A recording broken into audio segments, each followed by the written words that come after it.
All right, welcome to Summer 2014 Anime Retrospective. This is Ruben.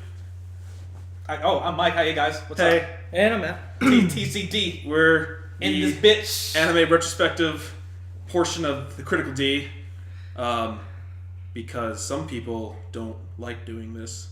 I don't know why. I mean, I love being here for 9 hours and then taking breaks and then dude. carrying on and then not being able to at 2 a.m. 9 hours. It's commitment. This is a commitment every time. It is. I your still entire have fun night. doing it. So Oh, yeah, as it's long, fucking as, awesome. I long love as it. it's still fun. Quarterly. Quarterly. It's fun 4 times a year. This is our Q3 anime perspective. I'm going to tell you about the earnings reports for these anime studios. You want to talk about earnings reports? Fucking, oh god. How'd you Sailor guys- Moon Sailor Moon was a not thing. doing as good as expected. Nope. Sell. Sailor Moon sell. But Akame Kill way up. I'd say buy on that. What you guys seen this season so far? It was better than last season. See, it's hard for me to do that because I always forget what happened. But you reminded me, No Game No Life was last season, and I think that's like it would still be tied for first place this season. I don't agree with that. But So it'd be top 5. But It was pretty. I think it was still a pretty solid season. But the difference is like after like my top 6, it falls there's a lot off. of crash and burns. It falls off and crashes It pretty falls hard. off pretty hard. So there's gold, and then there's a lot of coal. Yeah, there's a lot of shit. I mean, it's a lot of good shit too. There's a lot of shit as well. It's off topic, top of your head. Favorite show, not best show. Favorite show. Fair show, Fatality. Okay, Matt. Aldnoah Zero. Hanamonogatari. So what else? And fair opening. Man. Well, do you want to talk about the shows first, or you want to talk about favorites and like tops of sub things first? We go to characters and songs now or later, but we should give some background on them in the shows first. Maybe. Okay, all right. Well, the first show we have is Akame got killed. Akame got killed. Number 3 for me this season. Good show. This is my number 1. It's a good show. I mean, I didn't like it at first all that much. I mean, I found the tone shifts of being really super gory and then being slapstick comedy right after that kind of eerie. I don't consider it slapstick comedy. It's just comedic. It does have comedy for sure. What I really like about the show is that the art style does not put you in the mindset of gory violence. Saying it. Yeah. It puts you in the mindset of more of like a higher spirited battle manga maybe, but it doesn't. It gets really gritty. Yeah. And I think it was really interesting that they're like, we don't give a fuck. No. This is what we want to look like, and this is what we're gonna do. I mean, it puts its shit out there first when the first episode, guys' friends are missing, and find out, this family that took you in because you didn't have any money because that chick stole your money at the bar, actually has been keeping your friends in this bar like people who use to torture because it's fun. Which I'm like, okay, this shit's on a real shit now. Okay, all right, cool. Yeah. Then it's like, kill them. All right, guys, let's go. Peace out. Let's roll. You're in part of the mess now. Let's roll. Yeah. Which is a little weird to me. The main group is called Night Raid. Night Raid. And they're part of the Revolutionary Army against the Empire. Right. And, well, first of all, I like the show's not as censored as other shows would normally be with that amount of gore. Now, it does have censorship, but it's not as heavy as you would expect. Not as like, Tokyo Ghoul. No. It's almost like you don't really notice it. At least I don't. Blood splatters a lot of places, and there's they a lot cut of a lot of bullshit. things out of other things. So. Yeah, for sure. And I like that. But what's really great is that you're seeing the show from the perspective of the Revolutionary Army against the Empire because they feel the current emperor is very unjust, very selfish, very, leading the whole country in decline. Right. And it's not something that's new in that aspect, but they do things throughout the story, including something you said you liked a lot, where they show the bad guy's point of view. Which is nice. But the bad guy, quote unquote, Estef's army they're working for the Emperor, but they don't necessarily agree with the Emperor. Right. She just wants to fight shit. Yeah, I mean, she's a Kenpachi of that group, more or less. Yeah. Well, and she's, I think, one of the best villains I've seen in anime in a really long time. Oh, for a long time. Well, I wouldn't see it's better as Heartseed from Critical Connect. Yeah. We've forgotten about, apparently. Oh, nah, dude. Heartseed was rad as fuck. Heartseed's cool. She's just really She's the best villain of this season, for sure, at least. Yes, because I mean, 5 was not there long enough to be a villain. Well, we'll get to what we're going to do, but Yeah. I didn't care for that much. But I want to call her Foko as like Fox Coco back to make I mean, like, it's really like a slice of life seinen, if that's even possible. Because they're like, oh, let's hang out over here making food at the base. Oh, mission time, guys, do mission. All right, come back. The word seinen in Japanese just means adult. So seinen can actually be a lot of things. It's just usually it's what else gets paired with it as far as your genres. So I mean, you can have like you can actually have a slice of life seinen. I can't name any off the top of my head, but Akame got killed. I would call this action seinen, but almost adventure. But slice life seinen, we got this, guys. maybe fantasy. But the thing is that it seems to be more based on like technology rather than like magic. Yeah. The Imperial Arms, it's like it's tech. It's the Imperial Arms are tech, but at the same time, they're pretty magical. Well, yeah. I mean, like giant magical suit. Yeah, That's kind of magic. like you're right, but there's Well, and then then there's the high beasts, I guess. So that's kind of. But they're hardly ever mentioned. They're like mentioned in the first episode, and then like are you near the end. How far did you get? Did you Come caught up. Oh well, did you see? Then you saw the big gigantic manta ray they flew in the on? thing they took away from Bleach because that captain has it as her shikai. Like the exact same one. I guess. That's what carried them on. Like, oh, they took that from Bleach. They own them, but No, still. I like the fact that this show has solid animation quality. Oh yeah, I really like that a lot, and I can't say I care too much for the opening so much as I do the ending. I like the ending theme a lot. The ending's a lot better. Yeah. But yeah, the ending theme's really good. And I think if I had to say like my gripe with the show is I like how like all the characters are designed except for the main one. Main guy's too plain for you. No, it's just like he looks like a almost like a typical like high school student, which I'm sure he Tatsumi is his name. Tatsumi. Yeah, Tatsumi. Isn't that kind of the point though? Well, yeah, but I mean, like, it's just you look at everybody else, you know, that's around the same age as him. But it's like it's hard to really say like you can't put a time period to this anime, which I guess makes it interesting. That's true because there's electricity and like torches being used and like horse carriages. Yeah. Oh, the chick who voiced Tatsumi, Akame in this anime got some work this season. She was Princess in Aldnoah Zero, and she was Toka in Tokyo Ghoul. She got some roles. Oh shit. Her name is Sora Amamiya.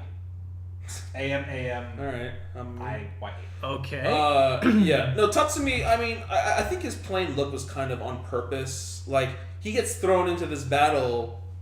And all he was looking for was a job in the army to pay for his village. Like, he's just a village boy. Yeah. That's all he is. And so he had a very, simple upbringing, a very simple goal. He just wanted to be in an army and send his money back to his people. And he gets thrown into the chute with, like, all these wacky characters and stuff. I think it kind of adds to it. If he was just as wacky, he would bring everyone else kind of down with him.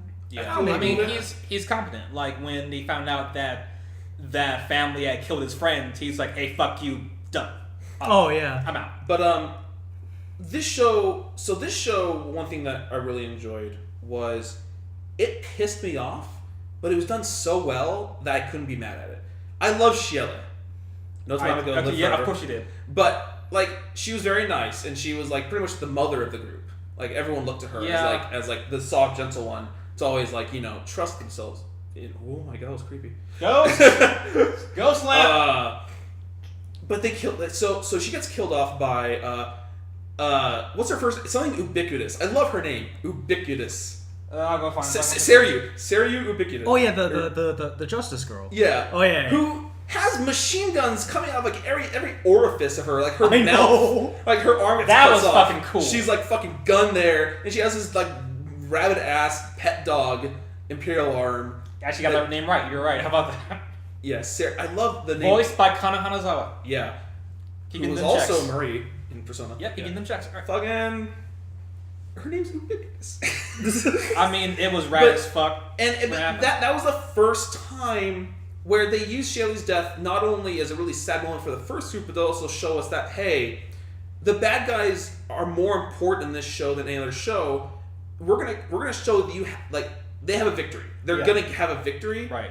and you'll be like, that sucks. And then we're gonna give you more backstory on the bad guys. Like, well, I understand that they want to have justice too. They feel like that Night Raid is injustice. Like it's Night Raid and Esteth's group, and they feel like that each other are the villain. It's a key thing, like how when they fought Dr. Stylish, who fucking needed more screen time. Dr. Stylish is fucking awesome, and they killed him. And then you go back to Esteth's group, and like Ubiquitous is all fucking down because Stylish was like her mentor. Yeah.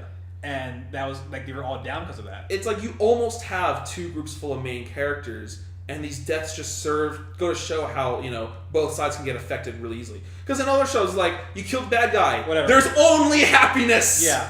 and that to me when that show took off, when it actually started to make you care about this conflict. Before it's like, this guy's evil because fuck that guy, we'll kill him, he's dead, yay, move on. That was the whole show for the first few episodes. And then the next big thing, I mean, they killed my first favorite character, and then they went off and killed my second favorite character, Bulat, whose pompadour went so down good. into a shape of a shark, or shape of a heart. It was so good. yeah. And him dying, up until that point, Tatsumi couldn't find his place in Night Raid. He was trying to find his calling. He didn't know what weapon works for me. What should I aspire to become? What should I work toward?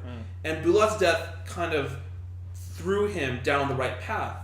I'm going to succeed him. I'm going to be the next Bulat of the group. And I thought that it was so well done because he goes on a mission with him. He sees him be completely badass, and then he inherits his gear, and it's I love you, Bulat, but this is so perfectly done. Yeah, it's really good. And now he took over in Koukou, and he's gonna aim to be as strong or stronger than Bulat. Yeah. Well, they just said in the recent episode too, where they were saying his potential is he easily has the potential to surpass him. Yeah. So if we get to see that, that'll be really cool. I'm looking forward. I think it'll be between I think it's gonna happen that Akame is gonna go after Estes. Estes is gonna kill Akame, then he's gonna have to fight Estes. I don't know. I was expecting Esteth to show him Shelley's scissor blade when he was being captured. They never did. No. But then someone else had it when Dr. Stylish attacked the base. And that's when Mine lost it. Yeah. It's really funny because in the manga they that's a dumb weapon though. If I'm in a pinch, I get extra power. Oh yeah. Fuck you. It's funny because in the manga, because I started reading some of it because I want to see how closely the show is following it, and it's just as close as Mirai Nikki. Holy shit. Mm-hmm. You mean like JoJo's? Almost frame by frame. It's pretty cool. But in the manga, they spell Bulat. They actually spell his name Brad. That's the same name. That's a different name. No. You would spell it the same way. Yeah. Burato. They spell Mine's name like the German spelling of mine. So MEI. Yeah, I would say MYN. They spell it like that. You sing, right. Everybody else's is spelled pretty MY''N. Mine. They actually just what? No, MINE. Okay. Oh. They actually just say Estes, but I don't know. That's because Desu. It's the whole Levi type shit. No one really cares except people who are crazy. So. Oh yeah. But the thing is when I looked at the animation quality in the manga, I was that it made me appreciate the animation quality of the anime just that much more because color's nice, but they made everything look better. Mm-hmm. So that's kind of one of the high points for me is the animation. And then I didn't read further than where they are in the show because I didn't want to. Mm-hmm. But. Do you know how many volumes or chapters are out right 52. now? They're not going to be able to cover that in 24 episodes. Nope. I wouldn't mind the show going on. I would love the show just keep going. Oh, so would I. I mean, if it stops at 24, and then they take a break, and then we get another season of it later, when the manga has more chapters out, I would be cool with that too. No, it's about filler time. Go from goals playing. Oh no! plus no. But at the same time, I don't want this show to be another Naruto, Bleach one. I don't want it to be that. It wouldn't be. I'm sure. It doesn't seem built for that. What's the studio doing it? Let's go look it up. Oh my god! It's White Fox. White Fox. They're so good. White Fox, real good. White Fox. Okay, sure they went a little low on Gokujyouma Mosagi Desu last season, but before that, I mean they got the Jormungand, your Steins Gate, your Katanagatari. I mean, they're real good. I think they even did they do Haru? No. I don't think it was them. I don't know. They did something else really good, like before Koukou, but we spent a lot of time on this already, so I don't really want to. Do you think when it's all said and done, this show can be the best show of the year? Of the year, Of we the have one year? season left, and next season looks pretty stacked. So I'm not. I'll reserve. I judgment. think it can be top 5 of the year. I don't think it'll get anywhere close. It's possible. I think it'll be a top, fringe. No, top 5. I think it'll make it. Of the year? Number 1 it's a really hard. I think it'll be a fringe top 10 of the year type. Okay. Show. Yeah, this is my current favorite. Opening's not great. I think I like it a lot. Overall, solid A. Scores? A+. Wow. Okay. All right. Yeah. You? B+. All right. All right. Next up. Aldnoah Yeah. Okay, Because so we're just going through all the top 5 right now. so real quick, I heard about this show before it was even on a chart, and it was actually because my friend Chris showed me a picture, and now this picture made me instantly go, now here's what I'm going to do with this picture. I'm going to link this or tag people on Facebook that I know don't like mech shows. I'm going to put this picture on their wall, and then I'm going to say, suck it.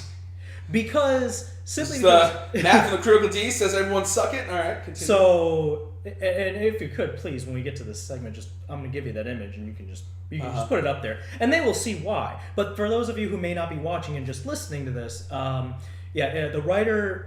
okay, so the creator is Urobuchi Gen, who, of course, created Mahouka and Psychopaths and Sayano Uta... lots of really good things. Fate Zero. Yeah, why would I forget that? And then the... Blast Rider.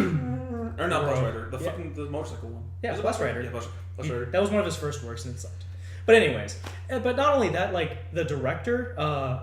Aoki, he did Fate Zero, Gare Zero, and Kara no Kyokai, which has the best choreography I have seen in an anime in, like, ever. Mm-hmm.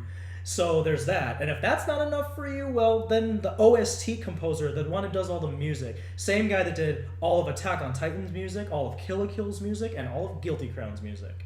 So all 3 of the best soundtracks I've ever heard in my life. So that alone should be enough. And then for anyone who cares about the actual series composition or the basically who would be in charge of adaptation, it's Takayama something. I don't know his first name actually. Matsuhiko. Takayama-san. Shut up, Mike. We're gonna get there, but okay. Shut up. And he did Rubin's favorite show of all time, F Till Memories, and Gare Zero, and then one other one. I couldn't. Was that him? Yeah.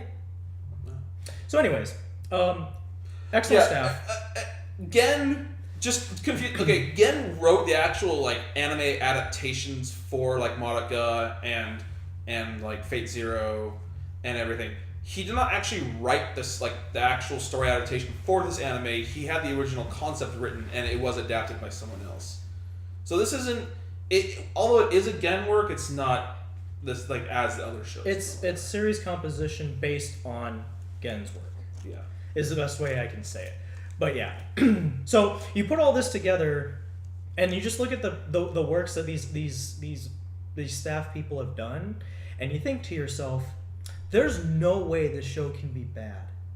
And then I thought to myself, wait, if I think this I might jinx myself and then my face when it is. Mm-hmm. And it turned out to be like top 3 this season. So yeah. I should have, I really should have expected it. I shouldn't have doubted it whatsoever. And I mean, the studio's not bad either. It's A1. This is really good. Owen's really good. It was really good. Production IG, I think, still would have done it better, but they can't do a third show this season. I guess. Even I would have settled with even Sunrise. Sunrise knows how to do. They know how to do mech. Sunrise. Who's the first guy that they killed in the dimensional barrier mech? That he fell in the river and then stabbed in the back. Who was that guy? Who was leading the traders? He would have come back alive if it was Sunrise. Just say. Oh, yeah, you're right. Okay. Fucking Riot's dad and their crew probably would have survived. If you notice, right last second, we jumped out of the way of that giant hand smashing us. Oh, yeah. So basically the show is dudes on Mars who left Mars because fuck Earth. It's going to be on Mars. And they went back to Mars and said, oh, we don't have no shit on Mars. Fuck Earth, take your shit. Yeah, Mars got colonized at some point, but then like Mars faction and the Earth population kind of grew more apart, more segregated almost, Yeah. And they the people on Mars started having ill feelings toward Earth, which was kind of probably the weakest point of the entire show, because it's like, what's Earth gonna say? You're not allowed to come back. Like, you're clearly just us. I don't know how many decades in the future. It's like, just come live on Earth. Not that many, because it's like 2014. It's like what are the government like? No, you must live on Mars if you're a Martian. If we're gonna live on Earth, we're just gonna take it over. Like, where did that come about? It just seemed like they were just bitter. They were just bitter. I want to. It's like they were like, "Fuck, you gotta be my own party." And I'm like, I want to be back too. Fuck. If you really think about it though, like that whole concept actually isn't the first time it's been done. Probably not. I mean, if you remember, shit. If you remember back with Gundam Seed, the coordinators and the Earth. Like, coordinators were just up in space in those little the colonies that were in orbit, but they were humans still. They were just genetically engineered humans, but they were still humans. So it's. But they also have these super cool, strong mechs that run on Aldnoah drives due to some kind of royal blood. The Salem's grandfather, the old guy that's pretty much dying, found this technology on Mars. And he had the ability to. The Traveler. It gave him. The Traveler gave him technology. Yes. Destiny. Destiny. And then his bloodline and anyone he delegated the ability to do so could activate these drives. That's a lot of assumptions. You're like, what does delegate mean? Like, you can do it. Okay, now it's good. It's like you check with the other drive. They're cool. So they said it. Yeah. That's really weird. Like. The backstory was the weakest point of the show. Except where they blew up the moon. That was rad. Well, they didn't blow up the moon. The moon... That happened because the first invasion of Earth or whatever was them taking a hyperdrive, warp gate, like Mass Effect fields. Mass Effect array. Mass relay. Mass relay from Mars to the moon. And then they would invade from there. Okay. But that relay gate, fucked the moon up. Right. And that's what Heaven's Fall was the moon falling onto Earth and destroying everything because that Mass Effect relay. Yep. And then years later, Princess comes back for a delegated mission. The Mars people try to kill her. Said, Earth tried to kill the Mars Princess, fuck you guys, war! And then a salutary. That's pretty much how this whole show starts. Yeah. Which, that is one thing. That was awesome, though. Well, it's just in the very first episode, you can pretty much predict everything that's going to happen after 10 minutes in. I didn't predict that last episode very much. No, I'm talking about everything in the first episode. Oh, yeah. I predicted the entire first episode from the bus scene. When they're riding the bus to school. That's like 3 minutes. I now know the entire episode. That's like 3 minutes in, but yeah. I got it from the parade. I'm like, oh, well, okay, this is how it's going to go. Yeah. But the thing is, it's all about, the execution and, the characters, which, by the way... for those of you who have not seen this yet and maybe plan on it, I mean, I highly recommend that you do. Like I said, even if you don't like mech anime, I have several friends that don't like mechs either. Me. And Moses. And it was a really good show. Yeah. I think it's the only mech I've really enjoyed since Gargantua, which is still a better show, but this got very close. Favorite mech I've enjoyed since Star Driver. So, oh my god. So yeah, it's... See, and the way I was thinking about this as it was going on. By the way, Gen did Gargantua. Go on. Yeah, I did. Oh god. The way I think about this too is that as the series was going, I'm before it really got going, I was just you know what? Best case scenario, this is one of the best mech shows I've seen in a while, since Gundam 00 probably. And at worst, it could be the second coming of Code Geass, which in my book is a win-win. Hey, Code Geass is still one of my favorite mech shows ever made. I love Code Geass. I mean, if you really think about it, Slain is basically Spinzaku. Oh, if you really think about it, he kind of is. He is the Spinzaku. So, as with every retrospective, we're going to spoil the shit out of some of these shows, and we're about to get some hard spoilers for Aldnoah Zero. So, skip to the next. Yep, skip to the next show's time marker if you don't want to hear this. But anyways, all right. A few things. First of all, Slain and Lieutenant Marito. They are. A lot of focus is put on these characters in this show for absolutely no conceivable reason. Yeah. And although Lieutenant Marito still has not gotten any real reason for why he should have this much development, I'm sure we'll get the second season because Slain, huge spoilers, last episode, Salem gets shot by Count Salzbaum. Fucking Salzbaum. And then as Inaho's trying to go over to her to see her, Slain says, "Stop moving, don't touch her, you filthy, not me." Terran. And so he holds a gun up to Inaho. Inaho looks back for the one and only time in the entire show, smiles, holds out a gun. Yeah. And I don't think he ever intended on using it. No. He just wanted to get shot. Yeah. Because he was in love with Salem. And I think now he was just like... He really couldn't tell that much because he never showed emotion ever. Right. So. He looks back and says, "Rat." Smiles, pulls out the gun. Slain shoots him. Salzbaum is pretty much going to die. So Slane's now the main character for season 2. And or so, he had better be. If he's not, what the fuck else are they going to do? Riot? Yeah, Riot's going to still have a big part in the show. Yeah. But Slane, I would put money on Slane being the main character. But it was so good that they built him up and gave you zero conceivable reason for why they would spend so much time on him. And then they're like, last episode, here it is. The problem with the show is that it doesn't really have that strong characters overall. No, because and my favorite character... And dragged the show down a little bit. My favorite character was Slane.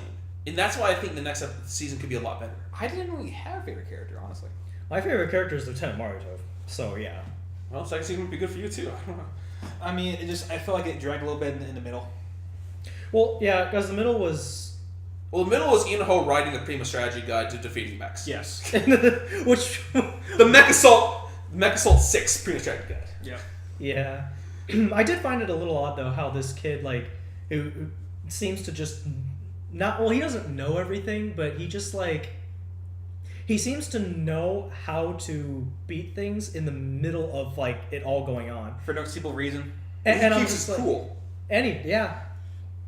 So that's why I'm just okay. Yeah, I mean, when his friend died, he raised his eyebrows. So, And that's why, like I said, when people complain about this show and say, main character sucks, that's why I always say, don't think of Inaho as the main character because he's really not. Well, not in this case. I think in this first season he is. He's not going to be a second season. I think they rotate too much for him to be the main character. He had the most amount, most focus on. I actually think though that, I mean, I would argue that the princess is also a main character. She is. But I don't know. It's hard to say really but because she didn't really have that much development. No, she didn't. But I really liked how they spread out the screen time of the characters. I mean, you see more of Slane and Inaho more than anybody else. Yeah. But I mean, I just felt that other than those two, I felt that the screen time for all the characters was spread out pretty evenly. But not all of them deserve the same amount of screen time. That's the thing. Well, yeah, I mean, Inaho's friends or whatever that went to the same school. Who gives a fuck? Don't even give a shit at that point. Don't even give a shit. The girl who fucking wants his dick, but is I don't know, whatever. Wait, you talking to my girl? No! Yeah, I like how this show kind of stuck in this little harem thing going on. Yeah. All the girls, including Salem, were all Then there was a girl who saw her dad get killed by the Martian and said, fuck Martian. Right, She's also Martian because her dad was part of the plot to kill the princess. Yeah, they were working under Count Salzbaum. and then torture, and then a lot of... The show was a lot of different parts that worked really well together. Yeah. I think the thing that hit me the hardest in the show, feeling-wise, was when Count Cruteo was killed by Salzbaum after he found the truth. I was like, yes! Slane's getting justice! Yes, go Slane! You're my favorite! And oh shit. And Salzbaum just busts into the castle. Yo! No, I did like how, I forgot what the guy's name is, who revealed to Slane that they tried to kill the princess. And after he had fought Inaho and he got his mech killed in the water, he's walking away and Slane took a gun and was like, no, don't fucking do it. And he's like, nah, whatever, fuck you. And then Slane just shot him. Yeah. That was awesome. Yeah, I actually wasn't expecting that because usually because anime, you don't expect something like that. No, and that's why. No, that's what I love about this. And that was probably the peak before episode 11. I like when shows aren't afraid to do something different from what the typical meta does. Right. Like, perfect example, Kurko's basketball. In the first season, the last game that Seirin is in, they lose. Get their ass kicked. They get owned. And I expected that because it's like, well, you're playing against the best dude. Hey, man, did you finish Haikyuu? Yeah. Okay, alright. But we'll get to that. But anyways, yeah. Breaking the mold! Haikyuu top show! But yeah, when they aren't afraid to just do something different and just like, not have everything like always work out. Like if you have like, a really grim setting and you're on the losing side, like, yeah, it's kind of like, oh, what is it, X? Where you have like a handful of like elite soldiers taking on thousands of an army. You think, oh, they're gonna pull through this somehow, right? And no, it ends with them all getting pieced out. They take out like maybe like 1 for 1, and then they all die. Mm-hmm. So it's like 300. Like they all die. This show is set up really well for season 2.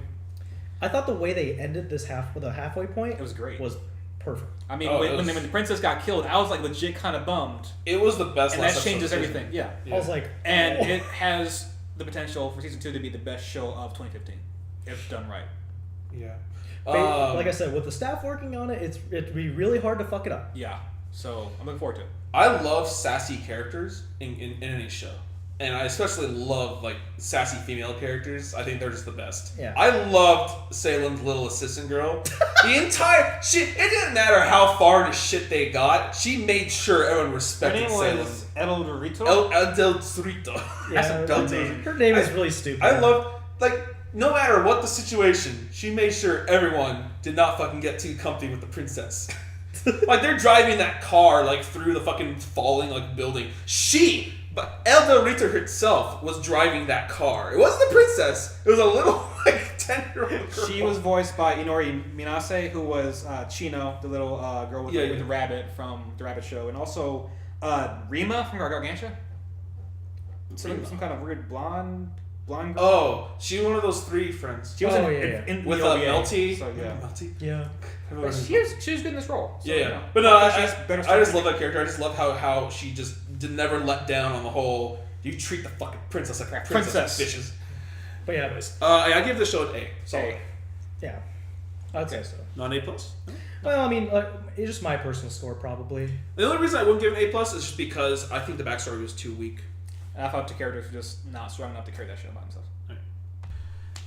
Anywho, next up we have Blue Spring Ride. Blue Spring Haru Ride. Blue Spring Ride. Shoujo. Let me. Did you finish this, Mike? Nope. You? Nope. Matt? Okay. Let me tell you about the show. Done. Real quick. Yep. You know how most shoujo shows are about like the girl like acclimating to the guy or whatever, Yeah. like falling in love and like searching out her feelings, her true feelings, blah blah blah blah blah. Yeah. This show was all about like she liked this guy episode 1, Yeah. and then there's a time skip, and then episode 2, like episode 2 and 3, she's like, I think I like this guy. She's like, I like this guy. And the rest of the whole fucking show was the her. guy being difficult for no reason except like No, the reason that was 2 years ago. We're not the same people now, and I'm like, No. The whole reason is well, you find this out later, but the entire reason why he's so fucking like emo and shit is because his mother died.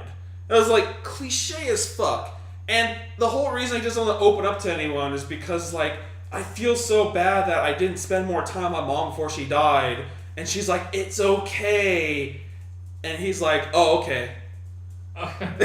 Oh, God. And like that was it. Like the funny thing to me is like when they were at that camp, and he found her like falling asleep on the table. Yeah. And he was at the table too, and then like they were like staring at each other.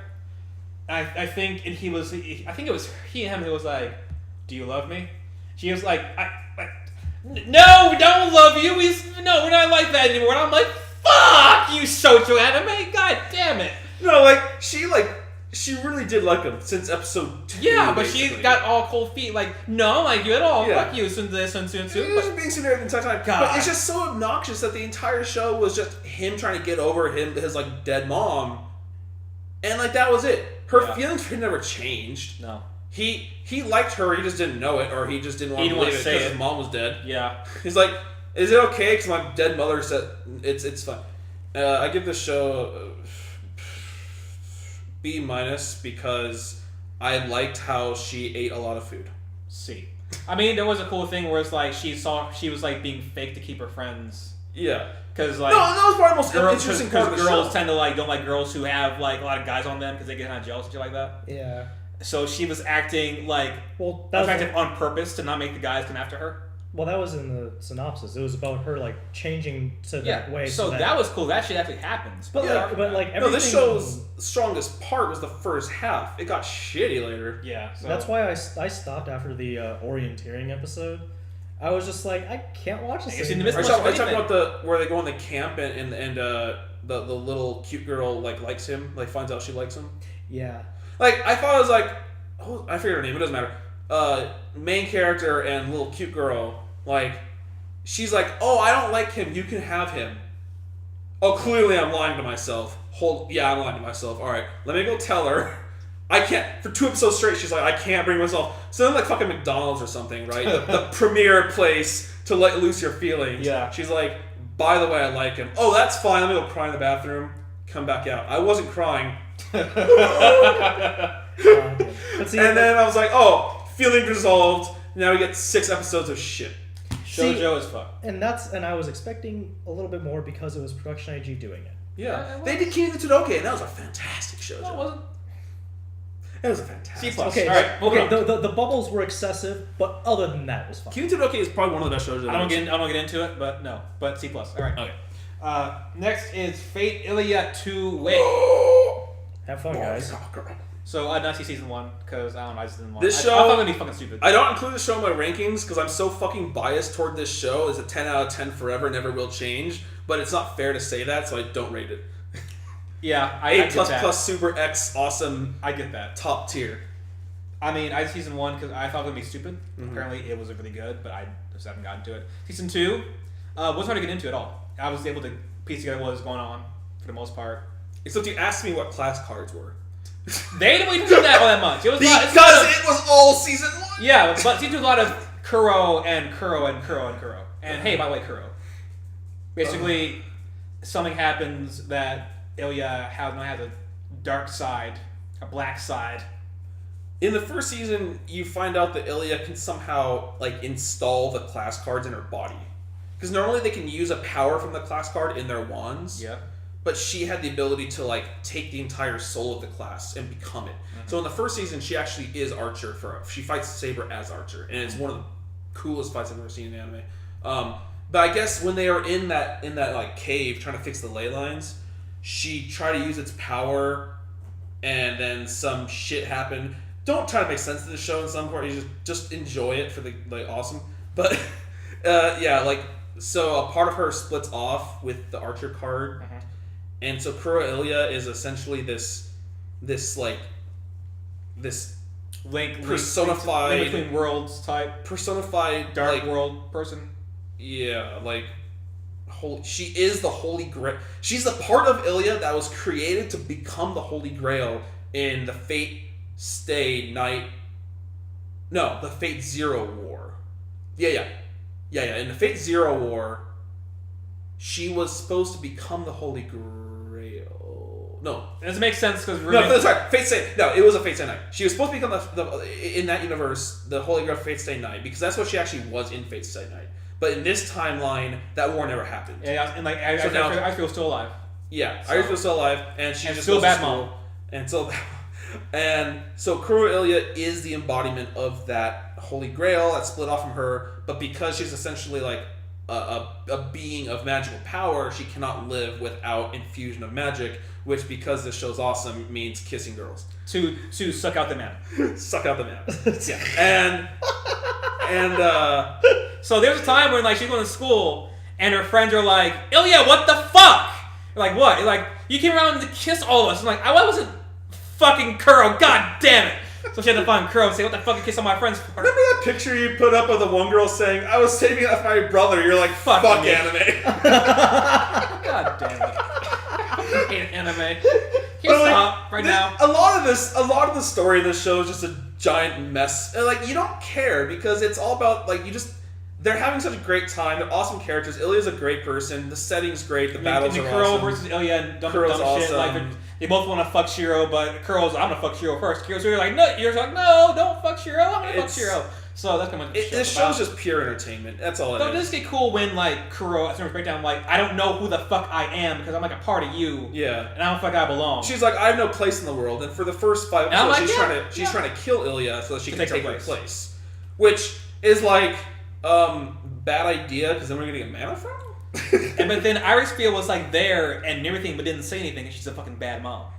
Yeah, the crow's disappearing. She's disappearing. I feel like okay. Because she basically told her like, we try, like you're kind of a mistake. Yeah. She said you're a mistake. Sorry, we tried to seal you away. Whoops. Also, please go away. Oh. But then it was the power of love where Illya came and hugged Kuro and said, no, go away, and that happened. Illya gave her that fine mana. Yeah. And then they started, and then the cooking episode, when I saw the preview for it, pissed me off, and then I watched the episode, I'm like, this was amazing. It was alright. I would laugh so hard at that episode. I must add sleep powder because we're gonna make steaks, right? Oh no. Just that aside scene they would constantly do where she's like, what the fuck did you put? Oh god. I mean, the show's fun. It's a fun show. And she puts fucking like what looks like medication into the fruit thing, I guess in mints or something. It's a very fun show. I love it. I'll never stop watching it. And there's gonna be a 3rd season next year. Yeah. Dealing with what exactly? 8th card. Oh, the 8th card. Yeah. Which I asked George. I guess Fate Hollow Ataraxia goes over it, and it's like the Avenger card or whatever. I don't know. Yeah. What you beat Iron Man? It is Iron Man. Yay. Anyways, yeah, A+ SSS. Never put in ranking, top tier. Not gonna associate it with actual ranking show. B. All right. N/A. All right. Next show we have Free. Gross. Eternal Summer. Season 2. So this show just turned the yaoi up. Fuck, that show got bad. It turned the yaoi up. See, I stopped after the episode where the new guy, Sosuke, I think his name is. Mm-hmm. Yeah. Is in the same dorm as Rin? Yeah. And then like there were bunk beds in there, and then they made that stupid ass joke where I almost head desked really hard because I was like, now why didn't I see this coming? What joke was this? He was like, what bunk do you want? He was like, I prefer being on the bottom or something. And then he goes, oh right, you prefer bottom too. And then I was just like, okay, you know what? No, I finished that episode, and then I'm like, I'm fucking done. I was done after, what was the name of the Nagisa? I was like, I can't go home because I had bad grades. And I'm like, motherfucker, what the fuck are you talking about? He was like, I can't go home because I have bad grades, and they're making me put the spooning team because I need to get my grades up, and I want my parents. Oh no. That show had so much drama. It was stupid. It was fucking retarded. It was stupid. The only good episode was the second to last one when Rin pretty much drags Haru to Australia to like show him like, hey, like here was my inspiration. Here's how I became free. Here's my inspiration. Yeah, like I want you to experience the world like I did, and the dingoes. They get. I honestly believe they got Australian voice actors to do these people because they wasn't English. It was Australian, like English. That's alright. And it was fantastic because they spoke so much English that episode without Japanese subtitles. Like they were just like, "Fuck you." Wait, so and Haru's just like, "What do you say?" Type says, "Eat this episode, sweet. I can put this out in 5 minutes." Yeah, like that episode, I had a lot of fun watching. And of course, there were gay jokes. Like they went to a hotel and they're like, "I said 2 beds, but your name sounded like a woman, so they thought that we needed 1 bed because that's almost kind of funny." But I don't know. But how does the show end? The show ended with Haru was like, "Okay, you know what? Australia maybe learned that I like swimming. Then I'll." Like the thing was like everyone's gonna like go off and like do swimming like competitively or whatever, or like Rin was, and he's like, Haru, you gotta find your fucking place in the world. You can't just do nothing. You're like, you just don't understand me. Can't sit in the bath all day. Yeah, you don't understand me. So he's like, yeah, I'll start doing tournaments and enjoying them. It was stupid. It was extremely C+.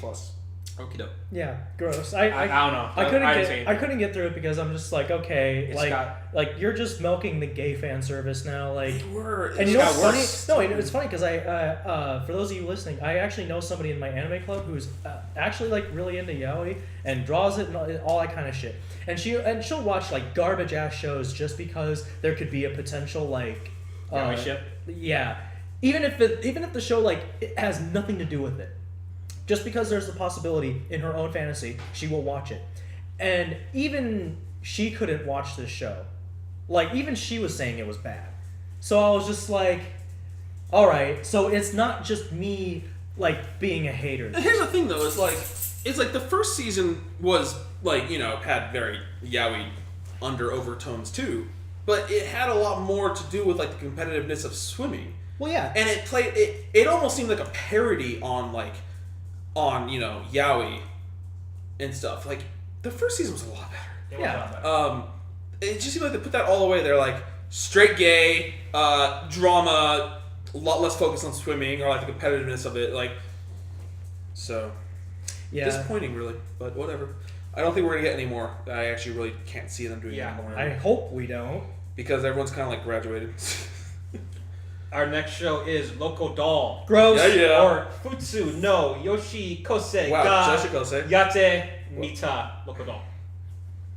Local idol. Pretty sure it's not Fuutsu na Joshi Kousei ga bracket Locodol. Whatever. It's not Watched the first episode and then didn't want to watch anymore because So, this I like show the idea behind it. that was garbage. I like this show because unlike Free and a couple of other and like Al Haru Ride and another show we'll get to later, this show was like 100% drama free. They were just having a good time. Being local idols. And it had kind of like the same idea, I guess, of Wake Up Girls, just minus like seven drama, yeah. minus 7 characters in the drama.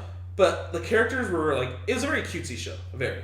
Yeah. Like, they were just, trying to do. Well, first of all, the main character, she gets roped into being this local idol, like a kind of like, she was not really given the full story. Because her uncle was like part of the thing.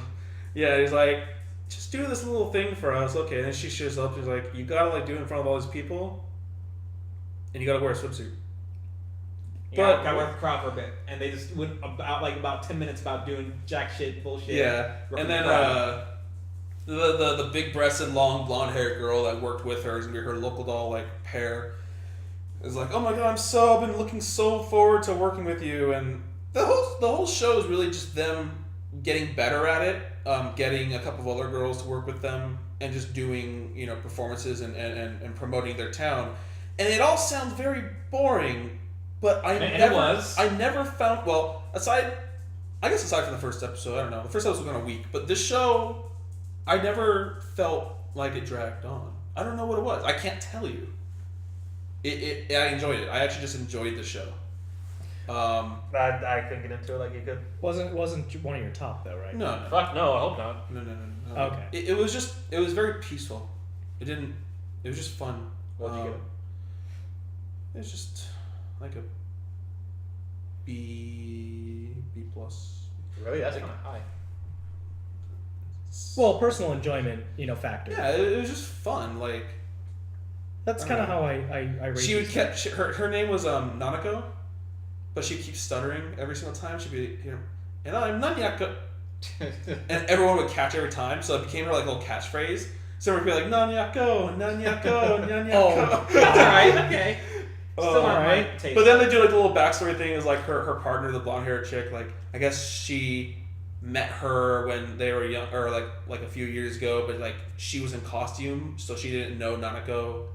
Like, had seen her, but she saw Nanako. Oh. So she was like, I'm going to work with that girl one day.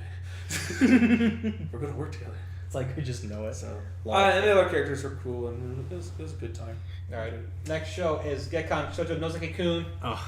Which is a fun show at first, then I felt like the flair kind of wore off a little bit to me. I mentioned this before, but this show had the most discussion, hype, and just overall, like, not publicity, but like, when it's being talked about, like, exposure, yeah, on my Facebook. Okay. People I didn't even think watched anime were watching this show.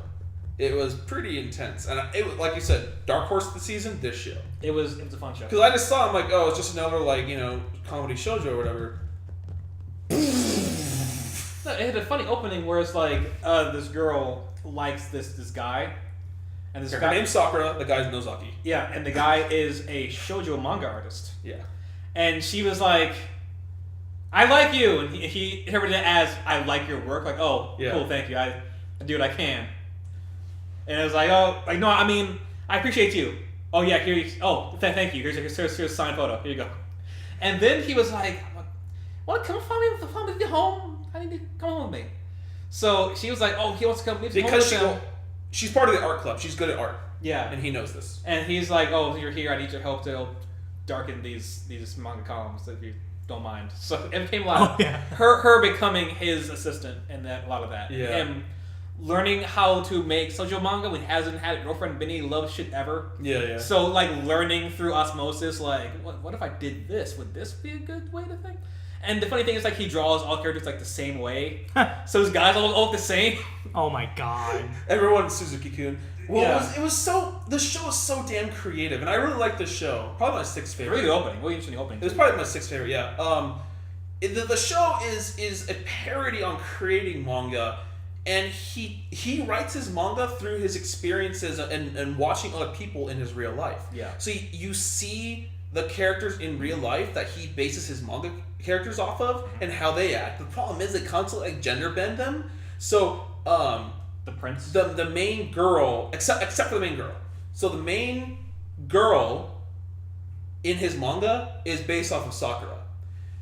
And you didn't watch it, but she used to have a different hairstyle that they showed in a flashback in the last episode. And that's the hairstyle that the main girl in his manga has when he first met her.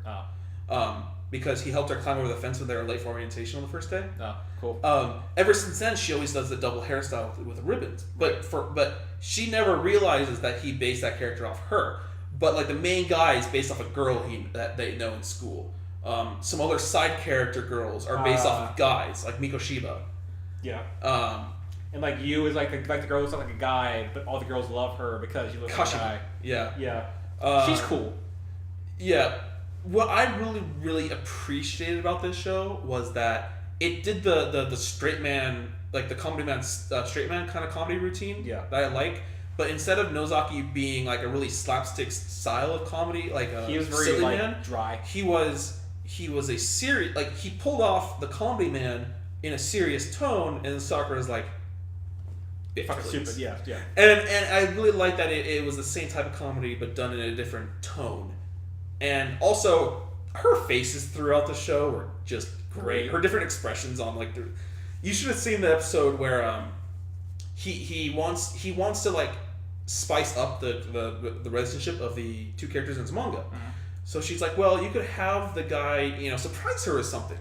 So the entire episode, Nozaki is like surprising Sakura, but doing it in like really like holy shit, like scary ways. And so like the entire day, he's just getting her left and right. She's like.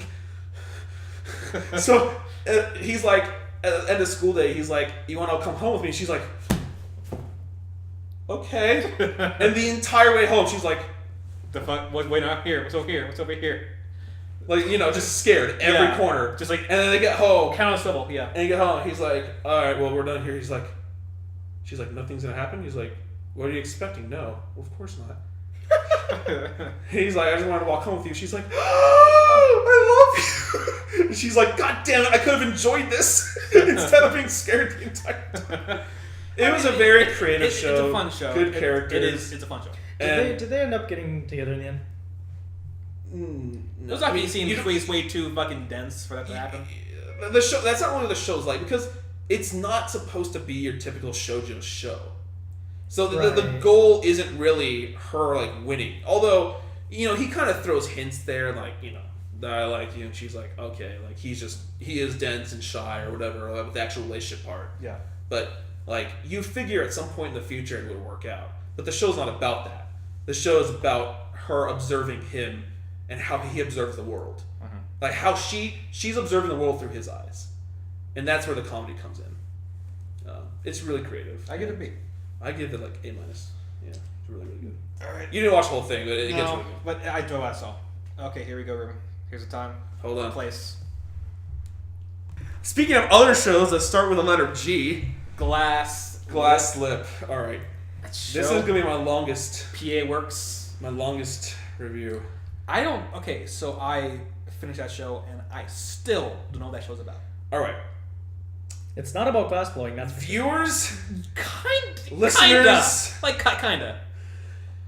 If you want to see a show that is literally, I'm not joking, literally jam-packed with so much symbolism that, like, fucking, God, I can't pinpoint a damn event in that show that wasn't symbolic. Like, the chickens were symbolism. For what? The people. The snow was symbolism. Well, yes. Let me tell you one. Okay.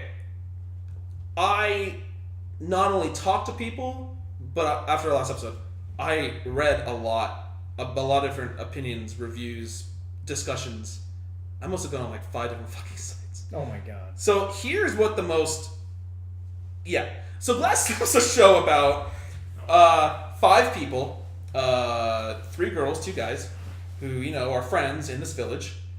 And this one guy comes into town and fucks everything up. His name's Koukou. Yep. So it kind of starts there.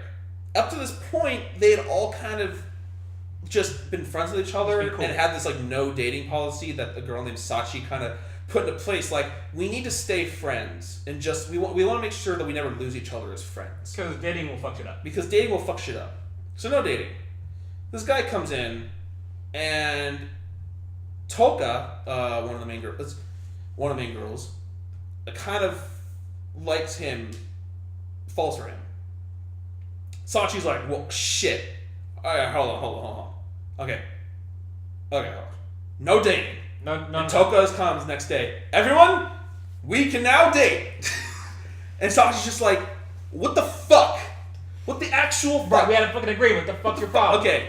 Shit. All right. So, oh my god, where do you even start? But yeah. Anyways, the show goes through the glass blowing. No, glass blowing doesn't matter. It doesn't matter because it's future. The thing is that, all right, Mike. What if I told you that there was no seeing the future? Right. What if I told you there actually was no actual like supernatural elements to this show? I'm sitting up now. Okay, what the fuck are you talking about? Symbolism, Mike. Okay, I'm listening. So, a big revelation comes in as the show progresses, in that Koukou stops being able to see these future, like, visions, these fragments of the future. Uh-huh. And the idea is that Toka and Koukou are very sensitive people. Koukou has been... He's constantly traveling because his mom is a touring pianist. Yeah. And his dad makes coffee for shit. So he's constantly changing places. Mm-hmm. And one of the reasons why he sleeps in a tent in the yard is because to him that's his thing that his never home. changes. That's his home. No matter where he is, he can always sleep in that tent and feel at home. Right. Now, one of the symbolism comes up is that in the first episode where she's drawing the chickens, she names that chicken Jonathan and him David. Mm-hmm. Remember that Koukou is David. Yeah. David says it's not safe for that chicken to be free. It should be caged up. Mm-hmm. Because to him, being in one place is what he wants. Being free and moving about, that's what scares him. Mm-hmm. And so, like, later on, when that chicken's like fucking escaping and shit, that's symbolism for like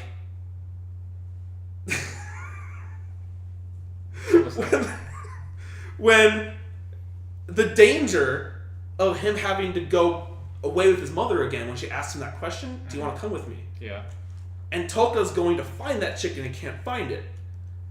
Right. That's symbolism. Yeah, okay. But when Toka, like, she's like, you should stay. Because the problem with Toka is that she's afraid of losing everyone. Mm-hmm. Her hallucinations come when she realizes shit's going bad. And they're supposed to be hallucinations, not actually seeing the future. Because in episode 12, her mom's like, I used to see those too. Remember? Vaguely. And then in the last episode. I remember. And Okay. then she's like, and then she was talking with the dad when they were looking at fireworks and said, hey, I fell for you. And she had been seeing these hallucinations before, and then she found her sense of unity, like not being alone. Toka is all about being alone.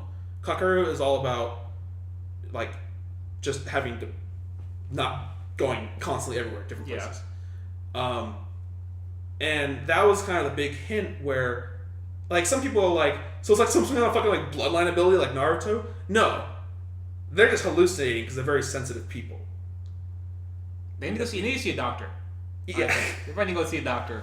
But the reason is Kakeru stops seeing that because he finds that he can actually have a home with Toka when he falls in love with her. Yeah. And that's why he's like, she keeps asking him, do you see anything anymore? He's like, no. And he's like, I'm going to stay here. Like, basically him being like, I'm going to stay here with you. And he stops seeing it. Right. But Toka, looking around, Hiro is with Sachi. Yuki's with... I wouldn't call them together. Well, they are. Deal with it. I don't call sitting in a room reading and not say anything to be a relationship. What was the girl that lived with Yuki that liked him? I know what you're talking about. I need to find her name. Hold up. Oh my god. It's the one I can never remember. Yeah. Her name is around here. So... Unagi? Unagi. Unagi. Yeah. They're pretty much getting together.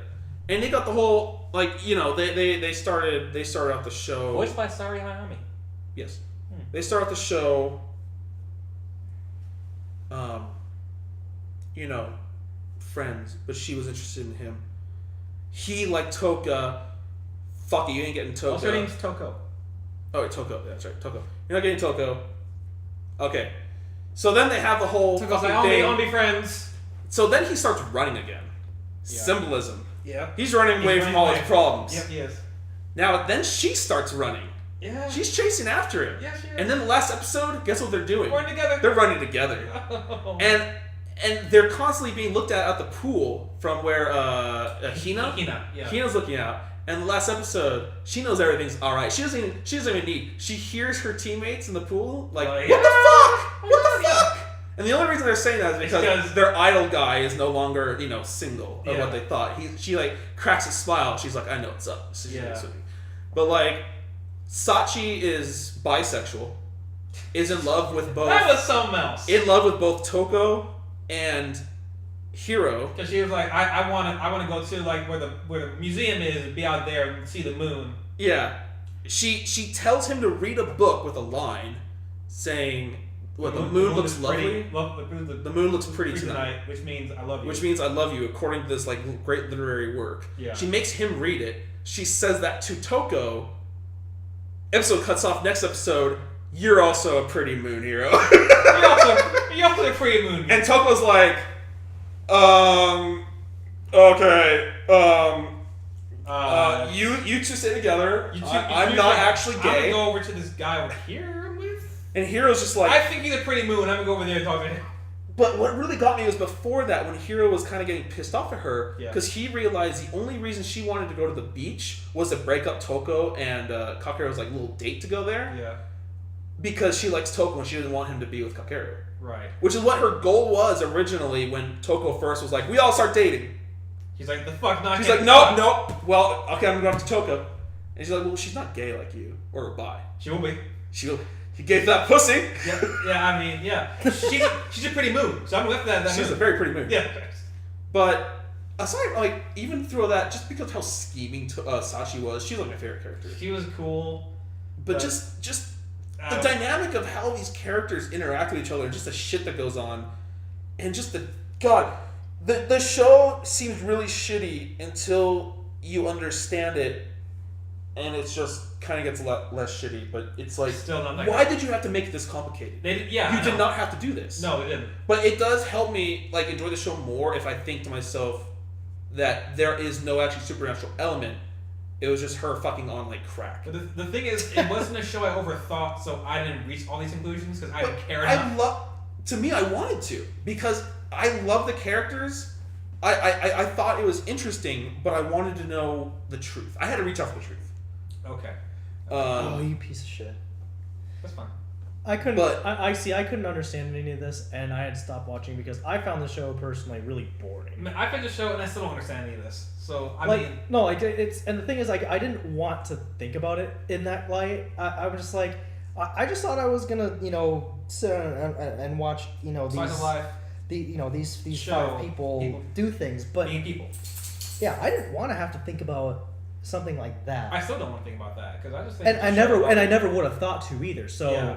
like as I'm watching this, I'm just like, this is actually just really boring. So then I had to stop watching it. I'm just like, I can't do this anymore. I stopped at the episode right after the one where what's his face book reading dude climbs out of the window when Toko was coming over. Fuck that guy. That The episode after that is where I stopped. Okay. I don't know if the characters are really all that strong. I don't think they are. Symbolism does not make strong characters. Symbolism is a way to hide strong characters. Toko just seems very fickle. So She is. I'm just like, all right, well, that's already a weak. I feel like they're like, these characters are not strong enough to carry the show by themselves. Let's add in symbolism to kind of add to the depth of the show, I guess. Yeah. I mean, because if you take all of them individually, I think only Yanagi and Sachi are only good characters in that show. I don't know. From what I saw, I kind of liked Hiro's older sister. Oh, she was funny. She was not there enough. She had that hidden boyfriend that she never talked about. Oh, that yeah. just kept giving Hiro shit. Yeah, it was but I mean, the show looked pretty. It was a very pretty moon. It was alright. I don't know. I mean, that was probably the best part of it, and that's just because it's PA works. Keywords always have some good eyes. That's what eyes they do. love to do it. That's what they do. But this director, I don't know his name, but he's kind of known for this style, and I don't know if I've seen a work of his before, but yeah, that symbolism was through the fucking roof, boy. Good for it. But I really liked. It's my kind of show from the core. So although the symbolism was kind of obnoxious, at the same time, I wanted to know what the real truth behind the show was. I just kind of didn't care. And I mean, it's better in my eyes now that I feel like I understand it. So I get a B-. I did. It's probably 7th or 6th best show for me.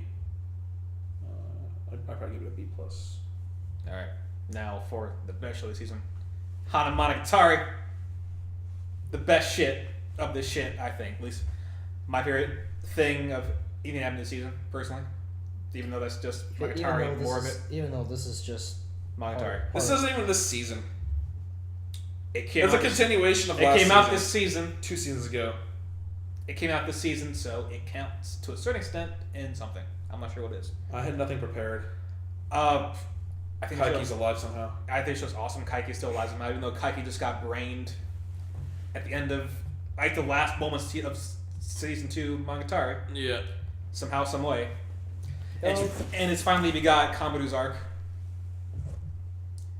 which begins pretty much is Karin is cool with Kambaru because they're all buds, and Karin's like, hey, there's this person going around saying they can help people's problems, and then Kambaru's like, well, this seems kind of weird. I'm gonna see what's up, and like, how does she come across Kaiki? Like, what is she doing in that other town?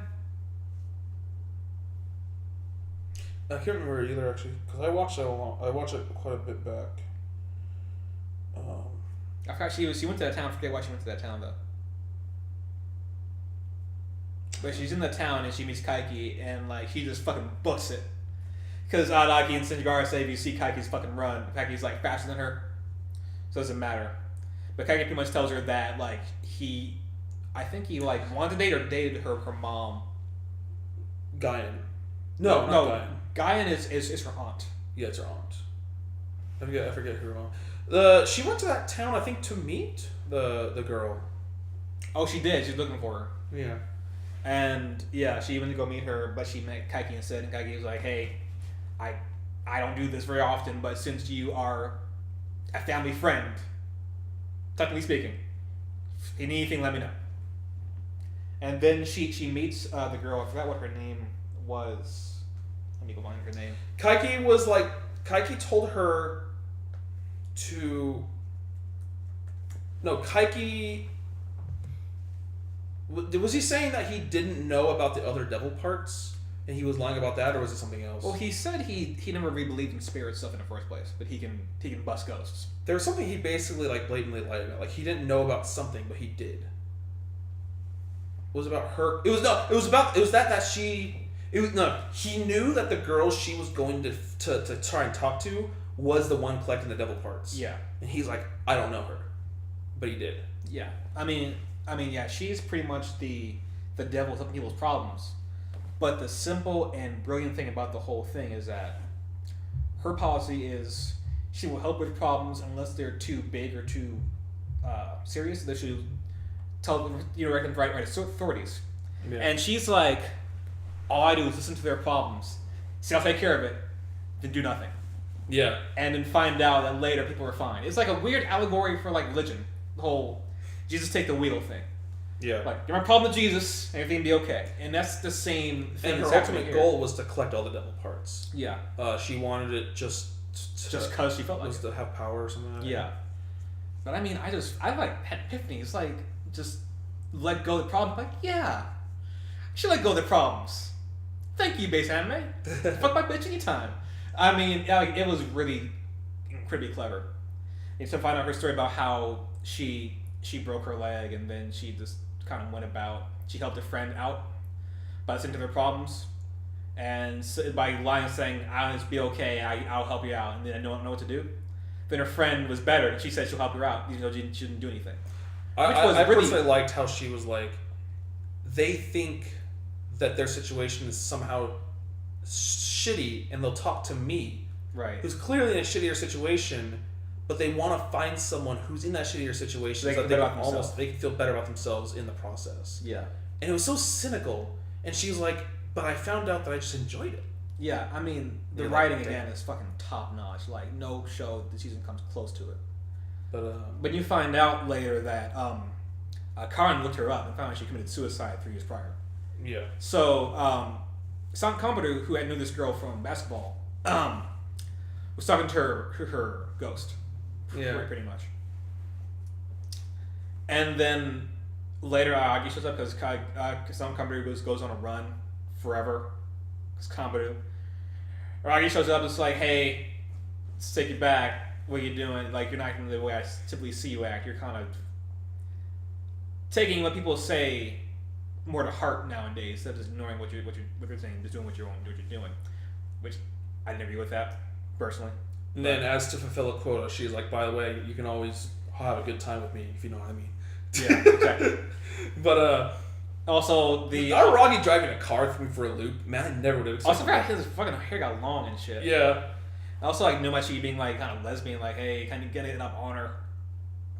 But, no, I mean, and then, in order to, like, pretty much exercise her, let her pass on, she has a one-on-one battle with her in basketball.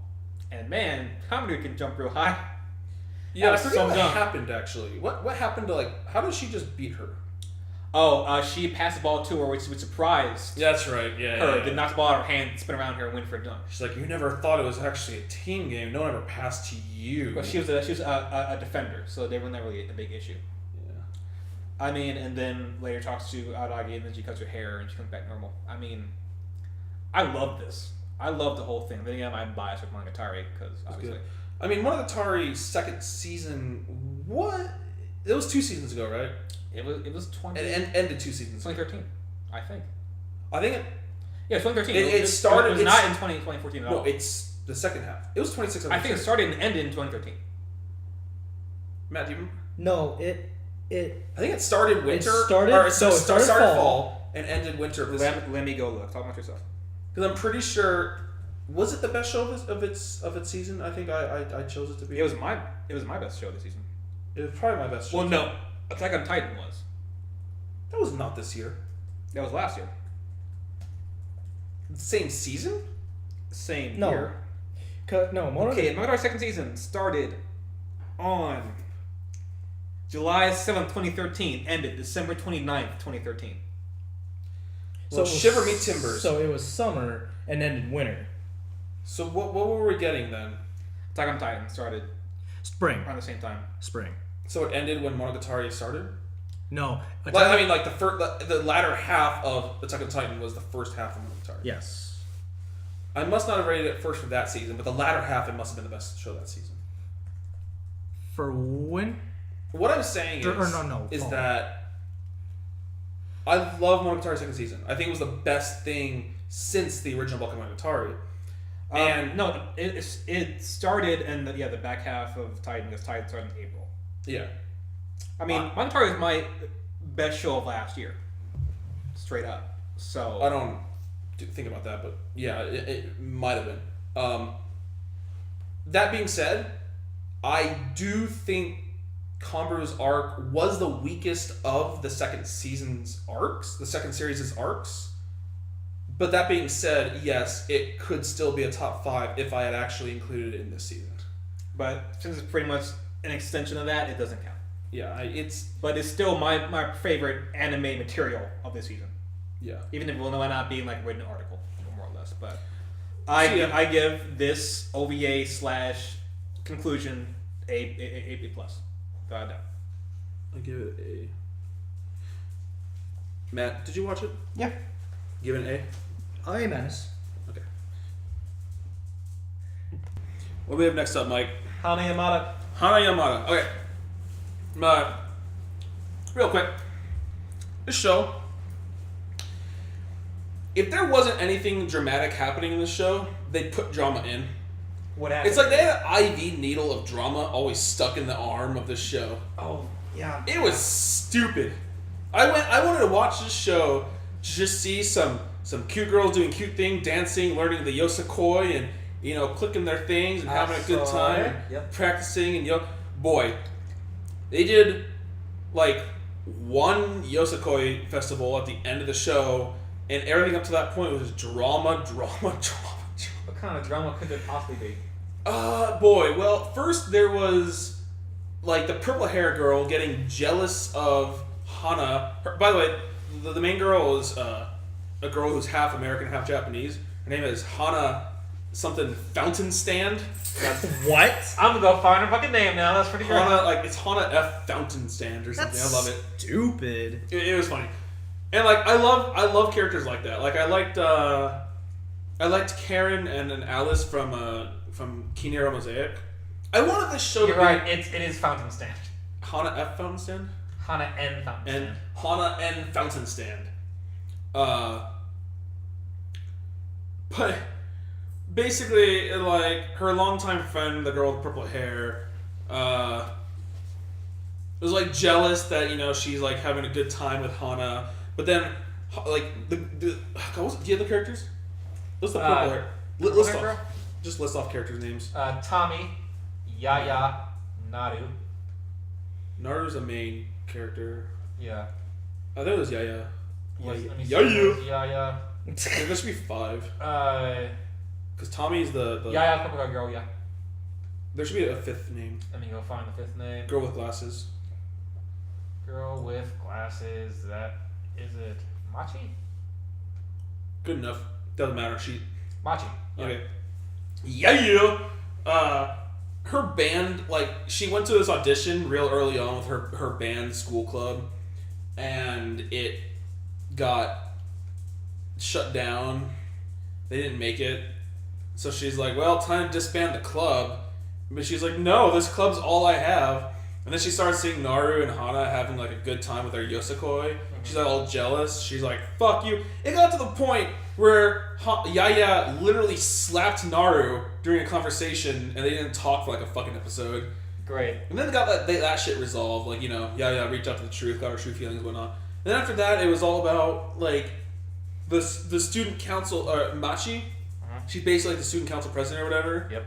So she's like trying to shut down the fucking club. They can't get people because she doesn't like her older sister, who's their school counselor. So the drama was the Machi and her older sister hating each other because their fucking older sister like ran out from home, and she's like, "Well, I have no one to aspire for. You left me in my life." She's like, "No, I came to work for this school because I still love you, and you were here."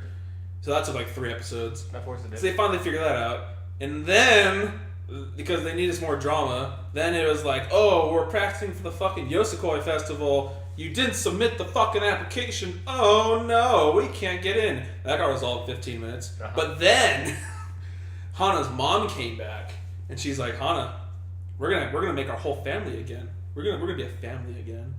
She's like, what does that mean? She's like, we're going back to America. Yeah. No, I can't tell my friends that I'm leaving. I'm sorry, I can't help in the last fucking Yosakoi dance. So the whole drama was there. Like, no, we're gonna miss Hana. And then, of course, this mom who's like banking, ballin' rich, like flies there, flies them both back, and then flies Hana back to Japan. Yeah. Over the course of like 4 days.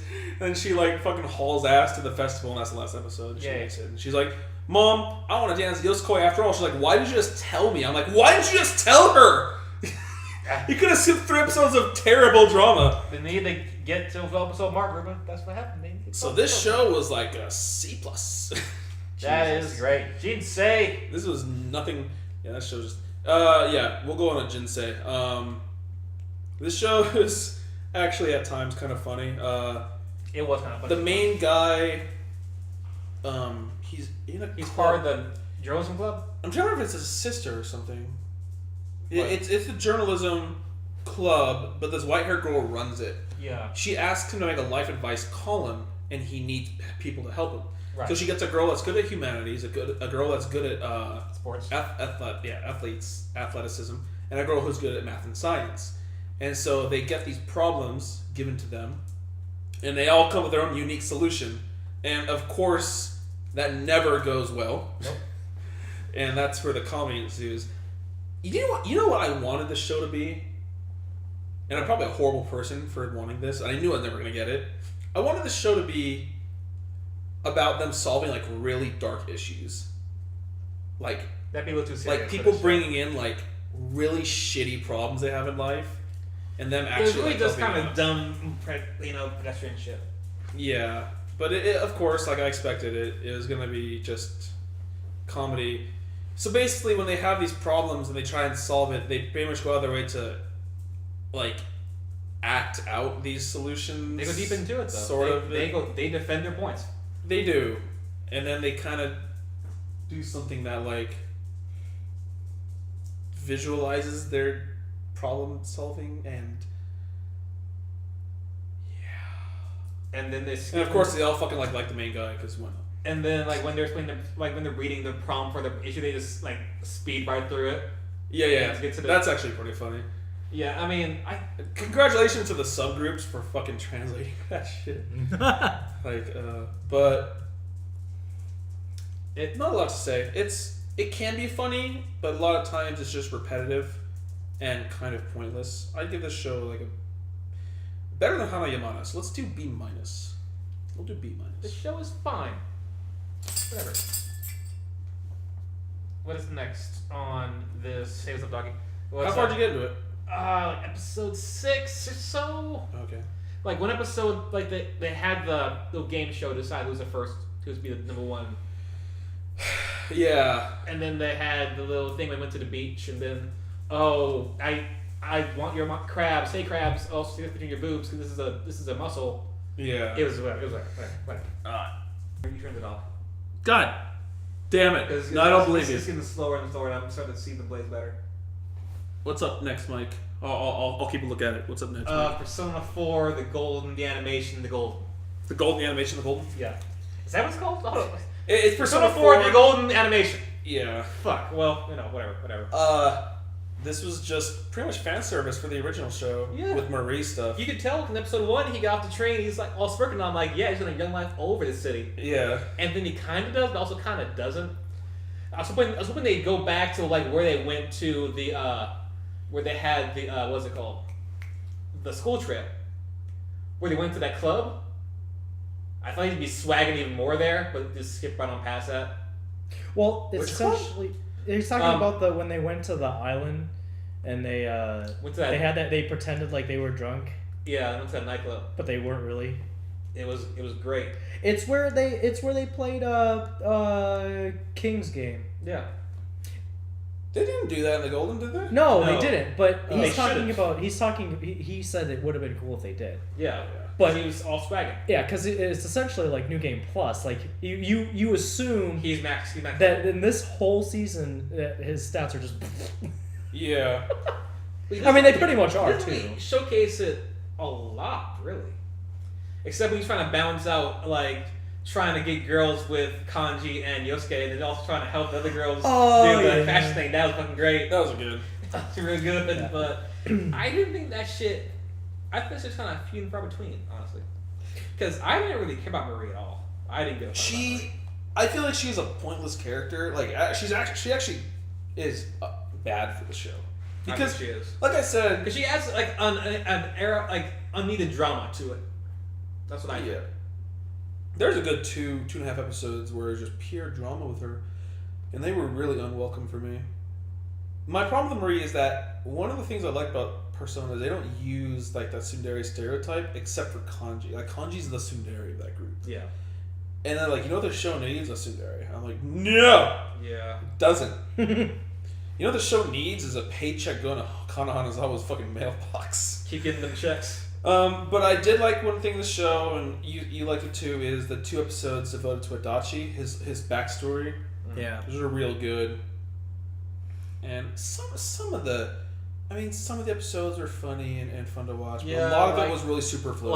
Like, Christmas Eve, and they invited all the girls to his house who needed help. Yeah. in the thing. Okay, so But then he would leave or they would leave, and they would just like each other by like time. okay, and no, the funny. funniest part in that is when they all got there, and then as soon as I saw like Naruto with a fucking like armor and like the That was riot helmet, funny. I Yeah. lost it at that. I was like, oh She was my, confident he was going God. to try to kill her because she still didn't understand anything. yeah. that was hilarious. My biggest gripe with this show, though, is not story wise, but just the anime itself, was that a different studio. It was A1.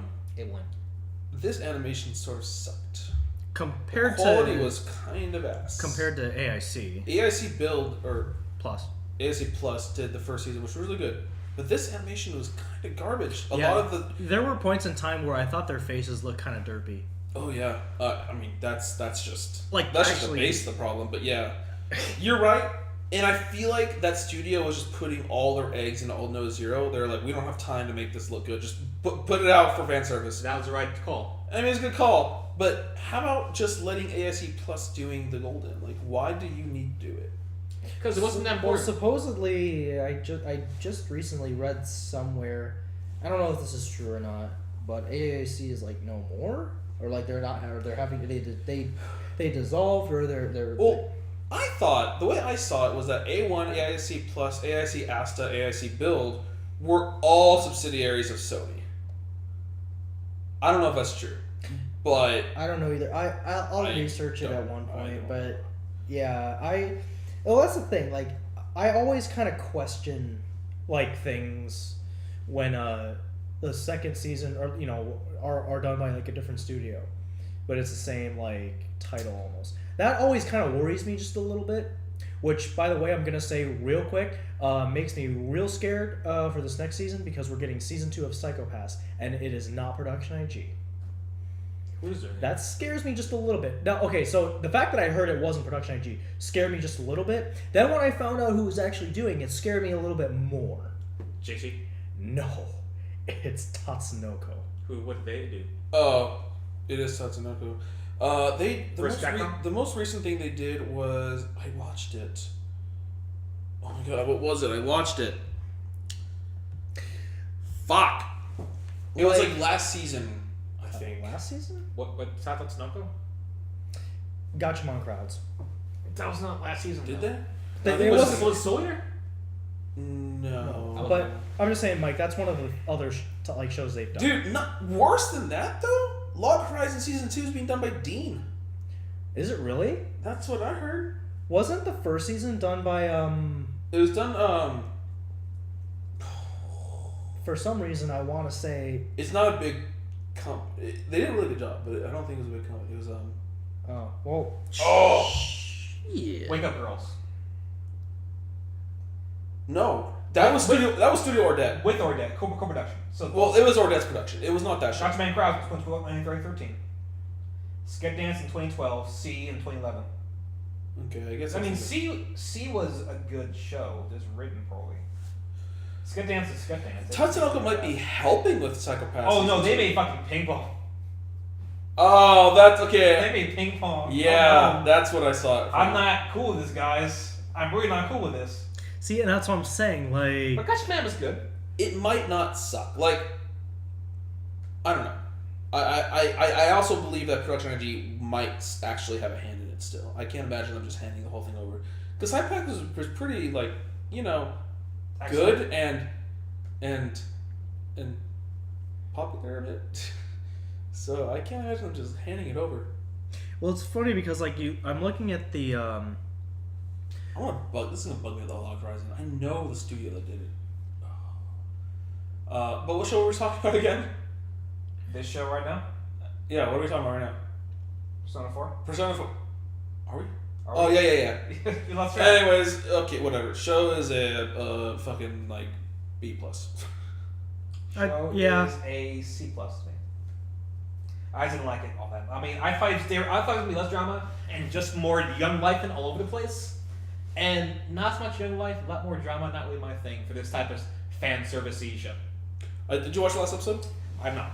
In I can guess how it ends. In the last, yeah. Well, aside from that, after all the events happened last episode, they show you coming back to Inaba after like a year or so, and everyone's kind of got like a new look, and I think that was one of the best parts of the entire show. That was in the game. Because Kanji has like glasses and like nice black hair. Oh, yeah. Shien's hair is kind of grown out a bit. Risei's got a whole new look going on. Like Naoto's not wearing a hat, No. just like more like looking more girly. Yeah, now it's a little. I love that, by the way. And Yosuke is Yosuke. Teddy's still Teddy. oh, Yukiko's hair is like up like a lady or whatever. I don't know, but I think it was just cool. I like. It's one of my personal like enjoy in. I like it It's nice to see progression. to see characters drawn in a different style. Yeah. I think it's just cool. yeah. So yeah, let's move on. While I still think about fucking Log Horizon, I can't remember the name of the goddamn studio that did it. Satellite. Satellite, thank you. Okay. It's also did AKB. Yeah. Rail Wars. Oh god damn it. I enjoyed this show. Okay, well, Just in spite of how dumb it was. see, out of all the dumb shows this season, it's the one I picked to watch. I mean, it's still the worst out of everything I watched. Those bitches are built. All of them. They got bodies, bro. Yeah, which I mean, I guess I can't gripe too much because I went into this kind of knowing it was gonna be ass. There are some ass, alright. I'm agree. So this show is my worst of the season, No, come on. and I kind of had expectations for it because the title had Rail and Wars, That's and the problem. the show actually just had Rail.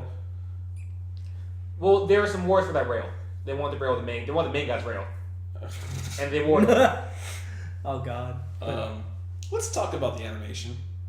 Well, That's a big so vagina. the first one is the first episode had an upskirt shot where that fucking The vagina looked really big. vagina It looked huge. was like It was a big vagina. it looked like it like drooped down past like the butt. Yeah, it was a big vagina.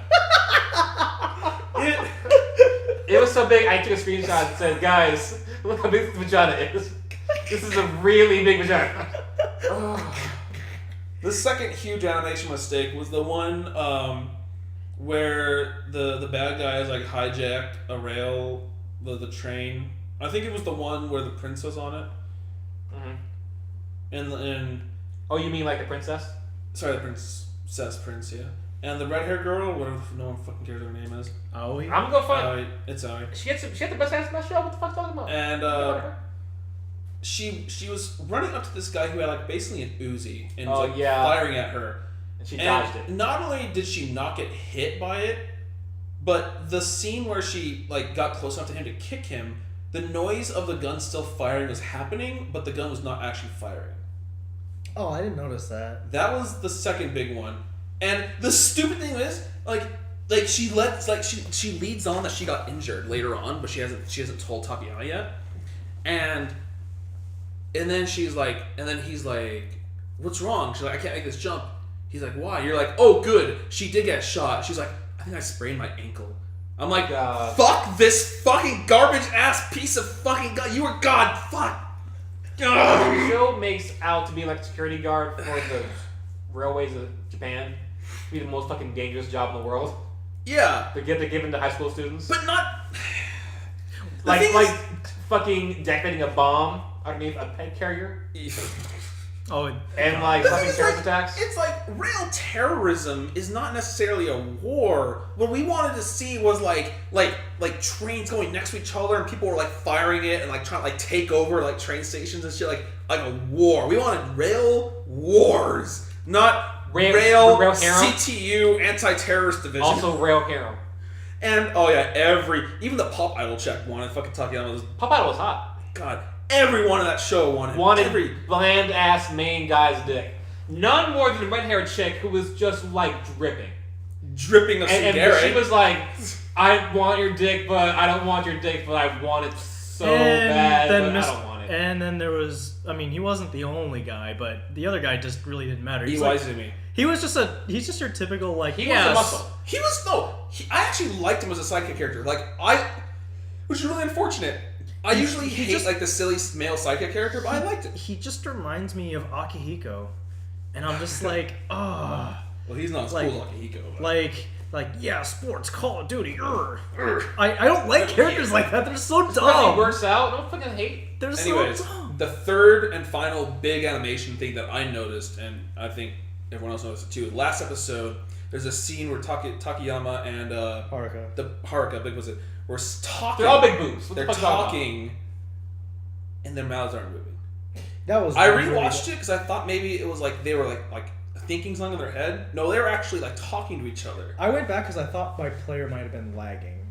I thought that the second time, and then I went back a third time. But then I realized, wait, I just built my PC this year. It's top of the line hardware. There's no way it's lagging. It's no excuse. Now, the studio is called Passion. It is their first big solo project. Gotta start somewhere. And working was not very good. Then they worked their way up to Certain Service. So, gotta fucking start somewhere. Well, that wasn't an animation studio's first project. True. It was the guy's first writing. But regardless, you gotta start somewhere. There's a lot of first writings that are better. Yeah, you gotta start somewhere though. But, wow. But those bitches have some bodies though. Just put them out there.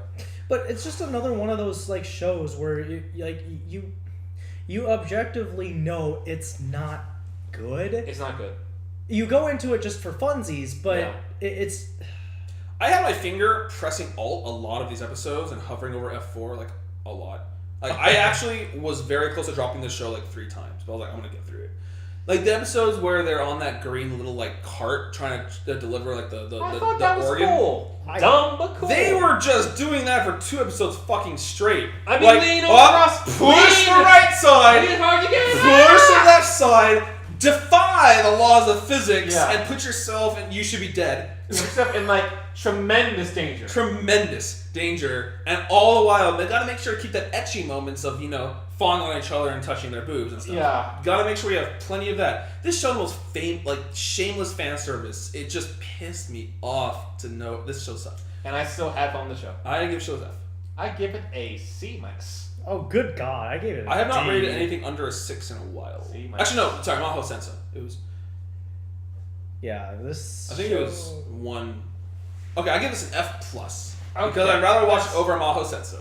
That's fine, but I had fun with the show. So Okay, see, you want to know what's sad, Mike? Tell me The what's sad. highlight of this show for me was the Vagina? ending. The when highlight of the show. Wait, you mean when they were like fixing that car? No. He means the song. Yeah.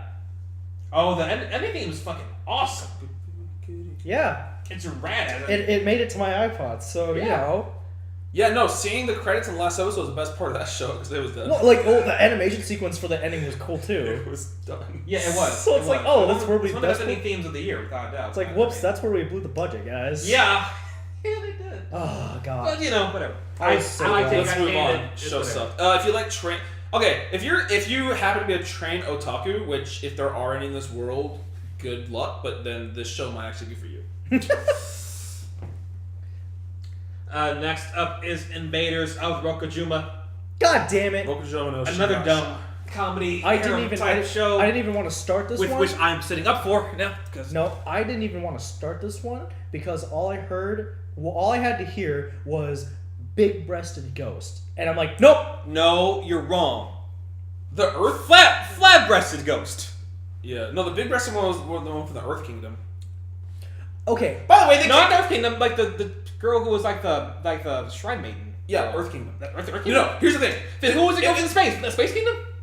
I don't... No, that was like Thalasian or something. Fuck it. Oh, Varisian. Gotcha. The thing is, like, they kept calling them Earth people, and I kept getting confused, because, like, they're on Earth. What they mean is in the Earth, underground. They're underground people. They're mole in people. The Earth, and they call them Earth people. The thing is that, like, the guy is friends with this girl from high school. She's like, hey, I run this apartment. I have a room for you. Want to take it? Sure, I got this room. Cool. So, apparently the room has above them kind of weird, like, magical power area. Everybody wants it. So, like, the Earth woman's like, let me take this room. And he's like, no. So she tries to use her breast to get it to the room, and she doesn't even work. And the ghost is like, I died in this room, so I'm gonna stay here and be ghost. Then a magical girl named, what's her name? Marika. Wait, no, what's let me find it. There was a Y. Hold on. Eureka. Eureka. It's like, hey, people want this room, you guys should get out of here. And they're like, who's this cosplayer? What the fuck's she doing there? And they threw her out of the room, and they went back to fighting. It was the big gag of the show is that she's a magical girl like for realsies, but they don't believe her. There's a time where it's like, okay, Eureka, okay, all right, we got this. We know you're a magical girl and all that, so we found you the perfect organization. And it's like, here, have fun. So they took her to the cosplay society, to this high school. Okay. It's like, here you go, have fun later. And they just exploit her the entire time, and it's really funny. Here's the thing, though, and you're right. Like, I agree with everything you said. And that's also the problem, is that without Eureka, I probably wouldn't have watched this show. I would watch it. She was the best and worst thing about that show. Yeah, then it's like, some weird, like, one funny thing, like, this weird, like, petite girl from, like, from space.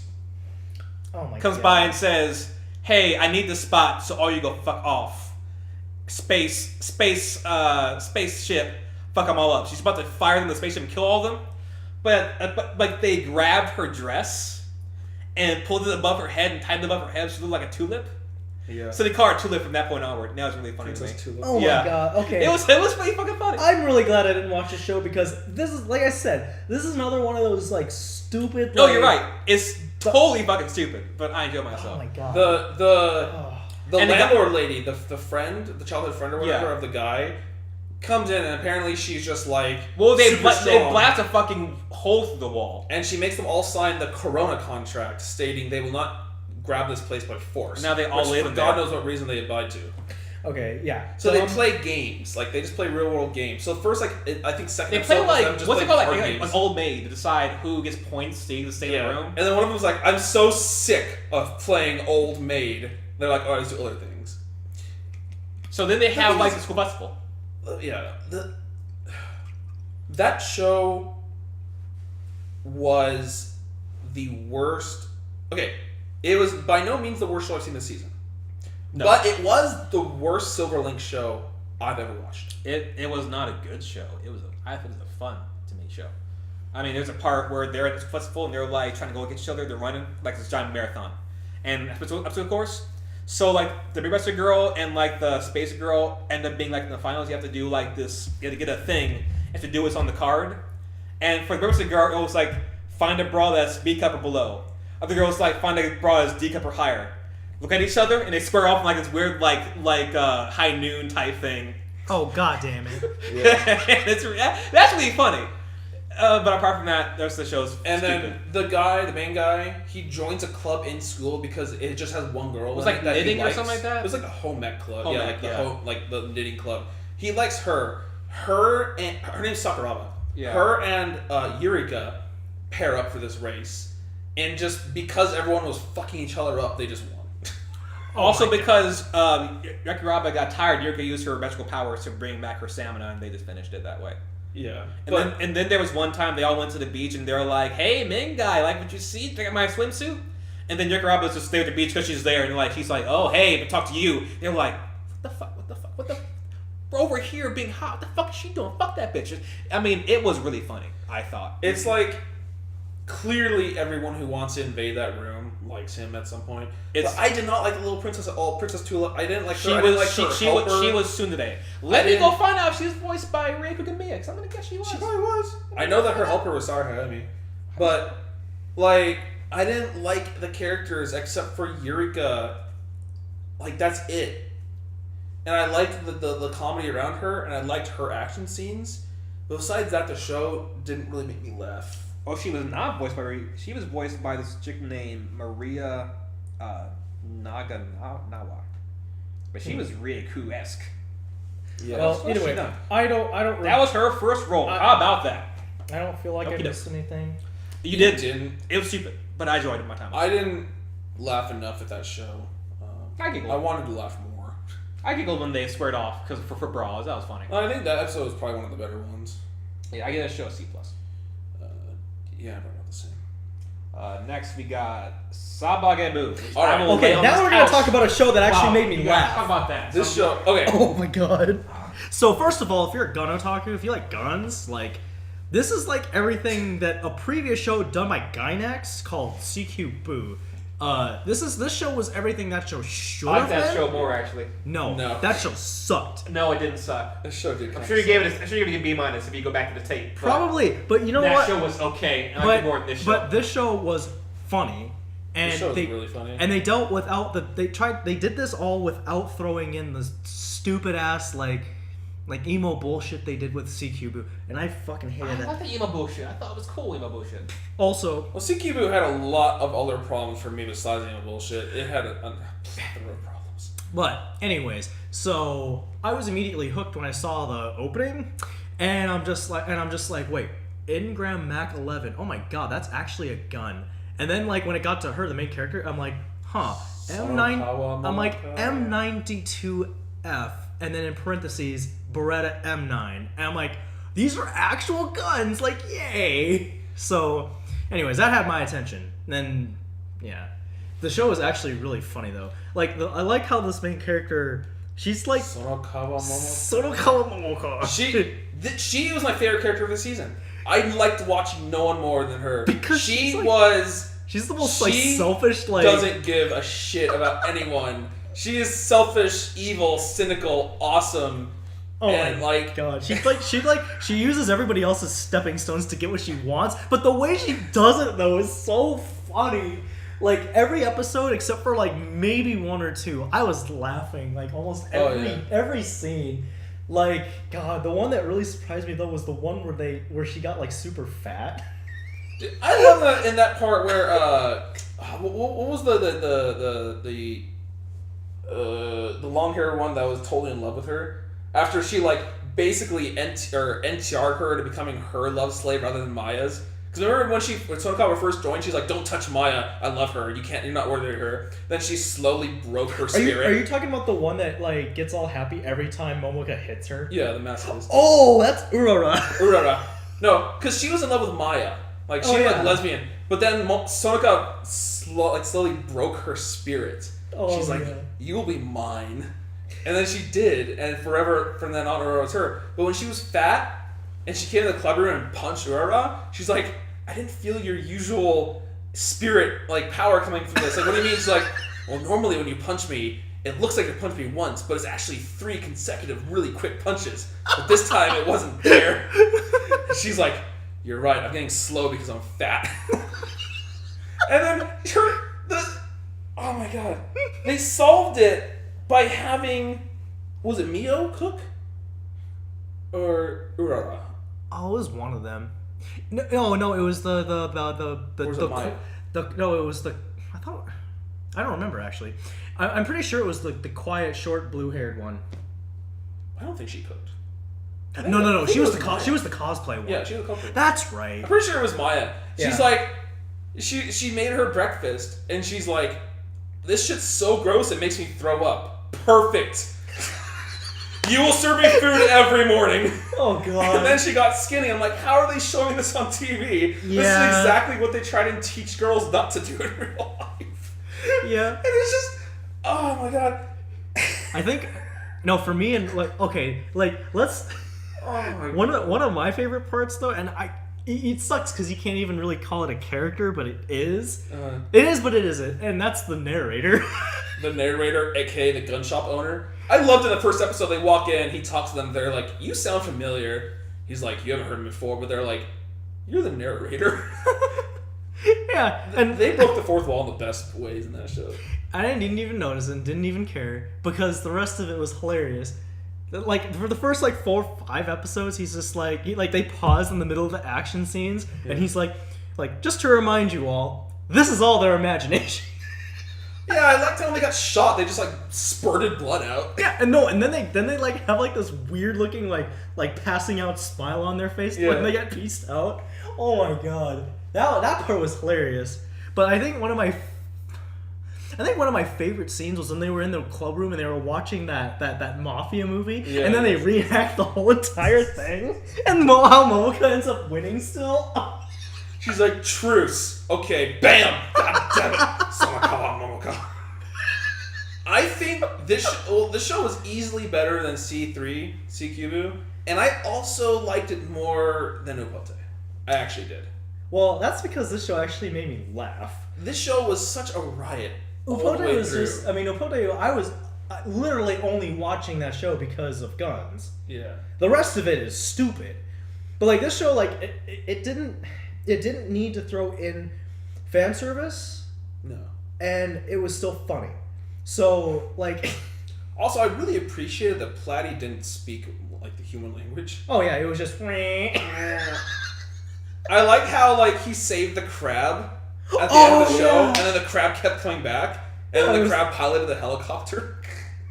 God, I lost it. I lost it at that. I was like, holy shit. The fact that, actually, no, just the fact that they're making such a big deal out of this crab. Yeah. And when they go to eat it, it's like, oh, it's not dead. I thought it was dead. Yeah. It's like, whoops. It fucking grabs onto Maya's face like a head crab from Half-Life. Oh, yeah. And then they go in the hot tub, and they're like, it's time to relax. Do you smell crab? Oh, yeah. And Platy's like, God, that show was a fucking riot. The whole dog restaurant scene. Yeah, where they bring in killed me. They're like, yeah, that's not a dog. Yeah, that's a dog. No, it can do anything your dog can do. So they have the fucking trick competition. Oh yeah, that was. And it's the hilarious. fire breaks out. They're like, she's like, the other girl's like, hey dog, come to me, come through the fire. And it's like, no. And then Platy's like, no. But then I forget what happens, but he does. He somehow he does. He goes through the fire. I think he just jumps through it eventually. And he's like, haha, your dog couldn't even jump through the fire. And then Mio comes in with her pet tiger. It's like, I heard you could bring animals of any sort in here. No. Oh yeah, Mio. That's right. Mio. I forget. I get names screwed up. Mio is the captain. Yeah. Mio, Maya, Urara, Sanka, Momoka. There was the advisor girl, but she barely showed up. I don't remember her name. I don't remember the cosplay girl's name though. Yeah. It doesn't matter. She was probably my least favorite character, but she had a couple funny moments though. Some, yeah. But yeah, the every single time Momoka used Urara as a human shield was always hilarious. Anytime, and it was several times. It was Goto Kuji Kayo. Okay, that's right. Kayo. Yeah. But yeah. The show was good. I really liked it a lot. I give it a A-. Yeah, I think that's about what I would give it. I would recommend it to anyone who likes comedy, especially centered around guns, and likes a great main character. Or if you like to watch comedy shows that don't have to rely on fan service to do so. Yeah. This doesn't. It didn't rely on a lot of tropes. I think that's why I enjoyed it. Is it was a unique style of comedy. Yeah, and just I don't know. The execution was just hilarious. I think one of my other favorite ones was the bee nest or the hornet nest. Oh. That one was so great. God, see, this is one of those shows where I could just pick any one random episode. Oh yeah, for sure. And then I could just watch it and it'd just be funny. No, remember the idol that got fat? Oh yeah. And Sonakawa's like, I know how to deal with this. And he's like, well, or no, it was the guy. The guy was like, fuck. There was some guy that liked her, and it was like, I want to be good enough for him. And Momoka was like, tell him to go fuck off. So he comes to her after she gets skinny over again. He's like, oh, you're starting to look cute again. She's like, Go fuck yourself. That day, another son of Hanamonogatari was born. Anyways. Yeah. Anywho, going on to a somewhat worse show. So they made another season of Sengoku Basara this season called Sengoku Basara Judge End. It was done by different. Okay, so Production IG did the first 2 seasons and the movie, and I love those seasons. I love Sengoku Basara. I like the movie. It was really good. This season was done by not the same people. It was done by... Does not say... I have to look it up. It was... God. I swear to God I know this. I'm going to try and beat you to it.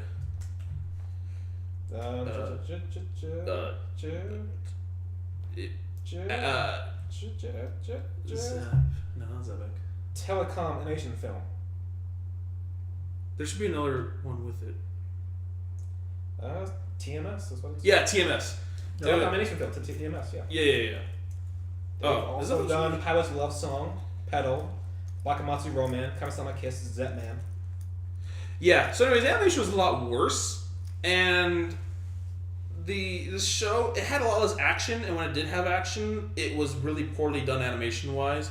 It was definitely the worst Sengoku Basara season yet, unfortunately. It's still dumb. Had a great opening. I love the song. The opening's great. Ending theme's great too. Fear and Love in Las Vegas. The Polaris Dance song was pretty good. The problem is, they need to stop trying to resurrect Oda Nobunaga. Because every fucking season they try to resurrect Oda Nobunaga, and they succeed, and then everyone fucking kills him. Anyways, this is one of my IRL waifu's roles. One of her 4 roles. Matsumamiko comes back as Oichi Nobunaga. Does she have any lines? Yeah, she actually has. This character used to have a much bigger presence in the show, but she was kind of diminished this season. Also, she did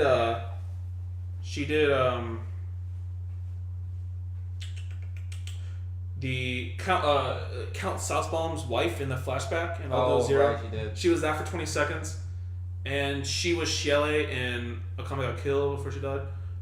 And then actually the other one I think we passed up for the anime because we're in the S's now. Yep. She did a show that started with M, so we're gonna go back. Majimoji Rurumo?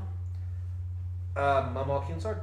No. Yeah, okay, Majimoji Rurumo. Yeah. Do we pass it? Yes. Okay, we're gonna do that in a second. Alright. But anyways, yeah, Sengoku Basara, they try to resurrect Oda Nobunaga. Guess what? Fucking gets defeated, and Hideyoshi's fucking gone. What's his? Ieyasu, the General Ieyasu. History. He wants to unite the world, but he's gonna deceive everyone into thinking he wants to fucking make good bonds and shit, but he's just deceiving them. He's gonna fuck everyone up. And of course, people make factions and war, and animation's not great, but if you like Sengoku Basara, you should probably watch it anyways. I give this like a B. Okay. On to Majimoji Rurumo. Can't believe you watched that. I watched this because JC Staff did it, and I kind of wish I hadn't. It was probably the... Until I find one that says otherwise, probably the second worst show I watched. This witch in training gets summoned by the main guy, who I don't care what his name is, because it doesn't matter. Her name's Rurumo. And to do a wish, she does it, and then like when the contract's done, like she has to kill him, but she doesn't. So then she gets like she gets demoted to like witch in training, so she can't use magic, but she has to give this book of magical tickets to the guy, and she's like, when I finish, like, you make me use magic by making wishes with this book of magic, with these ticket book. And when you've gone through them all, I will have completed my training. So basically, I am like your magical slave until you use up your book of tickets.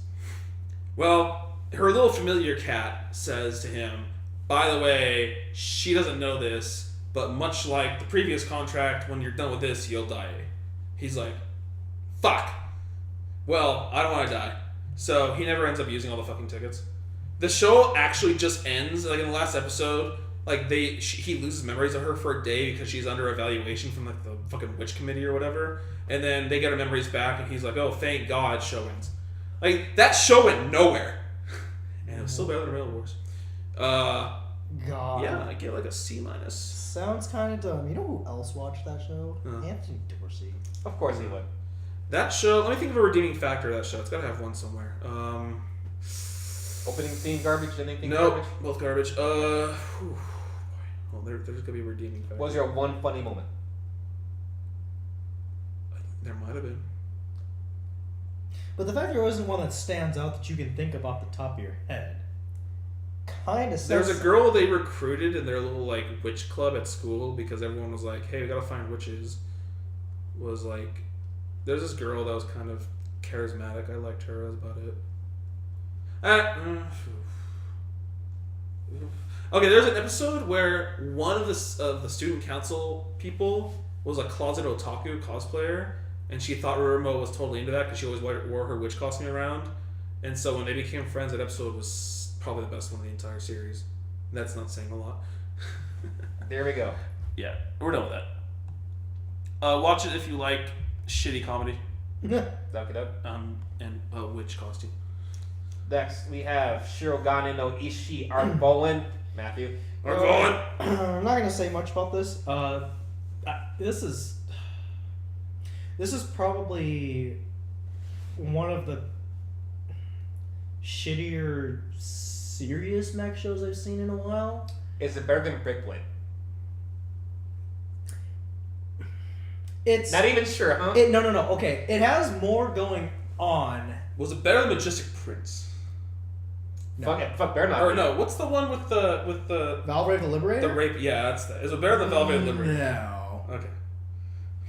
This show is okay. Valvrave the Rapist. That's It, what all this really is It wasn't rape. She actually wanted it. Okay. Of course you did. kind of What do you mean? I debatable. Okay, that's not the Debatable, All right, Mike. not time and place. All right, move on. But okay, so all this really is just these two nations that are fighting over resources and territory and shit. Sounds familiar to me. That is like all the story really is, and it's just like it's got all of the generic setup, like like dude's a private in the army, can't really control a mech very well, he sucks at it. All of his senior officers are giving him shit because he sucks, and then they get attacked. Oh shit! Like my mech's disabled. Fuck! I'm gonna run away because I'm gonna die. So, there's this girl who's like standing here like with this big ass truck for no reason. Shit, you better get out of here. This is a battlefield. And then she actually smacks the shit out of him. She opens up the thing and she's like, it's a mech. Mm-hmm. He's like, Wait, oh, is he currently Zero? yes. Okay, go on. So then he goes, oh shit, my mech's out of commission, but you seem to have a perfectly good condition one right here, so, oh look, the enemies are right there. Oh shit, they're gonna bombard us. We're fucked. Out of desperation, just get in the thing. Okay, get in the thing. Holy shit, this thing moves like 5 times faster. Kick all their asses. So he becomes a hero. Essentially. Zero to hero. And then some dumb bullshit later, for whatever reason, now he's the only one who can operate it, and... Ooh. Is his mech legendary? I don't know. So Zero to hero with the seed. It's actually a prototype. They don't have any more of them. I remember one scene in my mind is like episode 2 is like she's trying to calibrate the mech. She's in the mech with him and it's like bending down in front of him and like Yes. her butt right in his face, Yeah, and yeah. I'm like, yep, anime. So So you want to know what's funny, Mike? yeah, She is probably the best character in that show. good for her. She has some nice dress slack shorts. That character, Nice. She wears dress shorts yeah, and leggings. yeah. The fuck are dress shorts? I don't know, but she wears them. Like I said, though. They're like slack shorts. Anyways, like I said, she's the best thing. I don't know. She is the best thing in the show. There's like one like serious thing that they do. There's like this emotionless like guy in charge of this whole entire squad, and you don't see him really do anything except like report to senior officer and just go, yeah, okay. She just, guys, she's just fucked up. And he's like, I want you to go to this area and do this, okay. Sid Rep, she's so fucked up. That's what he does, And then like all it is like okay, so this kid like supposedly like his older sister was in the army or whatever, and then she dies. He wanted to find out who killed her. That's his purpose for being in the army. And then like he at the point they're at now, the captain, the dude in charge or whatever, essentially admits that she was part of an experiment that they shouldn't have been doing, that he was against, but he was following orders and went through with the whole operation anyways, and basically tells this kid that he is the reason why she's dead. Gets kind of mad, rages, punches him in the face. They send him to the brig because he punched a senior officer. And then they're just like, well, this mech is kind of special. You're kind of the only one who can pilot it. So we're going to make an exception. Is this show still going? Yeah. And so why... It's 12 long right now? Yeah, and why Ton wants to think it's so good, I will never know. I will have to talk to him directly because... I don't think it was so much about it being good. I think he said he just liked the overall story or something. But the thing I don't know. is the story is a power struggle. That's all it is. It's so Alright, dumb. I don't know. I didn't watch it. Oh so- my god. As it stands right now, that's like it's like a B because Max, the action's cool. At least it's nicely animated. Is it Sunrise? No, it's Zebek. Is it? So Zebek did Argvolan and Nozaki-kun, you know, the same shows. But they also do Space Battleship Yamato 2199, which is amazing. So Alright. I don't know, but it's dumb. But I'm gonna say too that if this character, Jamie is her name, Jamie Hasselford is her name, and I'm just gonna say right now that if she dies, then this show gets -2 on Mal. Alright. -2. Alright, Mike, what's next? Space Dandy 2? Gross. Tell me about the show. It's not as good as Space Dandy 1. I don't know what happened. I don't know if it really changed at all. No. Still kept this awesome opening, which I love the opening. I'm glad I didn't change it. But it's the same bullshit as last time, which is kind of getting on my nerves. And it didn't really get any better. It's just pretty much more Space Dandy. Yep. Which the flare has grown low now. It was boring as fuck. It was boring as fuck. It was boring as fuck. I mean, I love Space Dandy. I like what it does, but it just was not good enough for me. No, D plus. Get C-. I Okay. still love the style. I still love the characters, but like But what characters were doing, I just didn't care for it. Other than that, just can't get there. Yeah, much better show though. Sword Art Online 2. Alright. Let's piss off some people who watch this. Or at the same time. This show's not bad. Or make them happy. It's better than Cell World, even still. Cell World is one of the Garbage. worst. But so before we talk about this show, what do you think about it in relation to the first season? And you know what? We can break down more of that. How do you think of it compared to season 1, first half, second half? First half is best, obviously. Okay. Second half is still better than GGO. Okay. GGO is just not as strong. It's just, I don't know. It's just I feel the same way. the whole Death Gun thing is hard to get behind it, and it's hard to get interested in it. Except like this guy's killing guys in the game. Go find out. What do you think, Matt?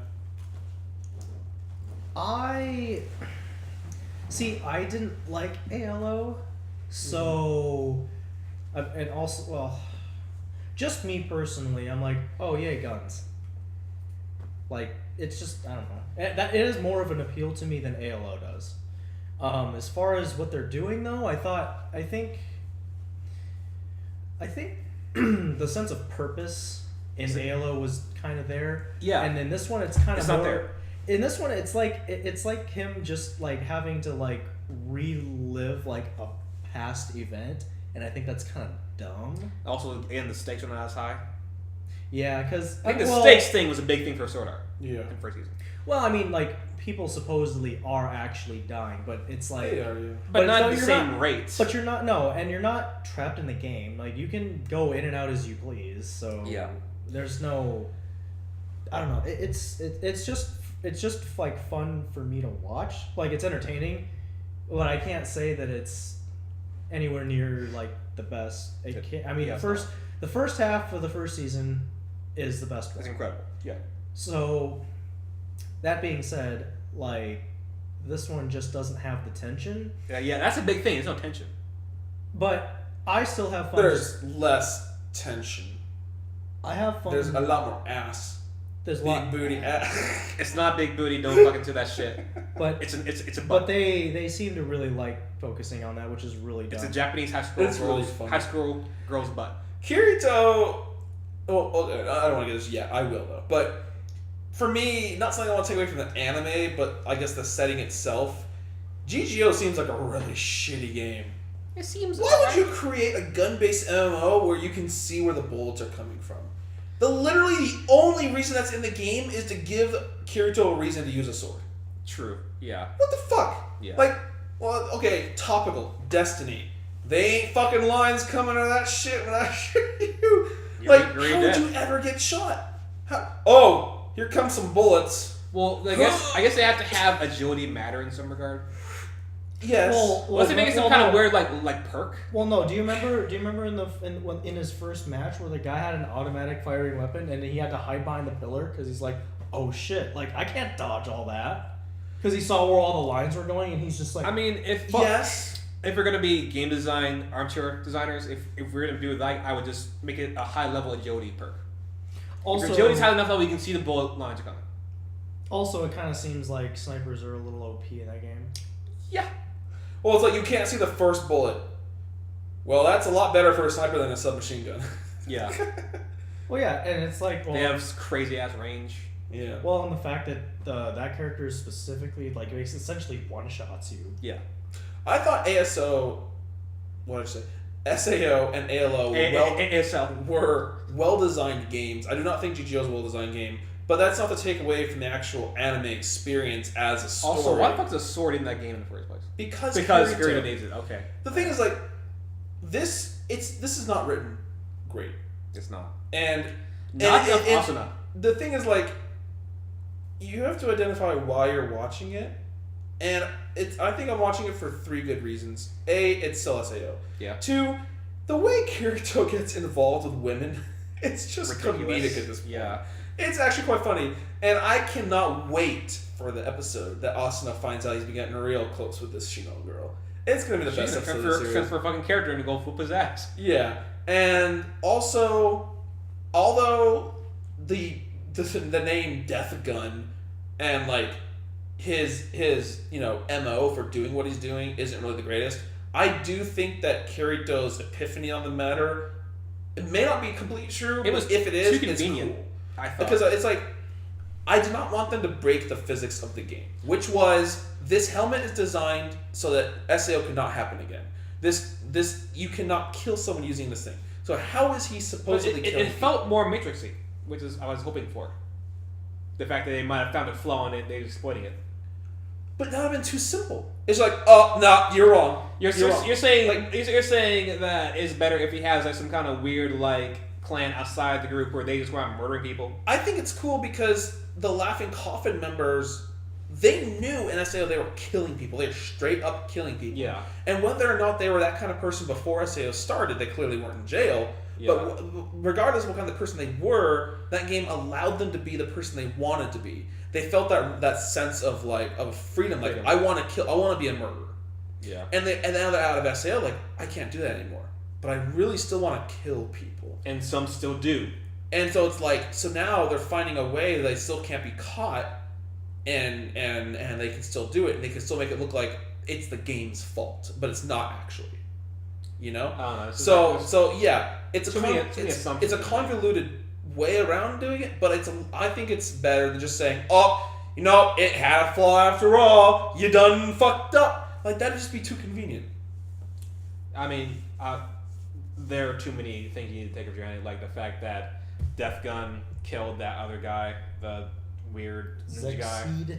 and No, then Zexy was the first one. Yeah. I mean, He's talking about the one in the current game. Yeah. Pale Rider? Pale Rider. Her rider, and then was able to get someone over to her house to get in her room to wait to kill her. Right. But they're waiting until just killing her and being done with it because they feel like they need to keep this mystique going, which I think is unnecessary. But But that's the thing. They want to keep it going because they want people to think that it's a power he has in the game. I suppose so. He he found a way to kill someone. But now I'm like, why does he have to like shoot? Or I just can't just go like just say bang and like I just tell you, I say bang, you're dead. Oh, at that point, it's just aestheticism. Like he just wants it to be cool in that way. Like that, the story's not perfect by any means. No, it's not. But I don't think Shino is as good as like Asuna or like Sugaha are, and they're being pushed to the side for this character. Well, they have to have a new character. Yeah, but don't just shove the other guys off to the wayside. Don't let them get these. They're still playing it low, so for God knows reason. Honestly, I'd rather play Sword Art's better. They just go to Sword Art. That game's It's gone. back. That was back now. No. Because they seeded all these other worlds. Because remember the ending of Sword Art 1 was, hey, we didn't finish that fucking dungeon, bro, let's go. That was the ending of Season 1. It was. oh yeah. So they can go play Sword Art. Well, whatever. No, they finished the dungeon in ALO. Right. But after they had their little, like, get-together at the bar, they're like, hey, we never did finish that dungeon in Sword Art Online. Let's go back. I remember that. No, they never went back to SAO because in that scene you're talking about, they go out to fight the dungeon. Asuna was in her ALO costume. She was not in her SAO costume. I guess. SAO. Yeah. Remember when her and Kirito and Kirigaya or whatever his Kayaba were standing like out like the event horizon, watching the world crumble before them. Yeah. The SAO was crumbling. It was being destroyed. Okay. Well, Because, yeah. But anyways, well, personally, I would rather play ALO over GGO. it looks like a more SAO over fun GGO. Just game. bring SAO back. Bring it. Just do the Final Fantasy 14 thing. To say if that was a mistake, relaunch, guys. Sword Art Online. SAO Reborn. A Realm Reborn. Realm Reborn. Oh, Just God. go that way. That seems more fun than fucking GGO is. It's possible that Asuna and friends may all come to help Kirito or something. That'd be Although weird. it seems like this current issue with Defcon is less of a game problem, more of a real life problem. Like, Yeah. hey, we just got the cops in on this. Or Kirito should be like, hey, I'm basically working with the cops. Or like let's Kirito, or Shino. Tell me where you live. I'm gonna go with the cops. We're gonna go roll up in your place and get that guy. Yeah. So, all right. So I told you this yesterday. I'm gonna say it again. Kirito and Shino, when he first made that realization that that he's able to kill people in the game. He doesn't know how, but he's able to kill people in the game, and he's attempting to kill Shino. Yeah. So he knows that. He should have. He's like, okay, well, we cannot log out during the tournament. First of all, bullshit. What game's gonna prevent you from logging out? Right. That's literally that's bullshit. Number one. There should be an Alt F4 function on that fucking headset. Like the headset puts you into an unconscious state. That scares me right there for a real life application of such a thing. Yeah. But putting that aside, no game's gonna like say you can't log out. You're stuck unconscious. You gotta wait for the turn. They're like, I have to go to work. But second thing. So with that, let's take that fact to be fact, like that is. He should have killed Shino. He should have been like, if you cannot log out, then my best way to protect you is to put you out of Death Gun's reach. So I'm gonna kill you and put you But out of if there's still a guy in a room, that doesn't solve that matter. Exactly, but the whole point is Death Gun does not want to show a death happening. Like he does not want a player to die unless he's doing it. That's supposed to be like his symbolism. He's doing the kill. He is the Death Gun. Or else, because that's what he's saying is like, Kirito tells Shinon, he's not going to kill you unless he shoots you in the game. He says that later on, like in one of the last episodes that happened. Yeah. Whatever. And so there's What's that. the guy gonna do when she wakes up and he's in her room? He's just gonna kill her. Exactly. So then he comes to the realization, hold on, I think I know how he's doing it. So now, alright, I'm glad I didn't kill you and force you to log out, because that would have been kind of shitty. Yeah. Alright, now, let's go to the assumption that there is someone in your room. Alright, I'm glad Kirito didn't do what he did, but he's telling her, don't log out, you'll be in danger. That's true, 100%, I agree. There's danger already. There's danger all the place. Yes, but it's like, you don't want to startle the person who's trying to kill you, because if you do wake up, he's going to kill you because he doesn't want, you Escaping. having people, causing it, like, oh, there's someone in my fucking house. Yeah, also escaping, potentially. I doubt she'd be able to escape. Like, he would most likely just kill her. Yeah, true. But, so I'm glad. That's good. That was good writing. Bad writing comes in the form of Kirito should just fucking log out right there, call the police and have her, hey, where do you live? Good. I'm safe. Don't worry. I'm in a hospital. I haven't told you yet. I'm in a hospital. I'll get the police to go to your house. Just stay logged in for a bit. Yeah. Yeah. That's, Nope. that's Bad writing. Yeah. So the show just goes Yeah. back and forth on its writing here, and it's just. This has all happened in the past episodes. Yeah. But yeah, that was a funny part where she's like on his lap, like face down, pretty much, yeah. and like he like checks out her ass and like makes that funny face. Oh, I I thought told you, it it's that the was- septa ass. It's not what you think it is. The septicast, yeah, it was funny. I guess it would be. But I am enjoying it, so I'm gonna give it B plus. Okay. Yeah.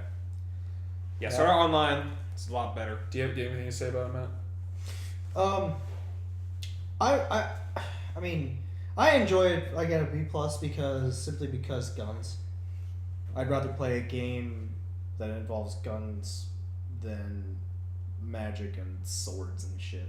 Then Also- when you play League. How funny? Shut up. How funny? Well, I Lucian- enjoyed the entire time when Kirito pretended to be a girl to get help from Shino in the beginning. That was Oh, great. yeah. I also- That was so down to I earth. also love, like, before he went to the tournament, he's like, hey guys, vote for me, yay! That was pretty funny. No, like that's so down to earth, like realistic. I was like, oh, that's just hilarious. Yeah. People do that all the time in real life. Yeah, I mean, So it's like it suffers from bad writing, but it really shines in other the core areas. is still good. The core is still an entertaining show that does not fail to make me enjoy watching it every week. Yeah, but it's not as strong because the stakes aren't as high and it's not as... Yeah. The wonder isn't there. Of No. the whole New thing. episode tomorrow. Yeah. Okay. Tokyo ESP. AKA Gare Zero. AKA not as good as Gara Zero. AKA not as good as Gare Zero. don't give a fuck about this show. Well, So did you finish it? Fuck no. How far did you get? Episode 6. You finished it, Matt? yep. Just today, actually. Yeah, because it came out today. I was told that episode 1 takes episode 11. Yep. Fuck that. Yep. And You show all this cool shit and then say you can't see any more of this cool So shit. this in episode 11. show is about a bunch of people with Esper powers, but you don't know why they have Esper powers. Fish. And then you watch episode 2, and you realize these glowing fish go into people, and they have Esper powers. These goldfish. The goldfish company really let themselves go. They got technology and they gained fish that gives you these powers. and then there's a thing called the Oh, it's penguin. Penguin that There's the eats penguin. the fish. yeah, to contain them. But the thing is that the whole goal of the villain is he's like, well, I uncovered this thing called the Ark. I'm gonna go to a tower and I'm gonna release it upon society, and then everyone's just gonna have a gay old time with it. He's basically just like Esper Master Race. Yeah. Like, that's what it was. So that's why I'm saying oh. So you see the Magneto to this X-Men? That's shit? why I said this show is essentially X-Men. That's what it could have been. It was not that for a long time. And even they even have a lot of the same abilities as in X-Men, and I was just like, It should have just been X-Men from the get-go, but it chose not to do that. that was the one thing that actually kind of annoyed me. It's like Rika's dad reminds me of Wolverine, but he has Magneto's power. She Yeah. is basically Shadowcat. Her boyfriend dude or whatever is Nightcrawler. And also, the enemy girl is also Nightcrawler. Oh, God. What bugged me, a lot of things bugged me about this show. Not the same things that bugged Mike by any means. But my biggest problem with the show is 3 things. The penguin, the panda bear, the fucking, pelican. Not the fish? The fish didn't bother you? The fish were the second part, but I'll get to that in a minute. I hated these 3 things. I hated the penguin because that penguin was far too silly to exist in a world that was supposed to be serious and fucking Esper. That fucking police, lieutenant, or chief, The one with the fro and No. the weird looking eyes? the panda. Oh, that guy, yeah. He was like some high-ranking police or I forget, master. He's like Master Chief or something. Master Panda? But they called him Master Roshi. Haha, Dragon Ball Z. Great. And then, what fucking did it for me was that stupid pelican that Azuma found Oh, On the island? and helped him that get- had the fish power so it could speak Fuck that shit. Fuck that shit. God, that shit brought that show down. At least it wasn't. then- At least it wasn't an actual talking pelican. Might as well. That pelican had human sentient thought. That's good enough. And then, yes, also, so the second most thing that bugged me was basically what you're saying, the fish. Not so much that they were fish, but the fact that these espers were... It's hard to take an esper cause to heart when they were simply granted esper power and can be taken away at any time. Yeah. So it's like basically Magneto leading a bunch of people who could just not be mutants at any given time. And it felt really fake. It's like, well, you're not actually espers. You're no different from anyone else. You just have a fish inside you that this penguin can take out if it wants to. Like, it's literally, the show ends them becoming Ghostbusters. Like, the show ends, they defeat the villain, whatever, and then, but he releases all the fish all over the city. So the idea is that the story continues with them basically fighting crime, with like fighting espers with their esper powers, and then sucking the fish out of them. So they're eventually ghost-busting, crime-busting the town. That's how the show ends. It makes them feel good. The ending was kind of stupid. And you just put all these things together, it's like, I cannot take this show seriously because these fucking animal things are obnoxious, and they're not actually espers. They're just people with fish in them. And let's not. They're Vespers. They're fake espers. And Yes. that, and let's not talk about the fucking amount of dumb bullshit of like drama. lamenting over like past decisions and Yeah. shit. God, that bugged me so It became much. kind of like Oh what's my the God. word for becoming a superhero? For what? Trying to become a superhero. It was Is there like a word for that? yeah, it was like Power Rangers. Japanese. What's that called? Oh, Sentai? Sentai? Sentai. Yeah. Oh. It became a little Sentai. I think it had that feel when Azuma and Rinko were working together to like try and fight these espers. Yeah. It didn't stay like that for long though. Yeah. My big problem is that you guys, we'd already been this for a while, that episode 1 I thought was really good, with the bad guys taking like the town, like the Congress, and pushing up to the sky and saying, fuck these guys and fuck all you guys, because fuck you, you're not espers. Espers should rule the world, and that's how I see it. And then the X-Men, then the X-Men come and try to save them. I'm like, they're just gonna show this shit from on, that's be awesome. Then just flash back to like before she got her powers and work back up to it. My analogy was, it was as if Bleach, they showed the fight between Ichigo and Byakuya after they both Ichigo as Bankai and they were fighting, and then flashing back to before Ichigo got him Shinigami and working the way back to that. That's how I felt. They showed this cool shit first, and you made you think it's gonna be that way in the rest of the show, and then went back to this on kind of understanding by comparison origin and worked way back up to it. While you saw it as a 20-minute flashback and then the actual show during episode 2. Well, no, I saw it as a tool of introduction where they didn't want to just introduce like the heroine and everything by standard means. They wanted to build her up and make her like look like this awesome hero that was coming back after like, I don't know, years of training in the fucking mountains or something to come back and save the world. Like everyone's hyping up the white girl, the white girl, the white girl, the white girl. And then she's like, yeah, super sidekick. I felt like they kind of silenced her. Like they had her fully powered, then broke her, then built her back up that way. They not built her, they repaired her to get back to where she was. Yeah, the problem is, here's the biggest problem, is that everything you assume in episode 1 is wrong.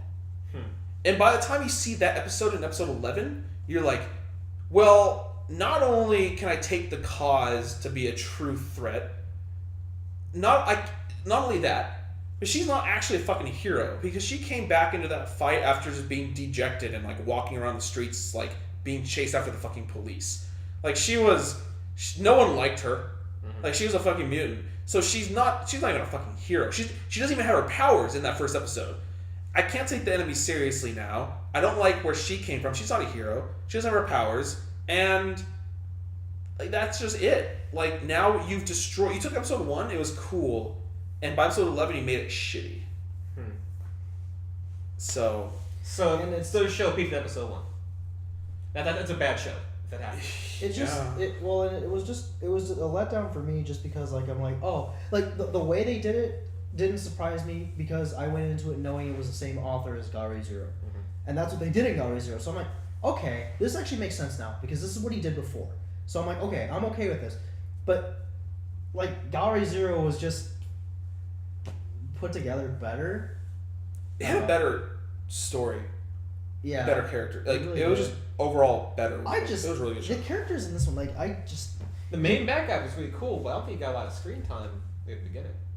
Not the beginning. No. they A built lot him, later on. Yeah, that's they the built problem. him up, and you find out. I mean, you find out how he got to where he is and why he is the way he is, which I kind of understand. But I mean, The Japanese government tried to kill him and his crew. They found the relics. They found the Ark, this little big thing full of all these fish or whatever, and they were digging it out. And then the fucking general who was in charge of this whole thing turned on him, and then decided to like grenade the whole chamber and bury them all with it. Well, And he had, was it his wife or his girlfriend? it was his wife. His wife, like, they had gotten ASP powers from the Ark when they found it, but they hadn't been returned to Japan because the country they're in refused to let them go home because they wanted those powers for themselves. So the Japanese delegator came over and was like, all right, we'll cut a deal with your country. It's like, you can keep, or, no, they were going to return the Ark to Japan, but I forget if they were going to keep or like something to do with all the people. And what happened is they just grenaded the people in a room. And like the main bad guy was barely holding on, and his wife was like on the verge of death too. But you find out right then that her power is to heal. So she crawls over like half like of her body missing and like heals him with like her last breath. Like she doesn't do a very good job, but she keeps him alive. And so that was basically him like, I'm a bad guy. So what did you give the show? Probably B minus. No. Okay. Is it B minus or C plus? I can't figure it out. I don't know. What else did I say B minus for? I don't fucking know. I don't think I would watch that again. I would never watch that again. I'm gonna go with C plus. One thing I will give the show though is I do not like the artist Phelan, I love Phelan. but I really like the opening song to this show. And I think that this is the show with I the. didn't care for the animation in the opening. Well, I don't care that. I just mean the song. The Yosei Tekoku, that's the ending for this show, right? Yeah, it is. Yeah, it is. The girl who sang the openings to Mirai Nikki. Oh yeah. Yeah. Ending and opening of the show are really, really good. Only Phelan song I've ever actually gone on my way to get.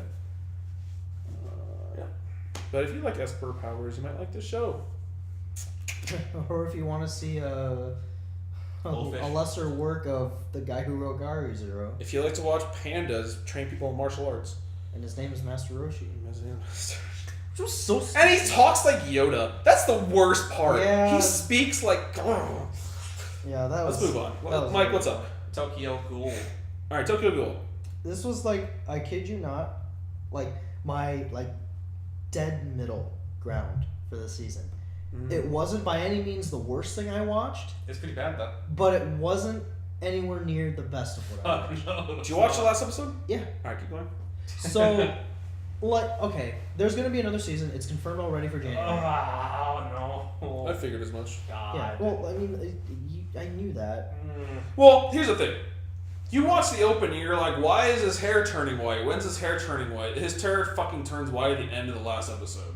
So yes, there's gonna be another season. Yeah. And Fuck. I don't know. I hated the censoring, and I mean, It was pretty awful. I know that they do it, but it's like Akame got kills not really. This is Studio Pierrot, the people who do like Naruto Bleach. Yep. And they did Sorodemo Seko Tsukushi last season, a Tender Rain. Okay. You're also beautiful. And I guess a studio that is in charge of doing shows that are watched by many kids, aka Bleach Naruto, needs to have censoring. Although that last episode is so fucking disturbing and graphic, I don't think any censoring really was going to make up for it. Well, if they said giant white bars, that would probably do it. Yeah. Unless most of the disturbing part of that show was the audio, though. Like, put that shit on mute. Yeah, that's just Yeah. But it was, I don't know. I love to take footage of them recording that shit in a booth. That's what they do.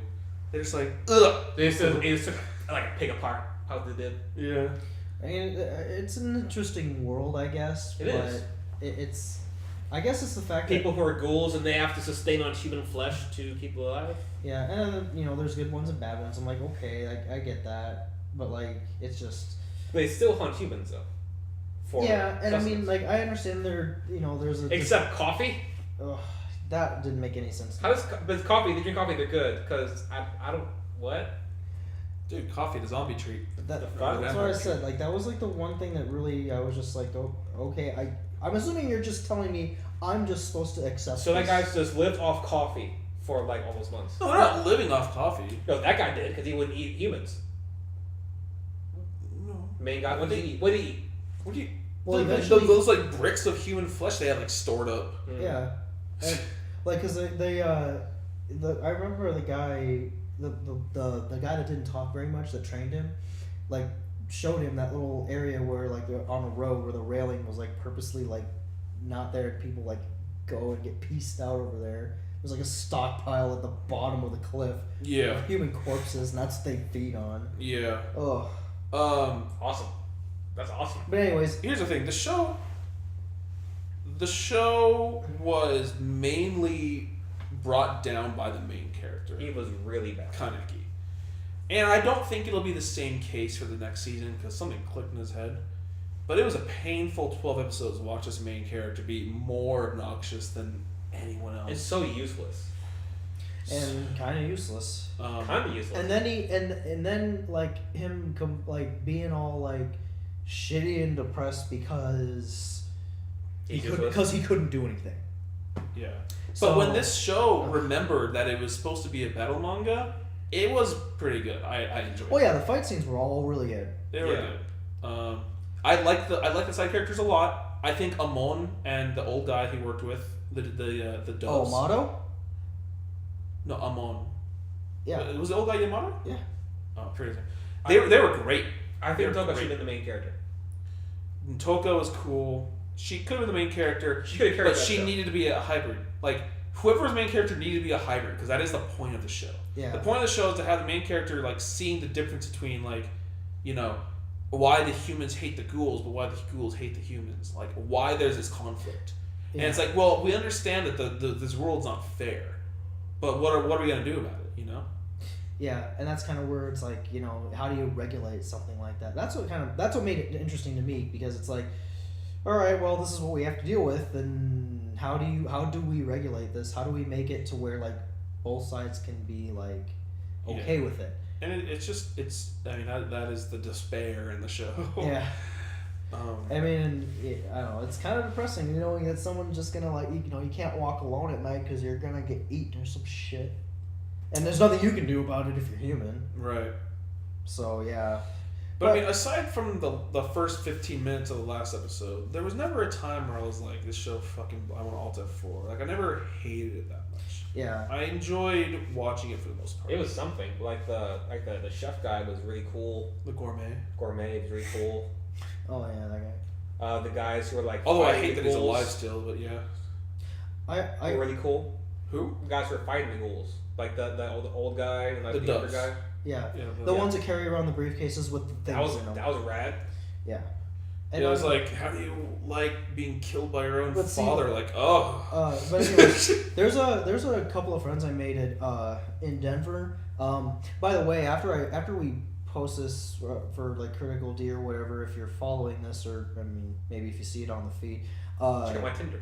God damn it, Mike. Shout outs to Ryan and Jacqueline if you guys listen to this. But they are really into the series. Like it was. Oh, the poor things. The It poor was- things. Shut up. I felt so bad for him. It was his favorite show. Oh, that poor thing. this season. Oh no. That. When he did Matt, his, show him some good anime. when he did his top 10 thing. Try not to laugh. What was number 2? Well, no, not top 10, but it was just the 10 that just the stick with you, where you don't think about it. Of too all much. time? Yeah. Of all Boy, time. by the way, I was tagged by like 3 different people to do that, and I never once okay, did it. so off topic. That felt like just masturbatory to me. That just felt like, oh, here are my best friend anime of all time. Like, who gives a fuck? Who gives a fuck? No, Yeah, and then no gives a fuck what your best top anime is all the time. And then somehow through the social verse, it got turned into the top 10 video games that'll stick with you from all time. And I got tagged by 2 people from that. And they're like, one of them was like, "Hey, Ruben, do it." I'm like, "No." It's still masturbatory. It's all you do is masturbating on Facebook. Okay, Yeah. the one I'm lucky I didn't get tagged with so far What? is now there's the first cosplay you ever did, second cosplay you ever did, and then I don't know, something to that. When did he start watching anime? I actually That don't Tokyo Ghoul will stay with him forever. I actually don't know, but he does have Death Note on there, which came out in 2007. So Everybody's seen Death Note at this point. at least since then. Everybody's read seen But Death Note. the dude is only 18 exactly.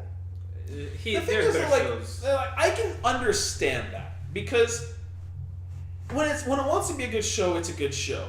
But for those of us who get annoyed at things just because we watch so much fucking anime, see it's a lot like of anime, yeah. our standard has been set high. Like I don't mean to sound egotistical or something, but like when you watch enough shit, when you watch enough shit, you get really annoyed at your pet peeves and things about these works of. And think of like what media. things these Shoujo have done better than this show. Yeah, and so it's a lot. You become quicker to nitpick the smaller things. Maybe Kaneki isn't as annoying to other people because they haven't seen 50 other people, like other characters Just like before him. that, just like him. They're like, I'm so sick of this by now. Yeah, I've watched 400 plus episodes of Naruto. I hate watching Naruto now. I mean, but it's. I love your description of like the last episode about what he was doing. How it's like he's talking to his Zanpakuto is always doing 15 minutes straight. Yeah. Oh. He was training with his Zanpakuto in the last It's very episode. similar. Then he's like, "Stop story. Oh, my mom worked herself to death, and then everything sucked, and then I couldn't do anything to help, and then oh no, and then white." Okay, see, and why his hair turned white because of that? Because he's a Because new it's person fucking and cool. symbolism. Because it's fucking cool. Because man. this show, the director of this show watched Glasslip and is like, we need some symbolism, clearly. to Or make a good it's show." like I watched number 6. I'm like, I wanted his hair to be like that guy, number 6. That was kind of awesome. Oh, Yeah. goddamn. But yeah. His hair turned back because of the bees, right? Because of bees, and he's able to. He Those bees survived. are fucked. He survived fucked the up. poison, but his hair turned white. Yeah. Yeah. Anywho. I mean, the last few minutes of the last episode was fucking awesome. Definitely. Like when you said, "What's 1,000 minus 7?" That was a fucking good line.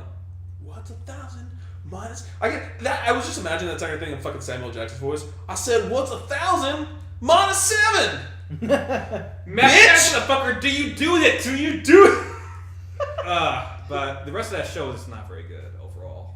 Well, anyways, it's just because of the fact that I didn't hate it either. It's I didn't like it. There was never a point where I wanted to know when the episode was done. I kind of Hardly. Yeah. I didn't. So I mean, like I didn't said, it's like I said, like it. I think. Oh well, there's no way you would have seen this, Mike. But I mean, you might have because I posted it on JMS because I, whatever for whatever reason, wanted to hear what Tom's response was to what I said. But anyways, yeah, all I said was middle ground because that is exactly comparatively to everything I watched this season. That is, I kid you not, because I watched an odd number of shows, and it actually fell like right in the middle. I watched enough shit that I think it's in the upper echelon of what I saw, but I would still give it just a B. Yeah. I was talking to my Mandisa about this, and I felt like the show was just missed potential. The show could have been outstanding. Well, here's no the thing. doubt. We got the it second could have been a season. top 5 show of the year. Well, we got the second season coming, and I think that's gonna get a little more intense because now there's that Toka's brother that came back. Yeah. So now there's. I mean, they're right smack in the middle of a fucking war. Like the real shit's gonna happen next season. So that's why I think that like January or winter of 2015, I think is gonna be a really good season. It could be. It's not right now. Can you think of a show that's like that missed the potential as hard as this show is, besides Good to Crown? Good to Crown's the worst show, obviously. Well, okay. Missed potential as much, but still would not have been as good of a show as this had it not missed its potential. Because, for instance, Rail Wars had a lot of potential. Not like this. Not like this. But Rail Wars with potential still would not have been as good as this show with its potential, if that means it. Glasslip had a lot of potential. But what May other not show have in been recent as- memory can you think of that had top 5 the Oh. That missed it. Besides Guilty Crown to me. That's I the have a one really too. hard time like thinking back on that kind of stuff. Yeah, that's kind of hard. Another. I don't think Another had potential. Matter of fact, I think the only thing that Another could have done more is make the deaths more ridiculous. Just go They blood. should just gone, yeah. I just went into that thinking, you know what? I'm gonna go and watch Final Destination, the This shit anime. could be awesome, but it's not awesome. All right. I So give it yeah, a C minus. C minus and B and B. Right. All right. Next up is. Sokyo Terror. Are you sure we're not missing anything? feel like you're missing Not something. from new season. No. All right, Zankyou no Terror, Terror and Resonance, or the first translation, which was like the Winds of Terror or something. I don't know. Well, in the middle of the Breeze of episode, it was called Terror in Resonance. The Gentle Breeze of Terror. It wasn't gentle. This It was awesome. was my third favorite show. It was awesome. That's an And excellent show. I was very skeptical because it's Watanabe and fuck Space Dandy. But it was great. Yeah. I mean, This basically, was my number 2 show this season. it was two smart guys, jacked some plutonium from a nuclear plant. They went into hiding, and then started sending cryptic videos as Sphinx to the police. Left I kept doing dumb stuff. It's like, "Hey, Sphinxy this." So the guy's like, "I love miso soup," and blowing the shit the fuck up. I mean, it was interesting the way these videos were very cryptic and what kind of like Greek mythology and effort they put into it. It was really cool. And I was like legitimately interested in what's going on. So I mean, a lot of effort put into the show and his writing, and it showed. And it was really surprising because I don't really know much about Mappa Studio. I can't name anything else they've worked on off the top of my head. I'd have to look. But, I mean, the production quality was definitely there because I think this show probably had the best animation out of most of what I watched this season. Had a very unique style. Yeah, and I liked it though. It felt like very simple yet very nuanced. Felt like watching an indie movie. With like those insert songs they used. Yeah. Felt like an indie. Like the opening theme was pretty indie.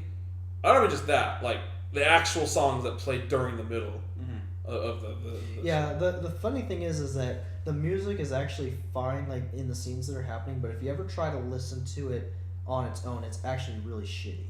Was that Yoko Kanno? Or was it not this show? I can't remember who did the music OST for this. No, I don't know.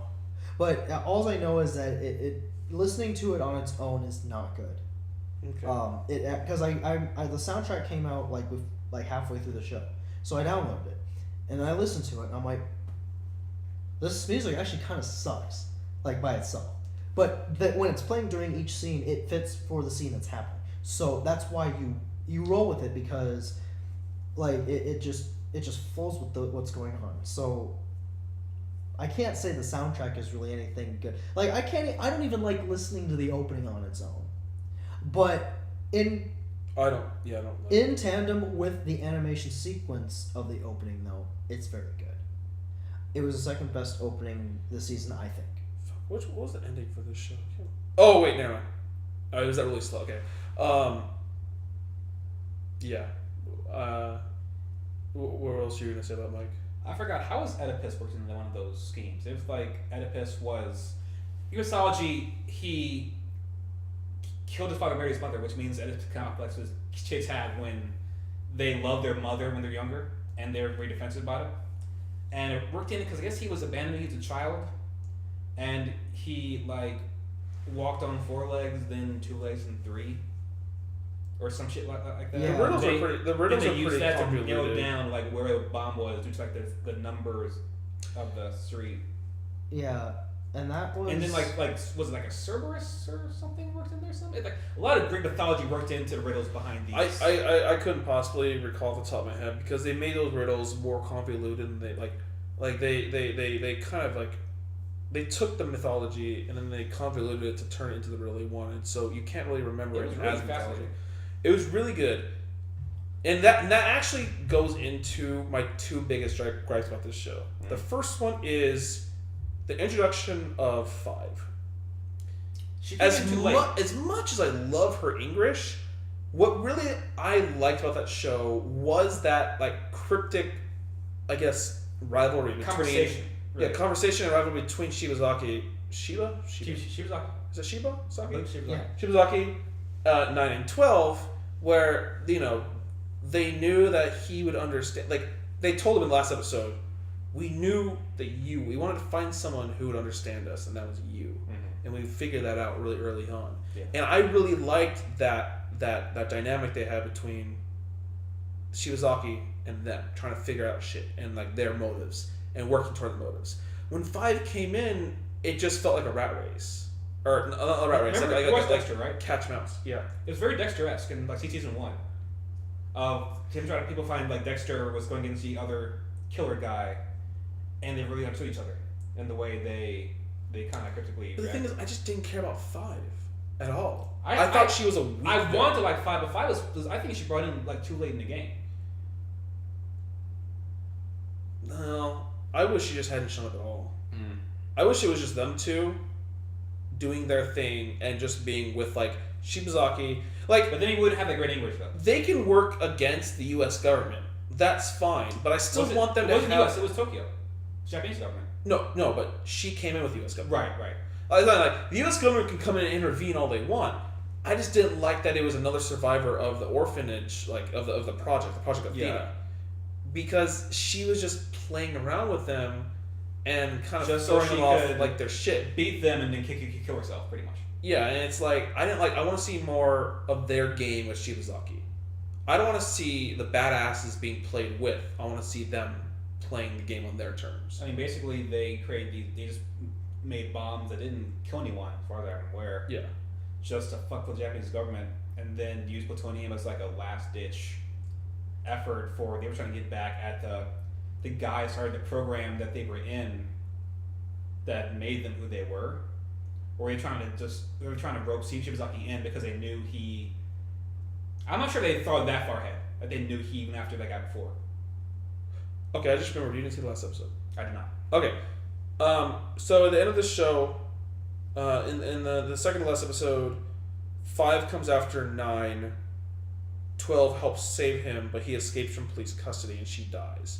Well, no, she finds 9 again, says I beat you, and then pretty much says nah, I can die, and then goes. Yeah.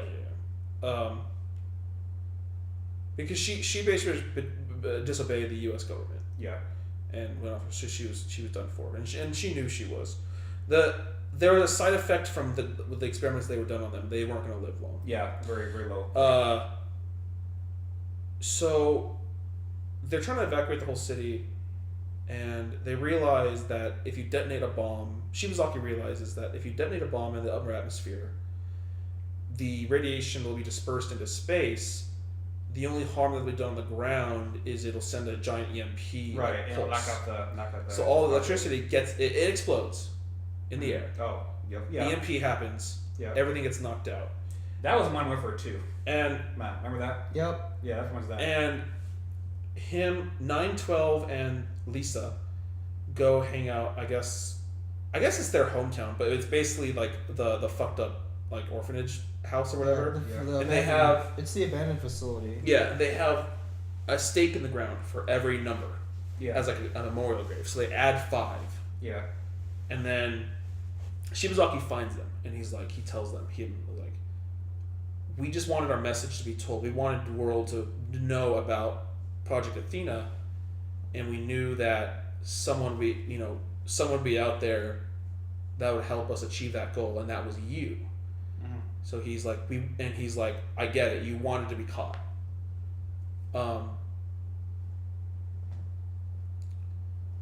What happens though is the U.S. government comes in helicopters, and they're like, we can't have anyone knowing. There cannot be anyone left alive that knows about the airport incident. Mm-hmm.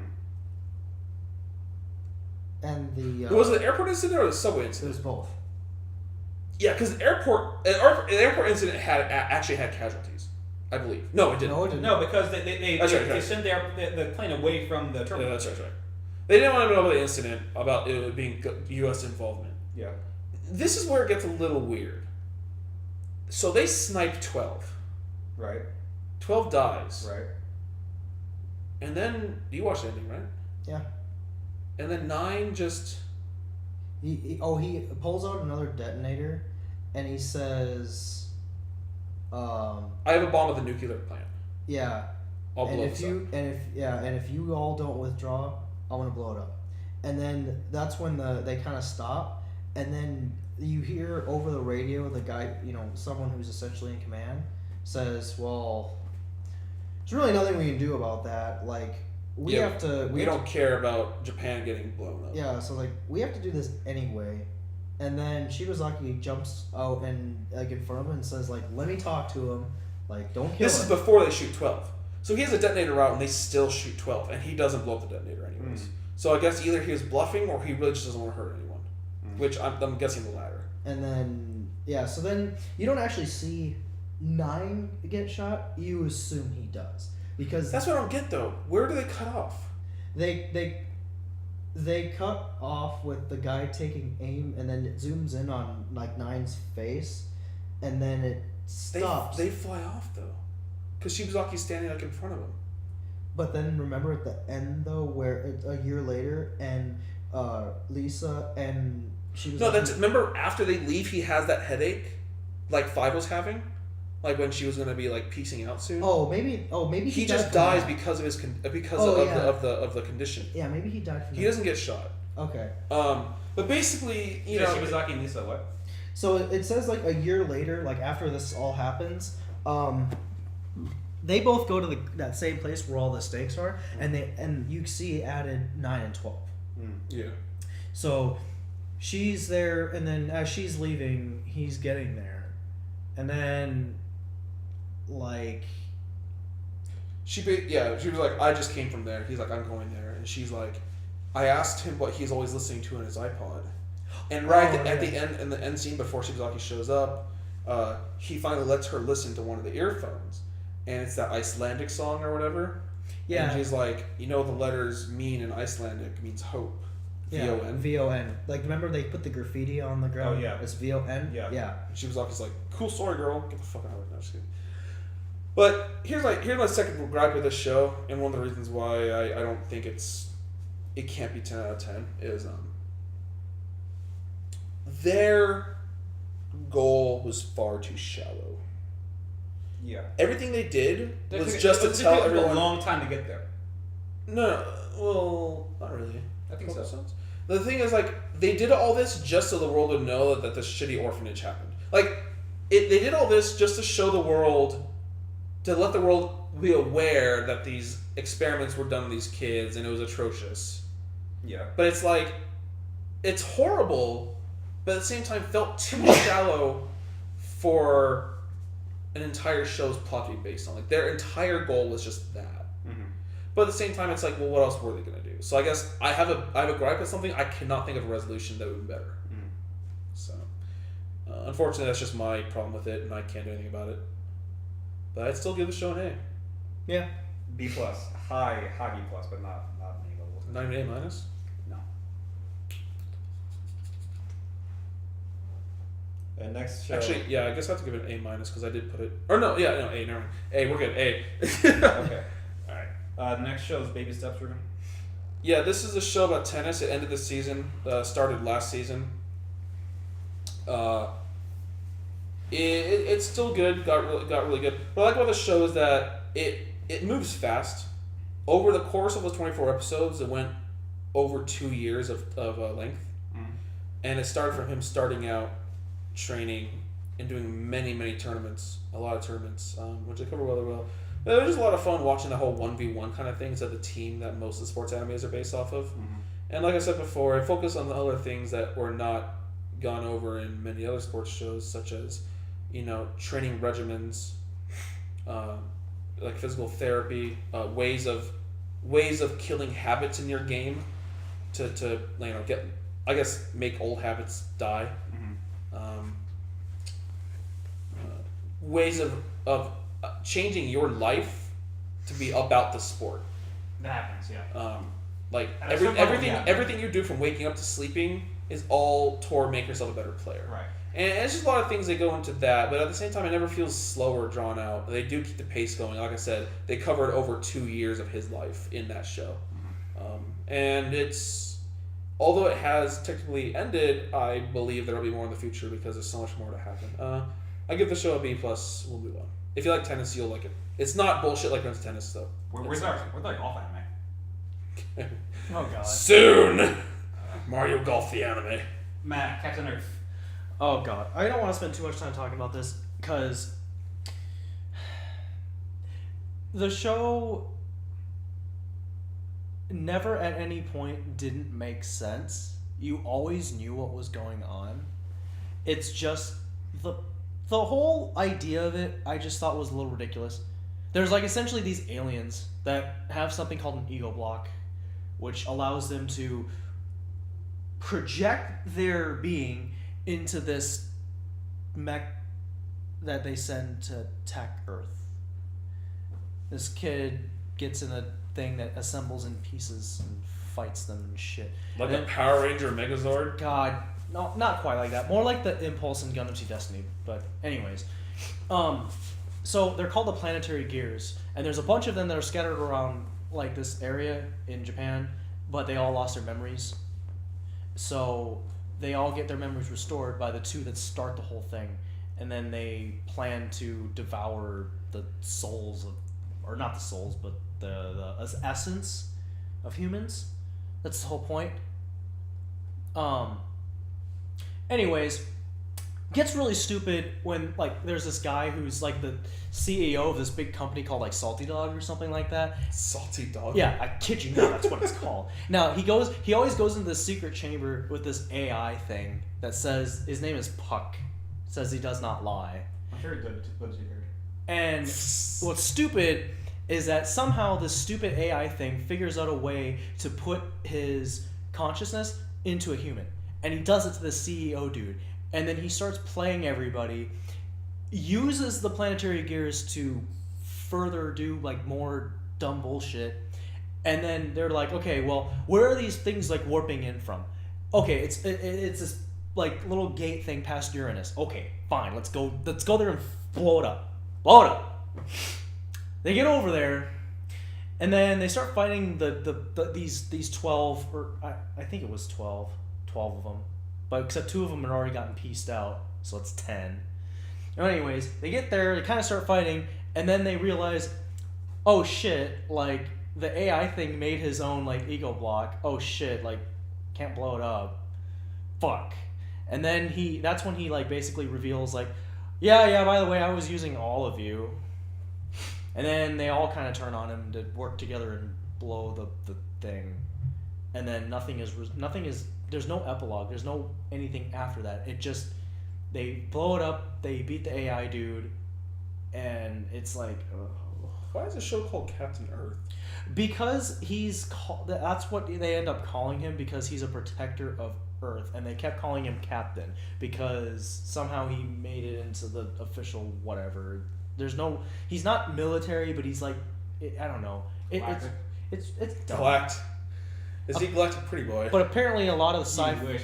I don't know why, but Japan seems to really like there's like certain areas in Japan that are just like known to have like certain elements to them, like Shinjuku has a lot of like odd things that happen or whatever. Uh-huh. Like apparently a lot of sci-fi stuff happens in Tanegashima. Okay. If you remember from Robotics Notes, that's where they were. Yeah. Don't know why, but That anyways. is Argolin? That's a World War, isn't it? Yeah. What? Isn't our going to World War? Doesn't really count. It's 2 countries. Oh, okay. I like Argvollen a little bit better because they're all actual adults. Everything is very seinen. Captain Earth felt more like a kids show, like about heroes and shit. Right. So I like Argvollen actually a little bit more. Captain Earth was on my bones, which they're hit or miss, really. But yeah. It was like a B- though, because there were a lot of boring episodes, a lot of downtime, a lot of episodes where they just weren't doing anything, or they were doing like just irrelevant bullshit that I didn't care about. and had nothing to do with the story. So I was like, okay, this is a waste of my time. Fuck this. 24 episodes. Yeah, I almost dropped it at one point, but All right. Let's move on. Haikyuu. gross. Oh god. The Let's talk about a straight C. yeah, God, like it got better in the second half, but So this show's about volleyball, much like other shows try to be about their sport. Apparently volleyball is not an exciting sport. I'm sorry if you like volleyball, but I apparently don't. no. I think this is the only anime I went into sports-wise that I like actually didn't know anything really about the sport before I watched it. And I was like, oh, volleyball. Let's see if volleyball can actually be cool. And like, although it was it has interesting moments, overall the flow of the game seems like I would hate playing this game in real life. And I never have. It's a fun game to play in real life. It's But it's not on like a not really structured level. I mean, yeah, if everyone's not playing like a professional structured level, if you're just like trying to hit the ball over like the best you can, it might be more Yeah. fun. I don't know. That's Like fun. if you have some volleys that last more than like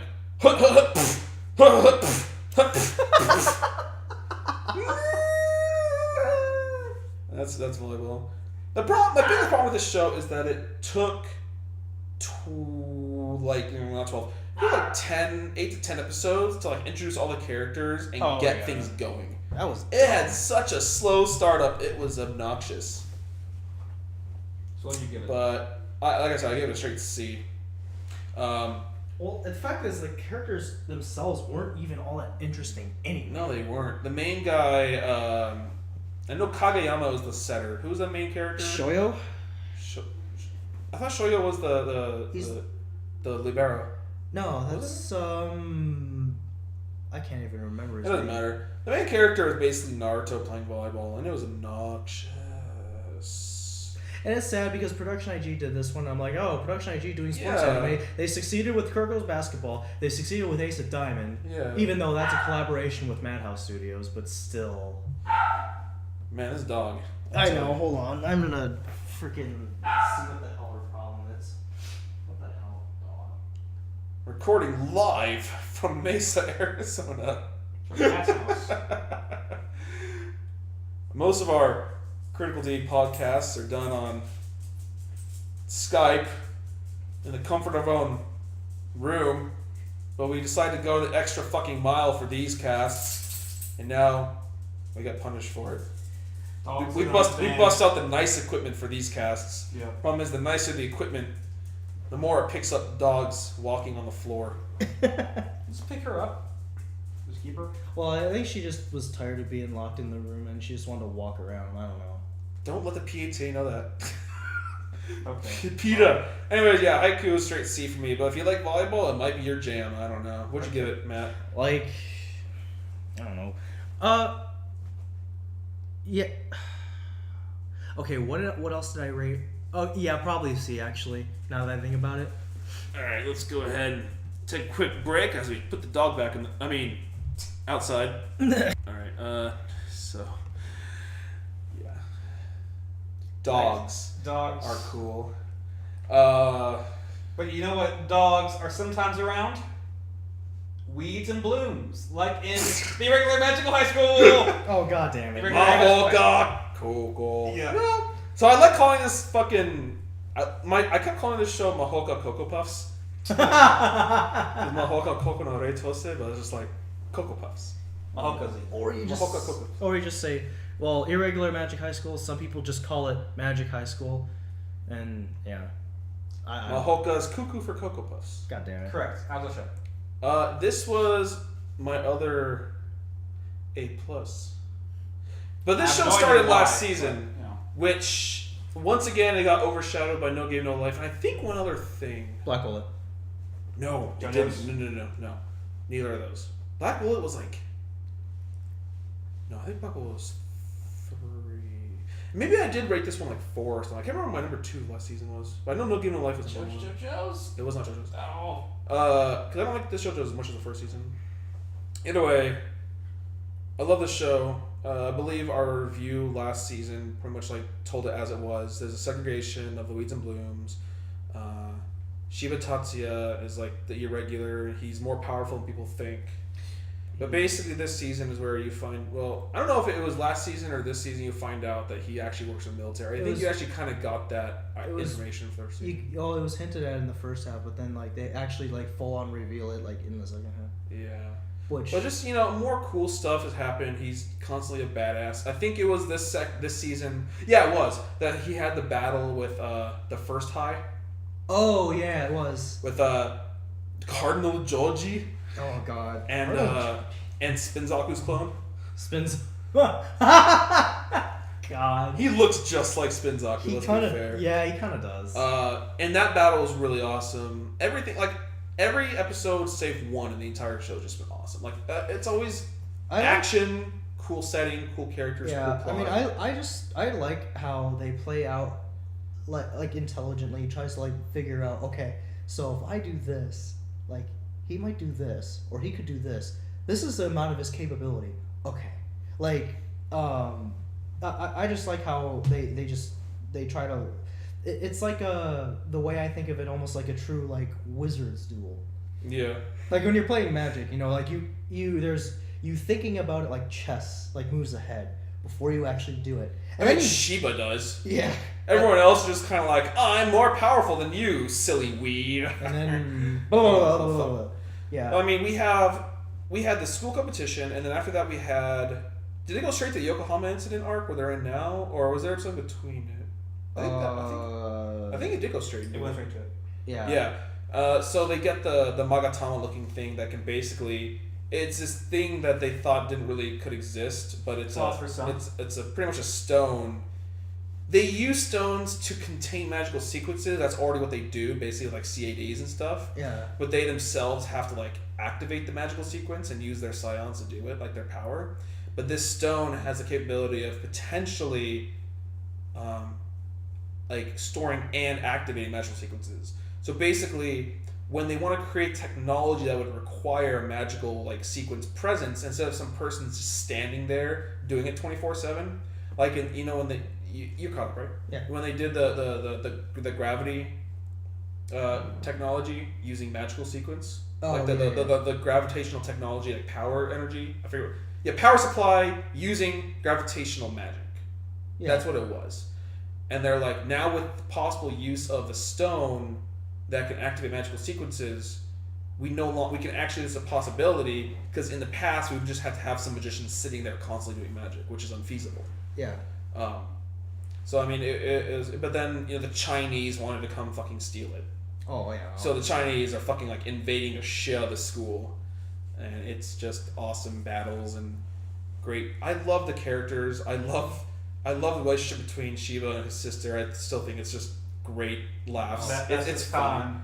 Is getting dangerous. It's funny because they're not even they're not actually brother and sister. Oh, he's even better. He's like part of the sub clan or whatever, like the 10 great clans, because she's part of the 10 great clans, I think. And he was put as her bodyguard, and I guess that's kind of where she started like liking him.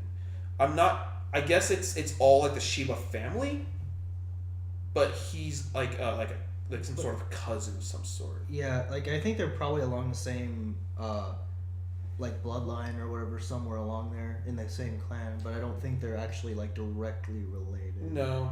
And I mean, Japan's a little more lenient on the whole cousin thing than America ever will be. Yeah. But it's still like, she totally likes her Oni-san, although he's not. But he's like, be serious, you dumb girl. Be serious, you dumb girl. But no, like, I just... The one word I would use to describe the show is cool. I think it's just a cool show. Every time I watch it, I'm like, man, that was cool. And that's I don't have fun watching any other show besides this, like Akame Kill, as much. I just enjoy it fully.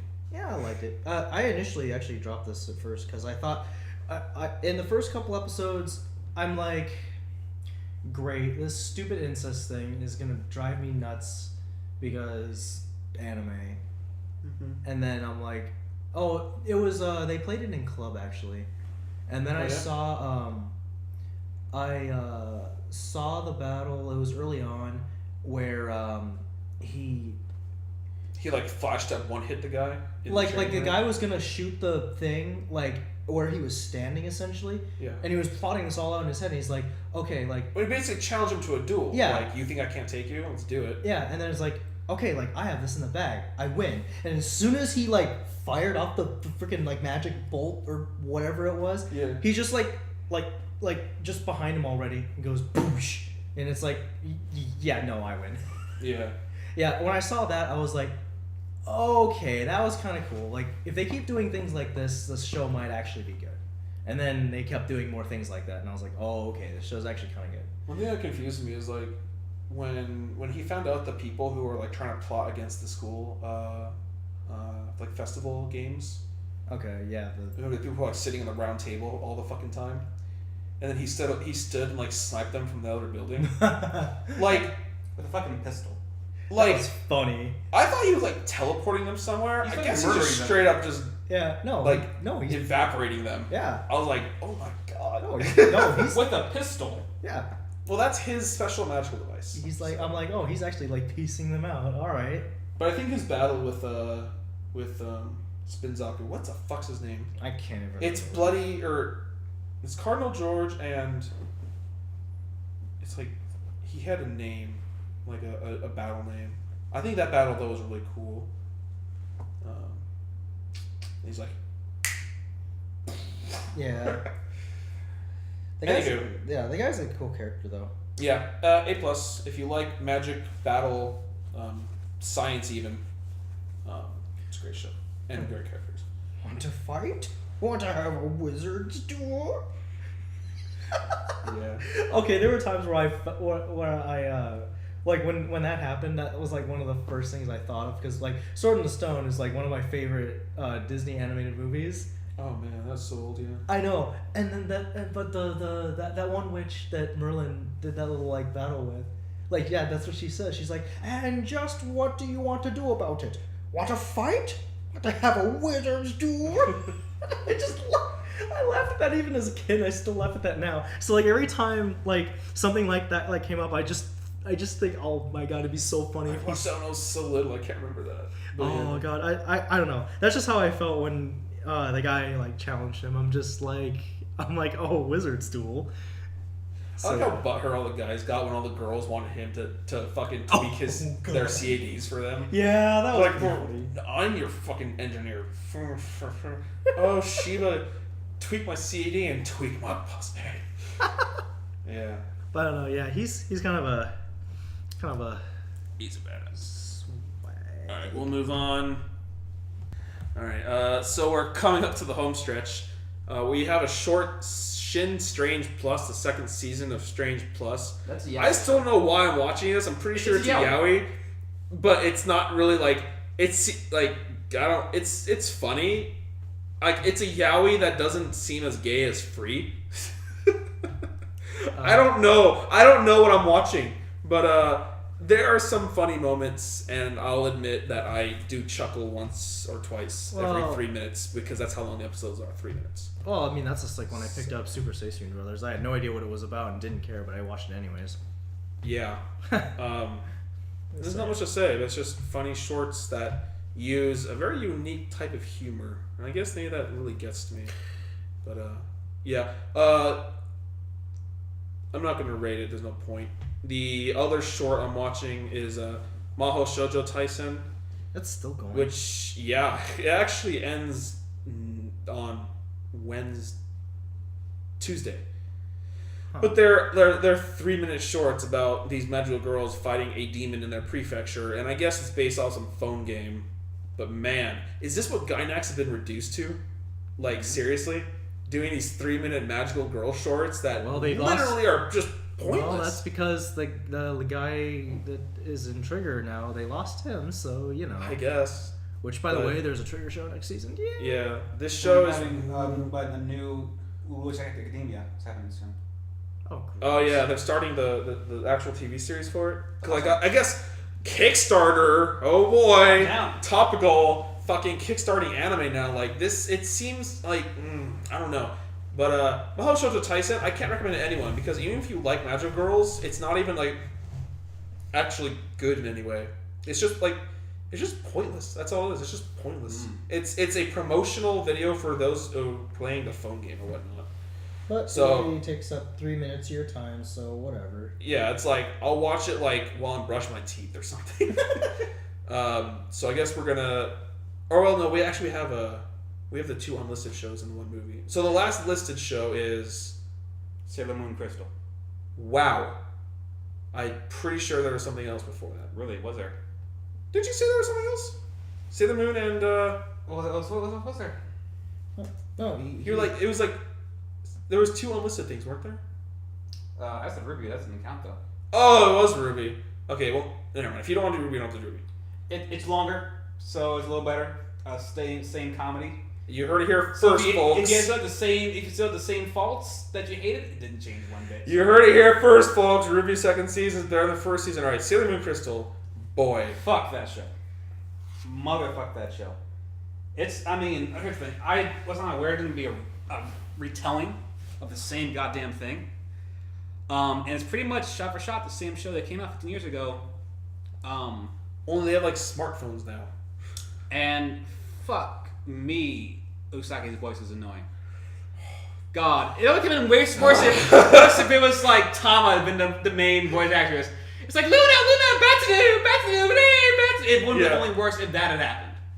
Like fuck me, she's a fucking trill ass. When they announced we're gonna get the same voice actress for Sailor Moon, you immediately go to her profile. God, how old is this woman? She's like pushing her late 50s or whatever. Let's go find out. And I'm pretty sure that's what we found out. And I'm like, no. Why? God, she was the only one who kept the original. They recast all the other ones. And it's just like, why? You don't need nostalgic sake. She sounds terrible. Get Kanaha's all be done with it, right? Just send more money to Kanaha's. Yes. Speaking of nostalgia, that is quite literally all the show is. Now, I personally have never seen Sailor Moon before, so I'm still watching this, but boy, let me tell you. Mitsushi. Well, no, the thing is, Ruben, is that to begin with, the show was never really, good. It's a classic, so I kind of just want to learn it. Yeah. But the thing is this is good for people who've never seen it before, because now you get to see it in HD. She's 47. So she's pushing 50. And it follows the original manga, because the original series deviated from it because it caught up, and it did a completely different story. This show's also not going to, beat around the bush on, the whole, lesbianism shit. I think the creators straight up said, no, we're not leaving that out. That is going to be in there. God, just saying it's my mom. This is fucking weird. So I'm like, okay. Old lady. But like I said, though, for people that, through social media and whatever, that I occasionally see that, I'm not so much rustled nowadays with people's opinions on anime. But it still kind of gets me a little bit, or I kind of just do with my face a little bit when I hear people try to say it's the best show of the season. Yeah, fucking not. Yeah. Okay, then I'm just gonna have them just remake Mahouka every year, and it's just best show to see every year. That's complete bullshit. It's the same exact show. And it's also not really fair either, because it's only the first and third Saturdays of the month. I found out. That's why that one month where we had 5 Fridays and 5 Saturdays. That how it felt like they're like, oh, we skipped Yeah, that's why. Let's start by this. So this show was supposed to come out 2011, 2012. No, it wasn't that early. No, it was 2013. It was announced for 2013. It was announced 2012 and pushed it in 2013. And pushed it back again. They pushed it back twice. No, the original announcement was for 2013, because it was called Sailor Moon 2013, and then they decided to call it Sailor Moon Crystal. It was pushed back a long, long time. It was pushed back a year. I think it was 2 years. But you need to get your point. Point matter is that it was pushed back this long only to come out once every other week, when it's basically just following the manga and the English dub, roughly.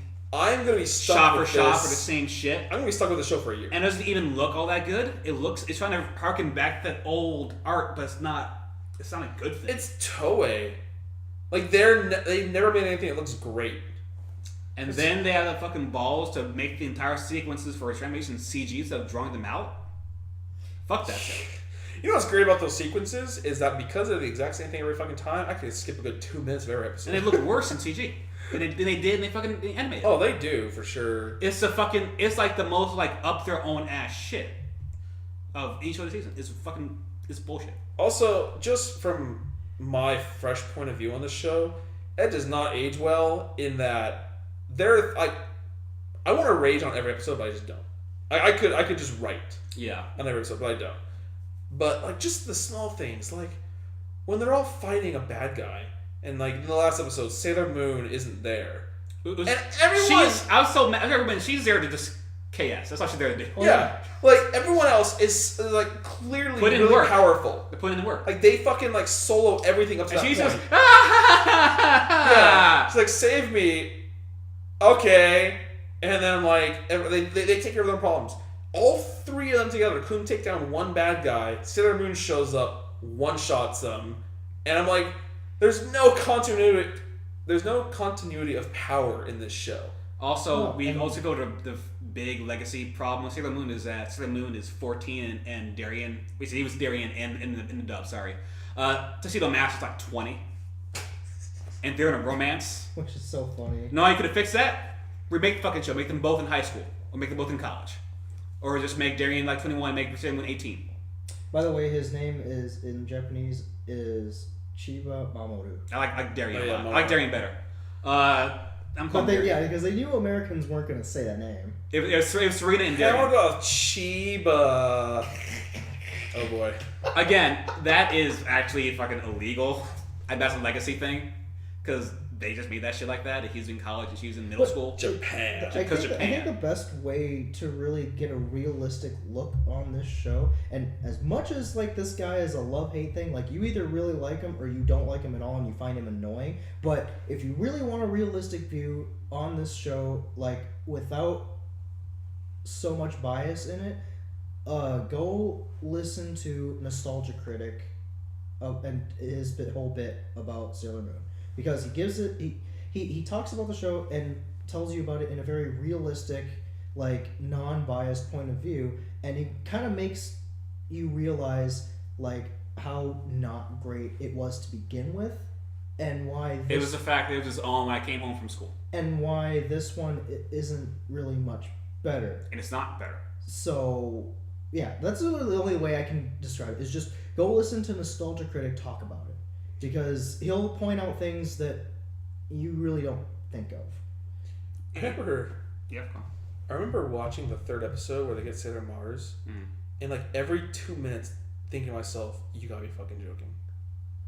I wish I could rewatch that episode just so I could bitch about it on like Twitter during real time. Here's the way I see it. This is going to sound totally pretentious like my own asshole, but if you enjoy Sailor Moon Crystal, you don't watch anime. Straight up. I don't think you do. Or if you watch anime, you watch bad anime. This show is 15 years old. You could go watch a show on YouTube. Same thing, goddamn thing. You're watching an old show. If you like this show, I think you just don't watch anime because you'd see better shit. Yeah. Well, it's really funny because Or you're a girl stuck in the past. Well, no. Or a girl stuck in the past. You want to know? Or a guy stuck in the past. You want to know what's really We're funny? equal opportunity. We're equal opportunity assholes here, Ruben. You're right. You know what's funny, and I know Jenkins is probably never going to listen to this, but there's a friend of his. Mental note, link it to Jenkins as soon as it posted. Never mind. Go on. God, no, it's actually not even him. Leroy! What? It's not even him. It's a friend of his that I met through League, and Sounds like the worst of times. I know. I trust me, it is. She's really bad. But anyways, Female confirmed. Go on. Was the one that got mad at me? Yes. Oh, it is. yeah. Yeah. So get this. Okay. she was like freaking out so much when this show came out, and like when she's like, hey guys, like if you want, my birthday's coming up, and then she goes like, and she just like spams like Sailor Moon all over her posts and says like just to drop a vague hint. A vague hint. And then I was just like, okay, and now I'm gonna tell you right now that this girl is only 19. So if you count backwards, like she was That show is not on, but she was barely old enough to recognize it. Yeah, so that's what I'm saying. I know that she probably didn't watch it back in the day like I did. So, Or like I did. Or like I waited for Pokemon to come on when I did. Right, yeah, you must welcome instead. So that's why I'm just like, okay, like let's count up the other like animes that you've actually watched and enjoyed that you can actually speak about. Attack on Titan, K. Sure enough, I'll give you that one. That one deserves all the hype it gets because Yeah. that show was actually really good. I don't care what the haters say. Fuck all of you. It's really good right now. It might not be in the future. Washington Redskins, fuck you. Also, my Washington Redskins, by the way. And but like, oh, what else is she? Oh, she did watch No Game No Life, but I mean, Of course you did. Anything 2012? at all? but like if I say like, okay, like what's a good like between like 2002 and 2006, like a really Haruhi. okay Was that how old the fuck was that show? 2006. Doesn't. What about Warren High School Club? What year was that? Wait, hold on. Already was 2006. I can think of a show Yeah. I've seen that was in that fucking range. Okay, Naren, Full Metal Panic. Okay, so if you were to ask her if she's seen any of those, she probably recognizes the title, but she cannot say that she's seen it. So and that's why it's really. I'm fun. not much better. I'm not as good. Well, I know, but at least, but I mean, like, I'll say, like, even like Code Geass. She knows the title, That's hasn't seen it, Right. and that came out 2008. What about like Madoka? She knows about 2010 Monica. for I don't know if she's seen it or not because I've never actually talked about it with her. But she's in the process right now. Okay, this is like the one like redeeming fact is that her and this other guy we play League with. I mean, those two talk with each other more than I talk to The either Critical one of D them. is not condone playing League. Go on. Shut the fuck up.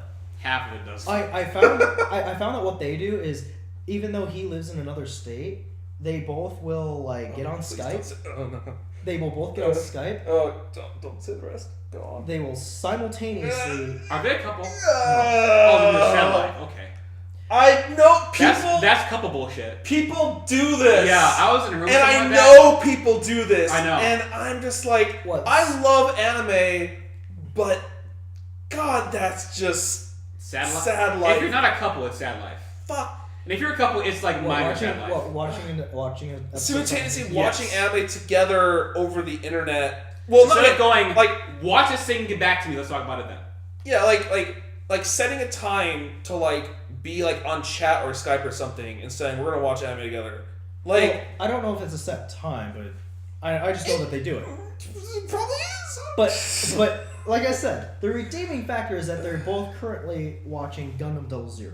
Great. Yay. But anyways, so yeah, like that's what I'm saying. This show is like it's to new people you haven't been exposed to very much.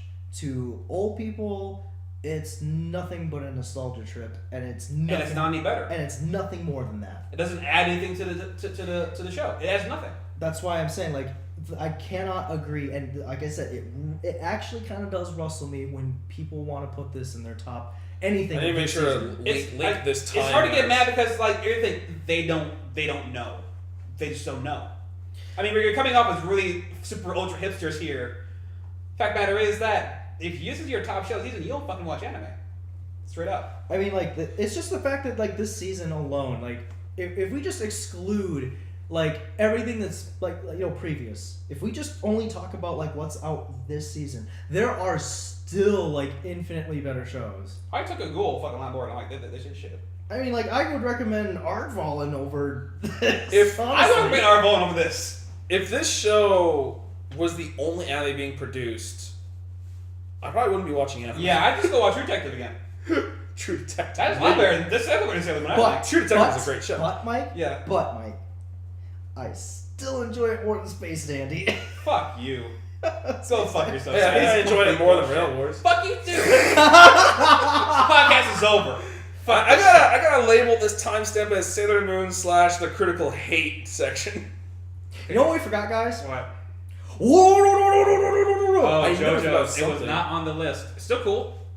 Okay, you know what? Hold on, I'm gonna pull this shit out. There's a fuck with my phone on there. Yeah, JoJo's is a you guys. Still cool. Baby's an asshole. Yeah, but the way they got justice was so great and so gross. Cool. Actually, they did two really gross things in this season. Oh my god! It's still one of the most consistent shows this season, which I can't ask for much more than that. Like that's the thing. Like, It's never bad. It's always good. they always are doing something. It's always good. like it's always moving. They're always doing something. Yeah. There's never a dull moment with JoJo's, especially when you have Joseph. Which is good. Yeah, Wait, before we do that, what'd you give 6 Sailor Moon? I'm not gonna What? rate it right now. I'm not gonna even rate it. I give enough. So yeah, go on. But anyways, yeah. JoJo's is fun. I kind of regret not watching the first season initially when it first came out. I had to get into it later. And I was just like, okay, alright, shit, alright, Spatafora, you got one. One. Actually, I should say Odin. He's wrong, Laborny is right. I mean, I should say Remember Odin. Neptunia? Let's not go into this. Okay. Yeah, no, JoJo's is fine. I don't like it as much as the first season, but it's fine. 9 out of 10. A minus. A minus. A Yeah. minus. Anything else? The last one we didn't talk about, which I don't know what was, Ace of Diamonds still going. Yep. Yep. Baseball Ace of Diamonds still good. Fuck that shit. They're doing the cross pitch. Fuck that shit. Crossfire pitch. That makes me mad. Yeah. Okay, so yeah, real quick, that if you're caught up with Ace of Diamond or if you're watching it, they do this stupid new thing like they do in shonen sports called a crossfire pitch, which by the way in real baseball is not a real thing. That's a way to fucking throw your arm out. I had to ask Mike about this because Mike's kind of I'm the doctor of baseball here. he's like the sports person, Doctor but apparently Well, baseball is my main jam. I know that shit backwards and forwards. So like when this episode happened and they call it crossfire pitch, I immediately got onto Facebook and I messaged Mike and I'm like, Mike, what the fuck is a crossfire pitch? And he goes, What the fuck is that? he's like, it's like I don't know. So then I'm like, well, they just did an Ace of Diamond. He's like, give me the timestamp in the episode. So then I did it, and then I showed it to him. He goes, and then You're like, those fuckers. Yeah, he's like, I went like deep into like mechanics and bullshit. That was when I ran. Basically, is like instead of stepping towards the plate, he'd step like out away from the plate and then turn his hips back in.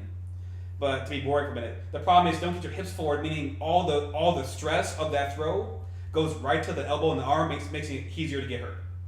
That's why it's stupid to do. and pro pitchers will never do it. Never. That'd be the fucking worst thing to do. Kill your career. Kill your career. Yeah. Because if you rip your fucking elbow off the tendon, recovery is 10 to 13 months to get back in playing form, and 2 years to get back into previous form before you got hurt. Yeah, fuck that. So he had better get hurt at some point if he's doing that dumb shit. And that's not a fucking southpaw pitch. That's fucking bullshit. That's them like shot of the Yeah, right. see, that's what I thought. I'm like, there's I don't know why they make such a big deal out of like a southpaw pitcher because A left-handed pitcher is that there's so many pitchers who are right-handed in baseball. A lefty can give a different look that it throw you off for a little bit. And baseball comes in so fast, being able to throw you off a little bit is enough to be well, between yeah, and- but I mean, and- like, and a hit. but yeah, like, but the fact that I just told Mike in this last episode of Ace of Diamond, Also, it's like instead of the ball curving like right to left, it'll curve left to right. It's a big difference. It's a different thing. I guess, yeah, but like, that you remember that guy that when Sawamura first got on the team and he struck out that big dude? Yeah. Okay, well he comes back Yeah. and he's like actually playing on a regular team. Yeah. And then he wanted to see how Sawamura was doing after however many months it spanned, like almost It's been a little bit. Yeah, almost a year. So anyways, No? they said like 10 months. It spanned like There's no... 9 or 10 Ruben, months. we're up to like 50 here. I Okay? know, but time doesn't pass very fast in this show. Because he went to go visit that... Oh, he was still in middle school, wasn't he, when he visited? Yeah. But they're in the winter tournament. They're in the summer games. Summer games. That means the school would have just started. The school schedule is weird in Japan. It's been less than a year. It is less than a year, but it's almost a year. It's like 9 or 10 months. But anyways, so then he comes up to bat and he challenges Sawamura. Yeah. And he's just like, and then that's when he does his stupid thing where he's like, Crossfire. Yeah. and then he's like, bull fucking shit. and then the ball, like where it curves, is really retarded because it's like coming down like this and it goes, whoop. That happens. Yeah, so I'm just like, and the guy's just like, he's like, oh, actually, it's really funny because he got fatter than he already was. Yeah. The way he was like standing and like when it curved, it went whoop, and it hit him like right in the fat. That's kind of funny. And then Yeah. he's like, I got hit in the stomach many, many more times after that. It was so funny. But I don't know. At least he commended him, but I don't know. That's still, you gotta throw his arm out. If not, I'm Like, gonna show. yeah, like I think it'd be really interesting if like he gets hurt doing it. He like, better be. And then they focus more on More Furia. rehab. Yeah, and also on mechanics. The thing is, though, is that I if hate he gets hurt, I hate Furia. what the though. fuck are they gonna do? Like with him, Work on his mechanics. he'll be unable to play. He'll be out of the anime. He's done. He's off the team. They're not. It's not gonna happen, unfortunately. But I mean, I just hope that they don't. I don't want them to. Maybe he just gets hurt, but it doesn't end his fucking season. He just realizes what's happening. so like he gets mini hurt. Like Like he strains his elbow. you Yeah. gotta take the next game. He's off. out for a few games. Yeah. And yeah, I figure out why. I just don't. Oh god, see, like the thing is, like I don't want them to focus on Furia? because I don't like that character at all. Really? I Good really player. don't. Heavy fastball. Heavy ass fastball. I just think he's just a retarded character that has a one-track mind, and I hate that. Yeah. I think some art's not much better. I know, but at least I don't know. There's just points where he actually does like I don't know. Well, once again, the show's not about the main characters. Okay. But Like I Matt, said, the best character is still a catcher. is Mickey? it better than Sailor Moon? Yeah. Okay. Move on. Like Not even a question. Ruben, I still will say this though. Like, you know how I said in Haikyuu, I was so glad when they beat Iron Wall because I was sick of hearing that stupid chant. Okay, little things like that still bug me in sports anime. Kirkles doesn't do it, not that I can remember. But even in Ace of Diamond, there's a player on their team that does a stupid little thing, and I fucking hate it every time he does it. Oh.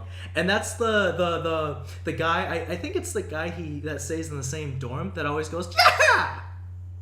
I fucking hate I'm that. down with that. I'm cool with that. No, I fucking hate that Speaking guy. of Yatte, I'm like, yeah, that's right. No, that guy is really annoying, and I hate him so much. I also hate that outfielder with the freaking like the really narrow head that always when it does the angry eyes and they all go white and he lose and then he always says like things like Oh, that was the guy with yeah. no it's the other guy Oh, Ishishiki or something like that and Isashiki I don't know but he's the one who always yells out Kousei. Yeah, I know who you're talking about. I That guy. fucking hate that guy too. Show's so good. It's still good. It It's is. not Kurokos, but it's good. Yeah. Is there anything else to talk about? I mean, if we want to talk about the Ghost in the Shell movie, it was good. I think it was the best one since the. First one? Well, it is only the third. No, it's the second one. Yeah, actually, no, I like the second one more. I think the second one's my favorite. Do we want to talk about Appleseed? No, Okay. the second. Yeah, God damn it, Mike! the best. It came out in July, so it counts. Yeah, no.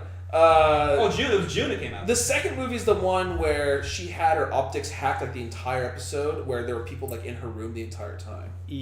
That was the second one, right? Yes, because the third one was where she meets that one dude. The third was that stupid love thing I didn't Yeah, go that for. was What was the first one though? The first one was. The first one was where they uncover the freaking the underground thing. They dig up the thing. They get attacked by the fuck what that thing's called, the doll looking thing. The real doll. Her and someone else go to that facility where there's a bunch of them and they actually get attacked by Bato. Oh yeah. And then they find out who's actually behind it, and then she gets into the limo, like, and she's invisible, and then like she makes him talk, and then the second one was my favorite. Yeah, the second one was. She was like, there were people in her room the entire episode, and she didn't know. Yeah, that one was good. I like that one a lot. Fourth one doesn't come out until. That was the fourth one. No, we just watched the fourth one. There's only been 3. There's been 4. This is the fourth Are one. you sure? Yeah, it was the one you just talked about where Bato fights her. The second one was where she gets hacked for the entire episode. The third one's the romance, and we just watched the fourth one with the bipolar ghost. I don't think I saw it then. You didn't watch number 4? I don't know if I did. The one with the guy who ghost dubbed the woman, her ghost, and they tried to escape together into the net? No. Okay, we'll go watch number 4.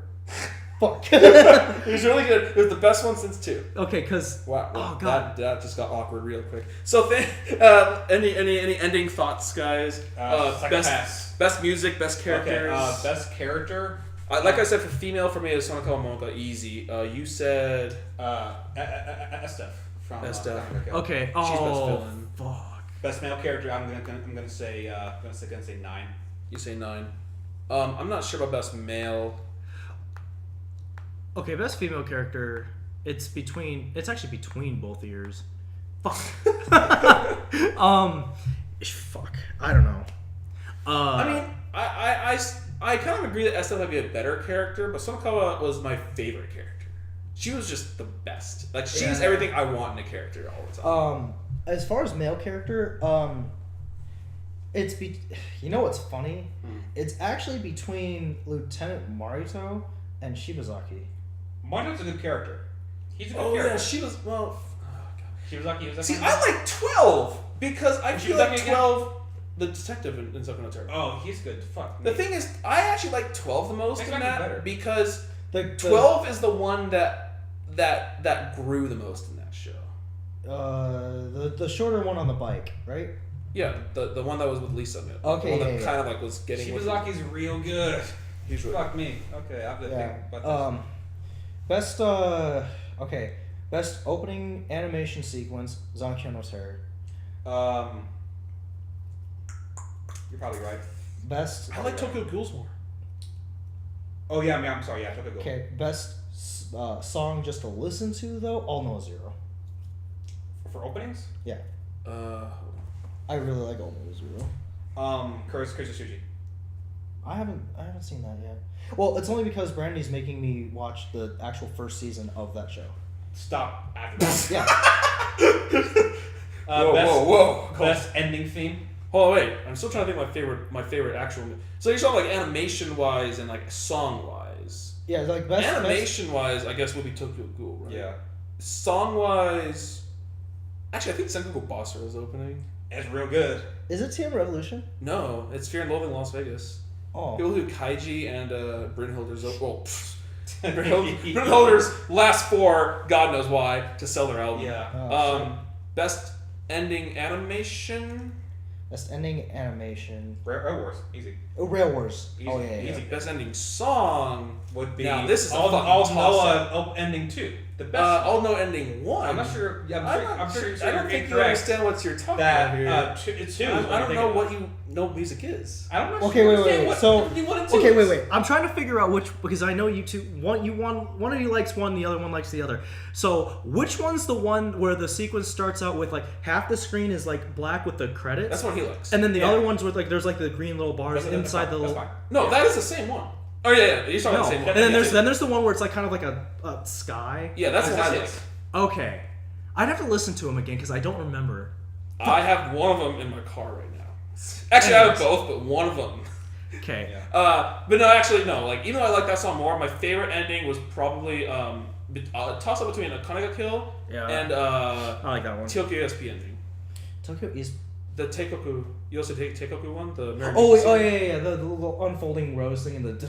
Yeah. Yeah, I really like the ending theme to But- Tokyo Terror. the The really ending? slow one. Yeah. Shout outs for the most hypest ending to Sabagebu. That shit makes me go ham in Phantoms. Oh my god. And there's no ending I'd rather watch.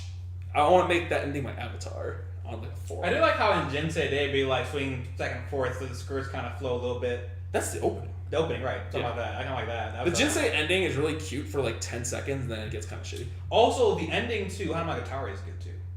Yes. Because at one point she starts screaming and then she goes back to singing again. It's great. Next season, Fight Cycle Pass 2. That's supposed to be top dog. I just really hope that Tatsunoko doesn't make it retarded. Psycho Pass 2, Log Horizon 2, Psycho Unlimited Pass is Fate Stay Night. Face Day Night. Face Day Night is going to be the looking anime of all time. Straight Yeah. up. Gundam Jiri Kurista. I think Psycho Pass has a shot to top Kill Special of the Year. Even though you disagree with my decision of Kill being top. So will we consider Fate Stay for this season or next year? I don't think we should consider it at all. Isn't it just a remake of the old Face Day Night? No. Or is it a new show? No, It's a different arc. it's Unlimited Blade Works. Okay, then it's like it counts. Yes. I mean, I would count for this year. It came out this year because I don't give a fuck. But you know. But I mean, anyway. Face Day Night will be UFO Table, right? Yes. So best looking show of the Oh, year. you know what Easy. else? You know what else UFO Table is doing later this year? Tales of Zestiria. Interesting. Oh, they do the animation for that, don't they? Yeah. That's a game, though.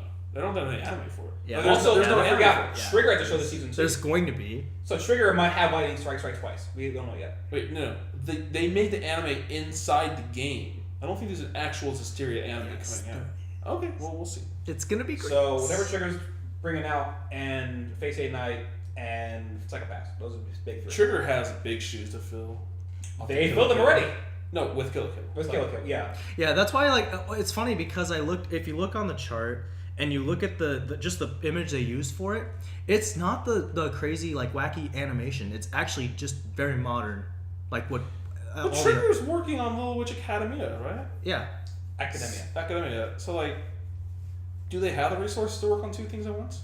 Maybe all that Kill la Kill money. Yeah. Well, the thing is that show actually wasn't all that popular in Japan compared to America. Yeah, but Fucking make money here. But the thing is, they don't. I think Japan makes more off their fans in Japan than they do in America. Oh well, yeah. So that's what I'm saying. Maybe all those singles of Before My Body Is Dry. Maybe sold all that money. But no, I think my picks for next season is gonna be either Psychopath season 2, Unlimited Blade Works, and Gundam G. Oh, actually, now that I think about it, Fate, it will be counting for this tier because I forgot that there's going to be a hiatus between the first and second season of Fate Stay Night. Also, we're getting down to it, guys. So far, what's your top show of the year? So far? So far. We're getting down to it. We have one more season left before I have to decide that shit. Oh, right. I forget. I mean, still Kill la Kill. So one on the beat. It's funny because there's 4 seasons in a year, but for some reason I feel like we're okay. So I mean, you only have to consider 3 at the moment because next season's going to be part of the year. okay, so there's winter, It's probably going to be second. winter, spring, and okay. I mean, what was winter? Mike, help me out. Kill la Kill. I have to go. Let me go to our podcast right quick. Yes, it's all there. I just use that whenever I decide the shit anyway. Just look through the comments. So have the timestamps so you can look at Yeah, let me just go. Because right now, off the top of my head, the 3 top contenders would definitely be No Game, No Life, Akame Kill, and Mahouka, I guess.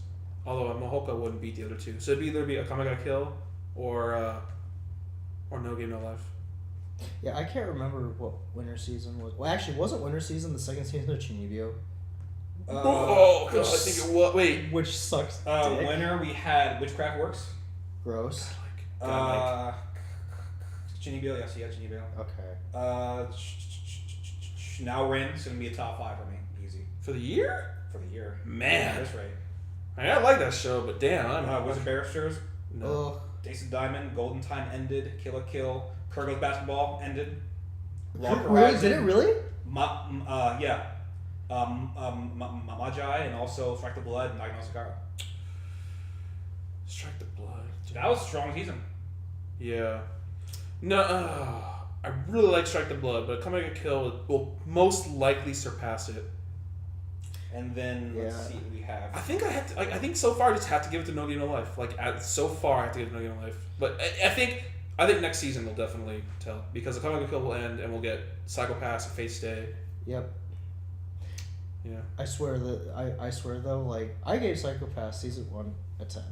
Right. Now, if for whatever Let's reason, top that somehow. if for whatever reason, and since this is all original, it's not based on anything, so I can't look into any original source material. I like that. Okay, so you know how at the end the white-haired bastard, what is it? Makishima is his name. I always forgot his name. But anyways, How? What's your show? But you don't fucking remember this name? But anyways, Fine. that aside, you never actually saw He him got shot. on Fuck screen that. get Fuck- shot. Fuck that. No, I don't want to even entertain that idea. I don't either, Mike. I don't either because it would be the dumbest shit It'd be ever. fucking dumb. But I'd I'm be so just mad. saying, in the second season, if it turns out that he didn't actually die, I will be so mad, Mhm. and season 2 will immediately, before I even finish it, -2. I do this now. I don't know why. It's just there's certain things that I know that if they bug me, Right. that they're gonna get minus a point, no matter what. But the from thing is, whatever I have things that bug me for a short amount of time. no, so see, I can't just need no, that. like Mike, when I watched the Blaze Blue anime, as painful as it was for me to watch that show, there was just one thing I was hoping for, just one goddamn thing. Take her to grab someone. Tager to get killed off screen. in 5 seconds. I think that's what you're looking Like for. too. that though. That was for one -1. There was another -1. He didn't throw anybody. I mean, he called back. Well, what's the You still didn't say what your top show of the year is so far. Oh right, I have to do that. I don't think you did either. I said it's most likely No Game No Life, No but Game No I think Life. next season will definitely change it. Okay. Yeah, it's really hard to say, but